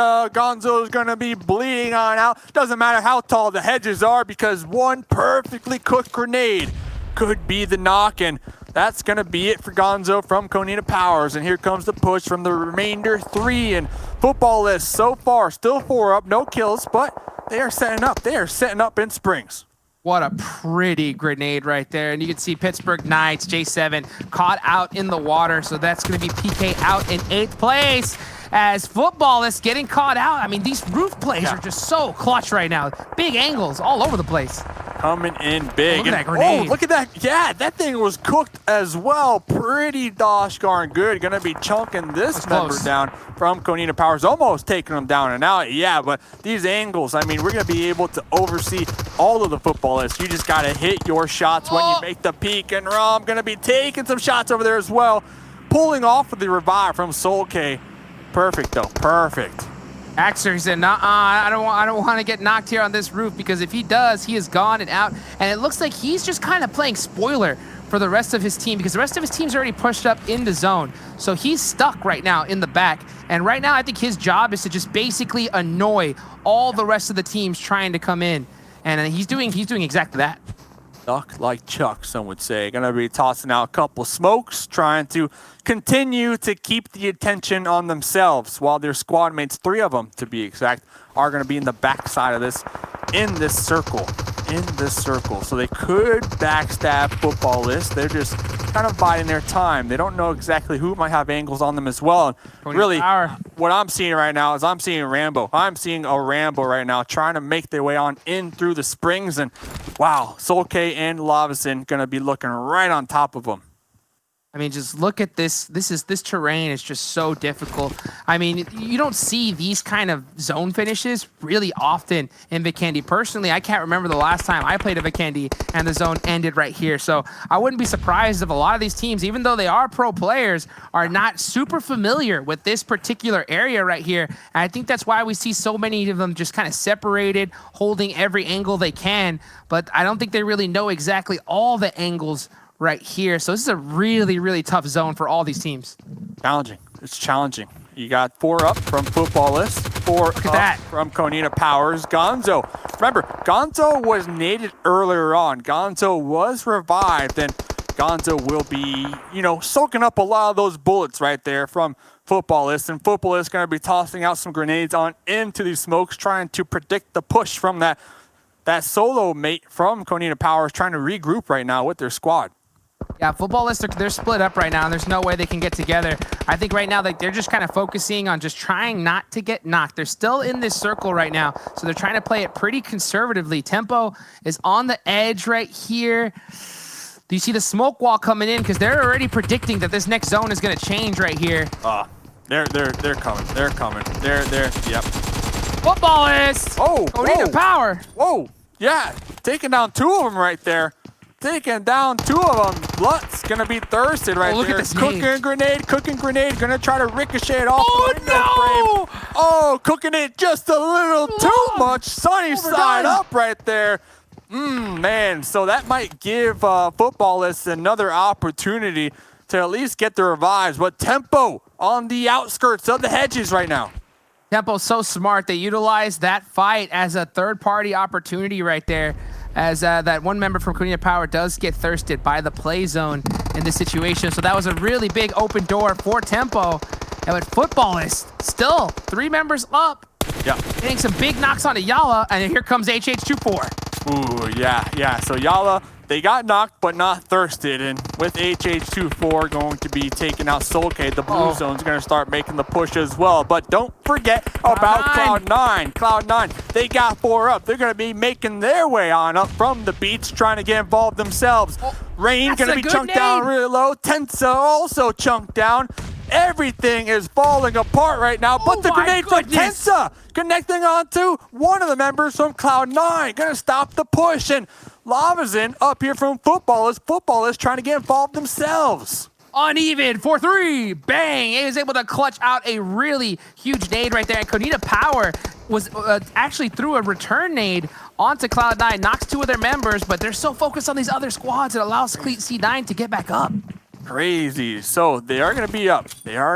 Looks like Konina Powers were able to use that time to retreat into hard cover right now. So Konina Powers and Footballless, they've been going at it in these compounds, one after another. Gonzo on the outskirts trying to get some information, is going to be spotted and then thirsted. So that might have been a huge mistake, but we still got Tixie the Terminator still alive right now from the squad of Konina Powers. And he's here out. Comes the push. Rob trying to defend the house. Oh my God, the drop compound, shots. Going for the spray, the quick switch. Reno able to get the win. 9 kills. Konina Powers, 9 kills right now.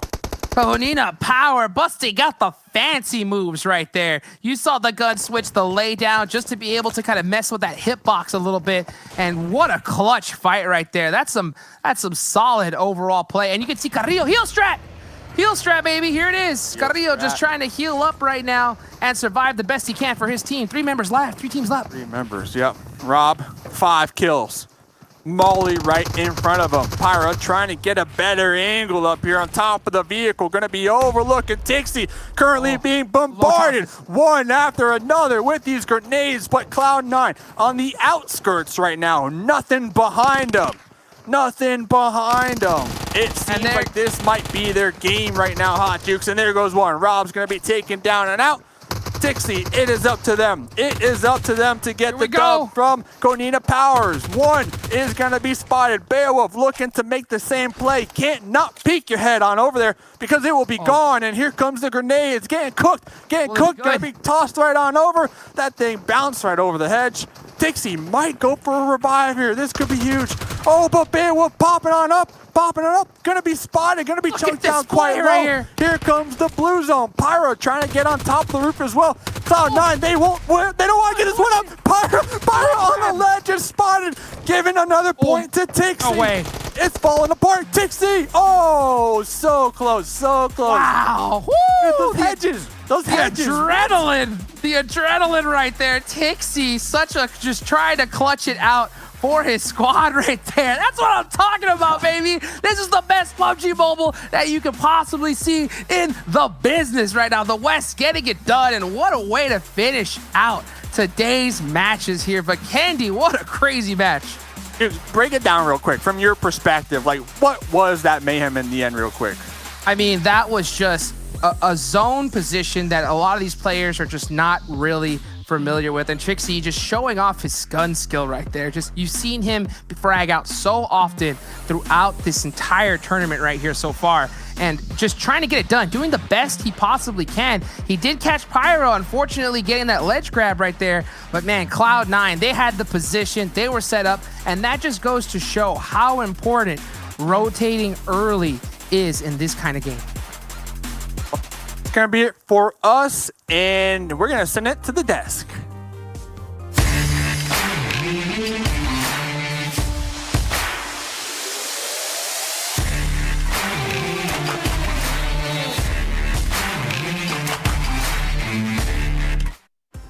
I gotta get up to you, Hot Jukes. You went with Cloud9 after being bested before, and it worked out a second time, getting themselves a chicken dinner and obviously getting themselves one step closer to being into the top 3 for a chance to win the moolah, the extra cash on the side, and of course a super weekend coming up in just a few days' time. We still have Seven and Glitter coming in to break down that last game of the day. Let's start off with you, Glitter, because if I remember correctly, you did choose Nova, but let's talk about Cloud9 I don't first. even feel bad about that. Cloud9 first, though. I I'll don't let you feel off bad with that about one. that. So yeah, we'll touch on them later. But Cloud9, very, very strong second game of the day for them. 12 kills overall. They had great positioning there in that final zone. It just, that was good gameplay. Okay, well, let's see the results from that last game. Remember, we still had teams in contention from breaking through into the top 16. You can see here Cloud9 taking home 12 kills on top of that chicken dinner for 32 points total. And Seven, a lot of the predictions coming through out of our talent fared off pretty well in this round. Honestly, and as you said it, shout out to Hot Jukes for correcting that right and sticking to his guns. See, earlier he picked Cloud9 and then he ended up changing it. Well, guess what? This time he picked Cloud9 and stick with it, and they won. So congratulations, Hot Jukes. And then another team that I actually want to go ahead and mention, Temple Storm, currently getting there, the fourth place for some reason in football, is being able to get 11 points to themselves. And Loops Esports, I know we're going to go ahead and move on to the second page, but Loops Esports, they were mostly working with 2 players that whole match, and they were able to secure a lot of placement points. So that's something you want to go ahead and see out of pretty much out of champions. You want to be able to see them perform when they are just at a disadvantage and when they also have everything going their way. And right here we're seeing it. And some of the teams that were actually looking 69, they needed to have a great game, but it didn't end up working out that way. And then another team that we've been seeing that's been impressing us here throughout the whole day, but just didn't have the performance we expected, was Nova Esports there with just that 1 point. Yeah, 1 point only, but I'm pretty sure they're going to be safe. I think it was Alpha Legends that was another team that was in that contention placing coming to that final match. Let's take a look at our stats here for Cloud9 from that last match of the day, our last match of our first week of league play. You can see the 1,800 damage coming through, the 12 kills, and of course, close things out based off positioning at the very end, Glitter. It's nice to see there, too, that they also were able to convert not only all of their knockouts, but pick up a few extra kills on top of that. We've stated and how important that is. But minimal healing, amount of damage. This was the Cloud9 that we were expecting. So, I mean, there's not even anything left to say. They've secured themselves the position they need moving into Super Weekend, and they did it in style there at the end. What about you, Something Seven? I wanted to go ahead and mention is out of Cloud9, I'm seeing the stats here. Adder actually ended up half of their kills with 6 kills in about 600. I know that's one player you've been talking about over and over again, that Cloud9 needed that extra fire. What Adder is showing up in this tournament and is being huge for this team. We got a chance to interview even earlier, and he even said we were him, hey, it's good that you're also starting to step it up. So it's good baggers being able to go in and show up man, it's going to be a scary team going to continue this trend. Yeah, well, let's take a look at our do the do moments as we'll be talking about some of the highlights of that match. And yeah, like we were just saying with the interview with Uneven, they even recognize they're slow to start when it comes to tournaments, but maybe they've been able to figure something out within the team from the time of PMPL over to PMWL. And let's look at some things happening off the bat here. I know there's gonna be a clip coming up in just a few seconds that's gonna make Glitter almost want to cry. And to be fair, it would is me as well here, Seven. Definitely.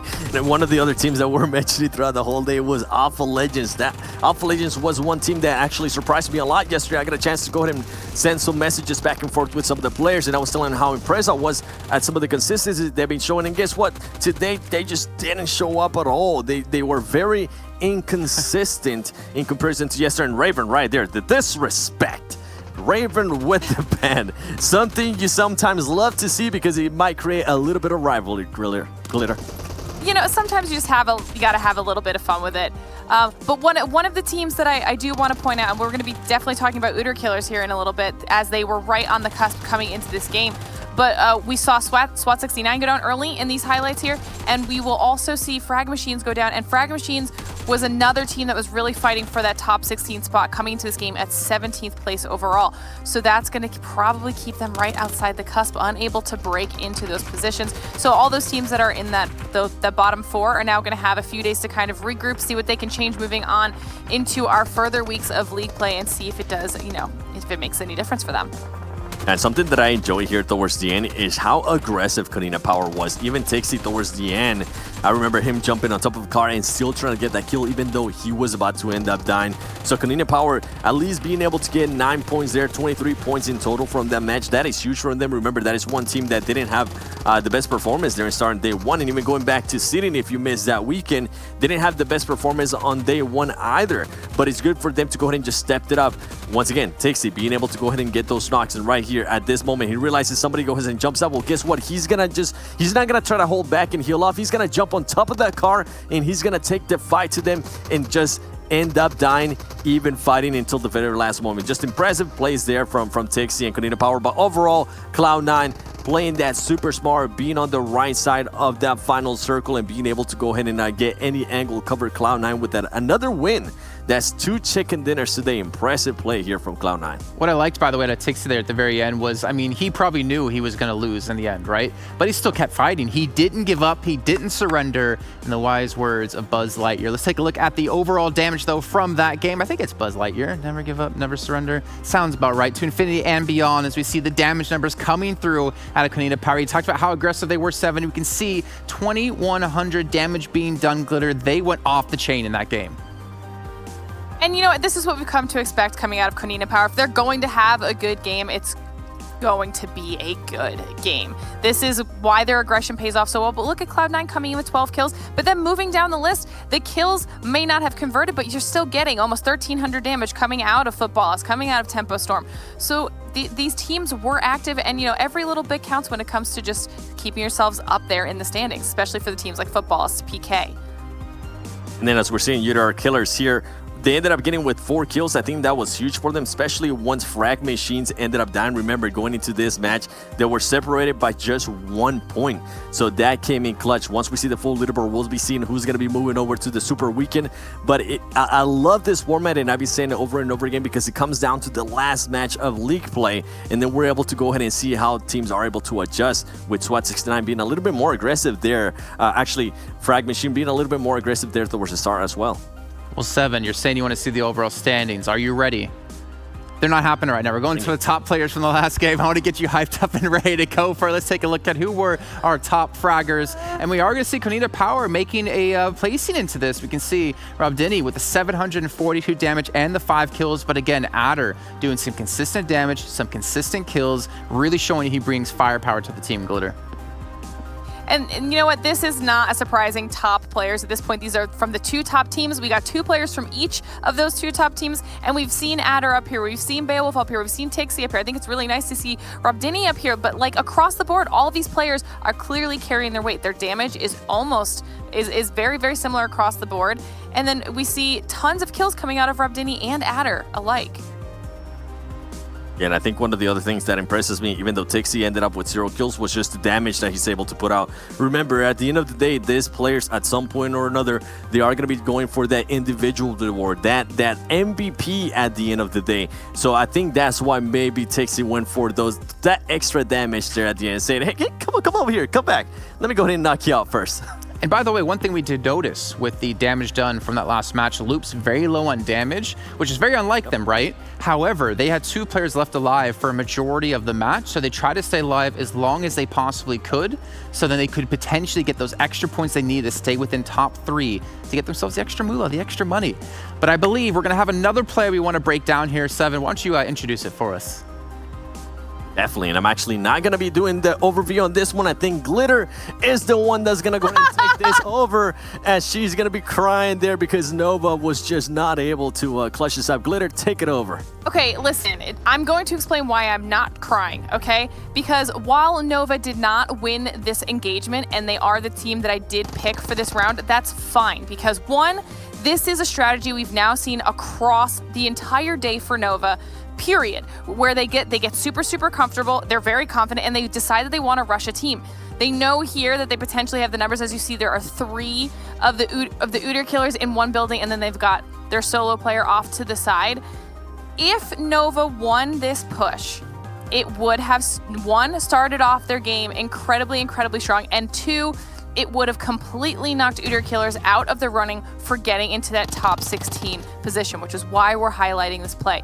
Because while Nova does not end up winning here, in the long run, this is what saves Udyr killers' ability to play in Super Weekend. So this is actually massive. They instantly rush inside the building, and as soon as one player gets knocked from Nova, it just all goes downhill from there. They don't even really need the solo player from Udyr killers that's out on the outside of that building. And yes, that was unfortunate, but like I said, Nova has done this engagement now 3 or 4 times in a row, and it's been successful. This is the first time it hasn't worked out in their favor. So 1, it was definitely a calculated risk, and every other time it's worked out in their favor. So since they were in a comfortable position in the overall standings, I think it was worth going for that push. It also could be beneficial to just continue taking those engagements and work on their confidence in those high stress situations, because it wasn't going to hurt them in those standings. And 2, it was what turned the tide for Udyr killers and is now allowing them to be in a very good spot. You know, I do like something you said there, actually. Getting the practice in those high-pressure situations. We talked about having that marriage between getting kills and getting placements, and we even also questioned some teams out there of whether or not they can do both of those things, as we've seen them have some really low damage numbers. But you know what, Seven? You know what time it is? Tell me. What is it? Is it leaderboard time? Is it finally leaderboard time? It's the leaderboard time. Let's see which 16 teams we make it through into the Super Weekend. The first one here of the PUBG Mobile World League West Season 0. And off the bat, Cloud9, Loops Esports, Tempo Storm going to be taking home some money in their pockets from their placements. And that's actually really impressive. Remember, Loops Esports was in first place before going into that last match.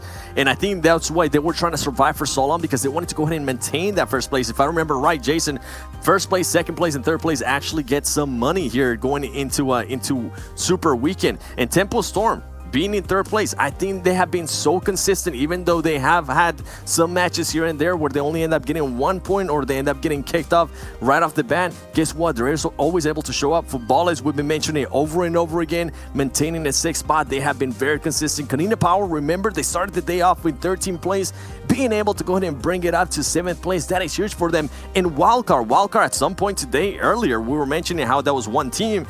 Could they actually make it to the Super Weekend? Well, guess what? They stepped it up when they needed to, and I think that's something to take notes. Teams that are known to be champions, this is when they need to step it up. Even Nova Esports, I know you're going to be happy to at least see them there, Glitter. I got to jump in real quick. I think happy to see them there. Just to correct myself, I think it actually you get money based off the Super Week results. I think that's actually my fault on that one. But continue, Glitter. Good.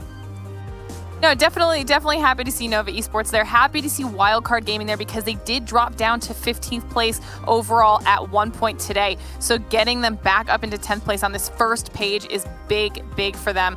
And, you know, I'm just happy with this top 10 so far. These are all very deserving teams. I think we need a little bit of a drum roll here as we get through into our second page. Oh, no, I'm actually getting word we can't show it today. No, there it is. We're going to see the last few teams getting through. Yala Esports, Team Queso, Dream Eaters, Alpha Legends, Team Umbra, and Erder Killers all make it through into our very first Super Weekend 7.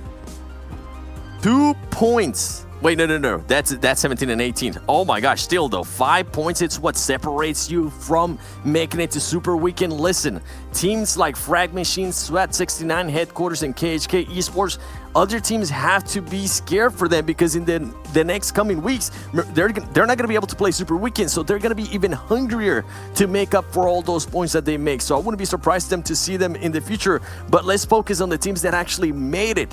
We mentioned Erder Killers being able to get that 16th place, being able to get that clutch play against Nova, as Glitter was mentioning, was huge. That's pretty much what propelled them, being able to get those extra 4 kills, extra 4 points, putting them in 16th place. Team Umbra, another team that we saw kind of stepped it up as well, not only just in seeding, but here overall being able to get 15th place. That's good for them. Alpha Legends, even though they didn't have the best performance that we would like to see out of them here on day number 2 of league play, they were still able to get within the top 16. This is just quite a surprise. Ridiculous stuff coming through out of these teams, just skating by the skin of their teeth, but they did get themselves through. They're going to be able to participate. And like you're saying, Seven, these 4 teams that didn't make it through, I really wonder going into the second week of league play for them, Glitter, they have extra time to talk things over, to figure some things out. Will they be able to bounce back and get themselves qualified through and then take that momentum into the Super Weekend and put some points on the board? I certainly hope so, because obviously now between opening weekend and this first week of league play, they have a pretty good idea of every team's strategy when they're either playing aggressively like everybody did in opening weekend or playing a little bit more conservatively here like they did during league play. You've gotten to see both sides of teams. You've gotten to see drops, rotations. So if you aren't going to be playing in the Super Weekend, it is prime time to really go back and break plays down. What did you do wrong in this scenario? What could you have done better? Do you need to change any rotations or decision making?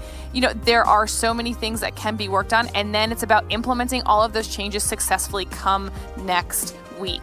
So I have very high hopes, but say day 1 happens and those changes aren't working, that's when we really might start to see some crazy decisions being made.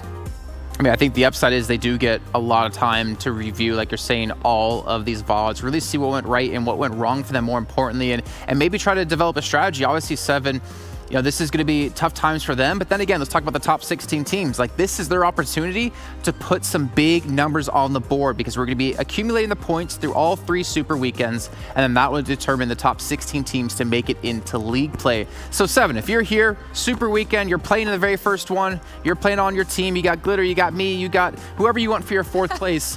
What are you going to tell the team to do? Are you going to get extra aggressive for those early points now that you're already safe into the Super Weekend? Or do you play that kind of slower style that we've been seeing throughout league play? Oh, I think we're going to go ahead and continue to see the exact same gameplay that we've seen here in league play, especially for the teams that are currently at the top and teams that are getting hot like Cloud9. By the way, once again, huge shout out to them. They stepped it up here. They ended up surpassing Temple Storm, Loops Esports, and claiming that first place. I think that just has to feel good. Remember, even an even seeded, they're a team that starts slow and they cannot afford that to do here. So it's good for them to go ahead and adjust. But going into Super Weekend, to answer your question, you have to maintain the same playing style that you have here. Nothing's going to go ahead and change. If it is working, why change it? Maybe adjust a couple things here and there in regards to execution when you're maybe pushing a certain building or a certain compound, or rotations might not be working out. As always, these teams, these players are looking to improve. That's why they have the tools that they have. And I wouldn't be surprised if we do see some different strategies towards the end of matches. And that's the thing for me too, is that looking at the first week of league play, we've only had Vikendi, we've only had Erangel. Go into the Super Weekend, we're going to have all the maps being played, pretty much what we saw within the opening week and the seeding matches. So for teams who may be stronger on other maps, this might be a good sign for them, Glitter? Definitely a good sign. It'll kind of change things up a little bit for all of the teams across the board. But also we need to be looking at the bottom 6 teams in that top 16 scenario, because remember, all of the points that these teams are acquiring during Super Weekend are going to be what, you know, counts towards finals. So you don't want to qualify into Super Weekend and then only be getting 16th place the entire time and be getting like the bare minimum amount of points. So anyone that isn't maybe in that top 10 position also is potentially going to be looking at improving their gameplay in some way so that they can have as good of a chance for finals as possible. Well, you know what? They've got time to do just that. We're going to be signing off for the show today. Thank you again, Glitters Explosion and 7 Worlds Gaming, for joining me here on our virtual desk to break down all of the matches. Now, keep in mind, in 2 days from now at 11 a.m. PDT, we'll be kicking off the very first Super Weekend, and that's going to be all here yet again on these channels, of course, in the game as well. And thank you guys for tuning in to the PUBG Mobile World League West Season 0. And we'll see you guys in 2 days for our first Super Weekend.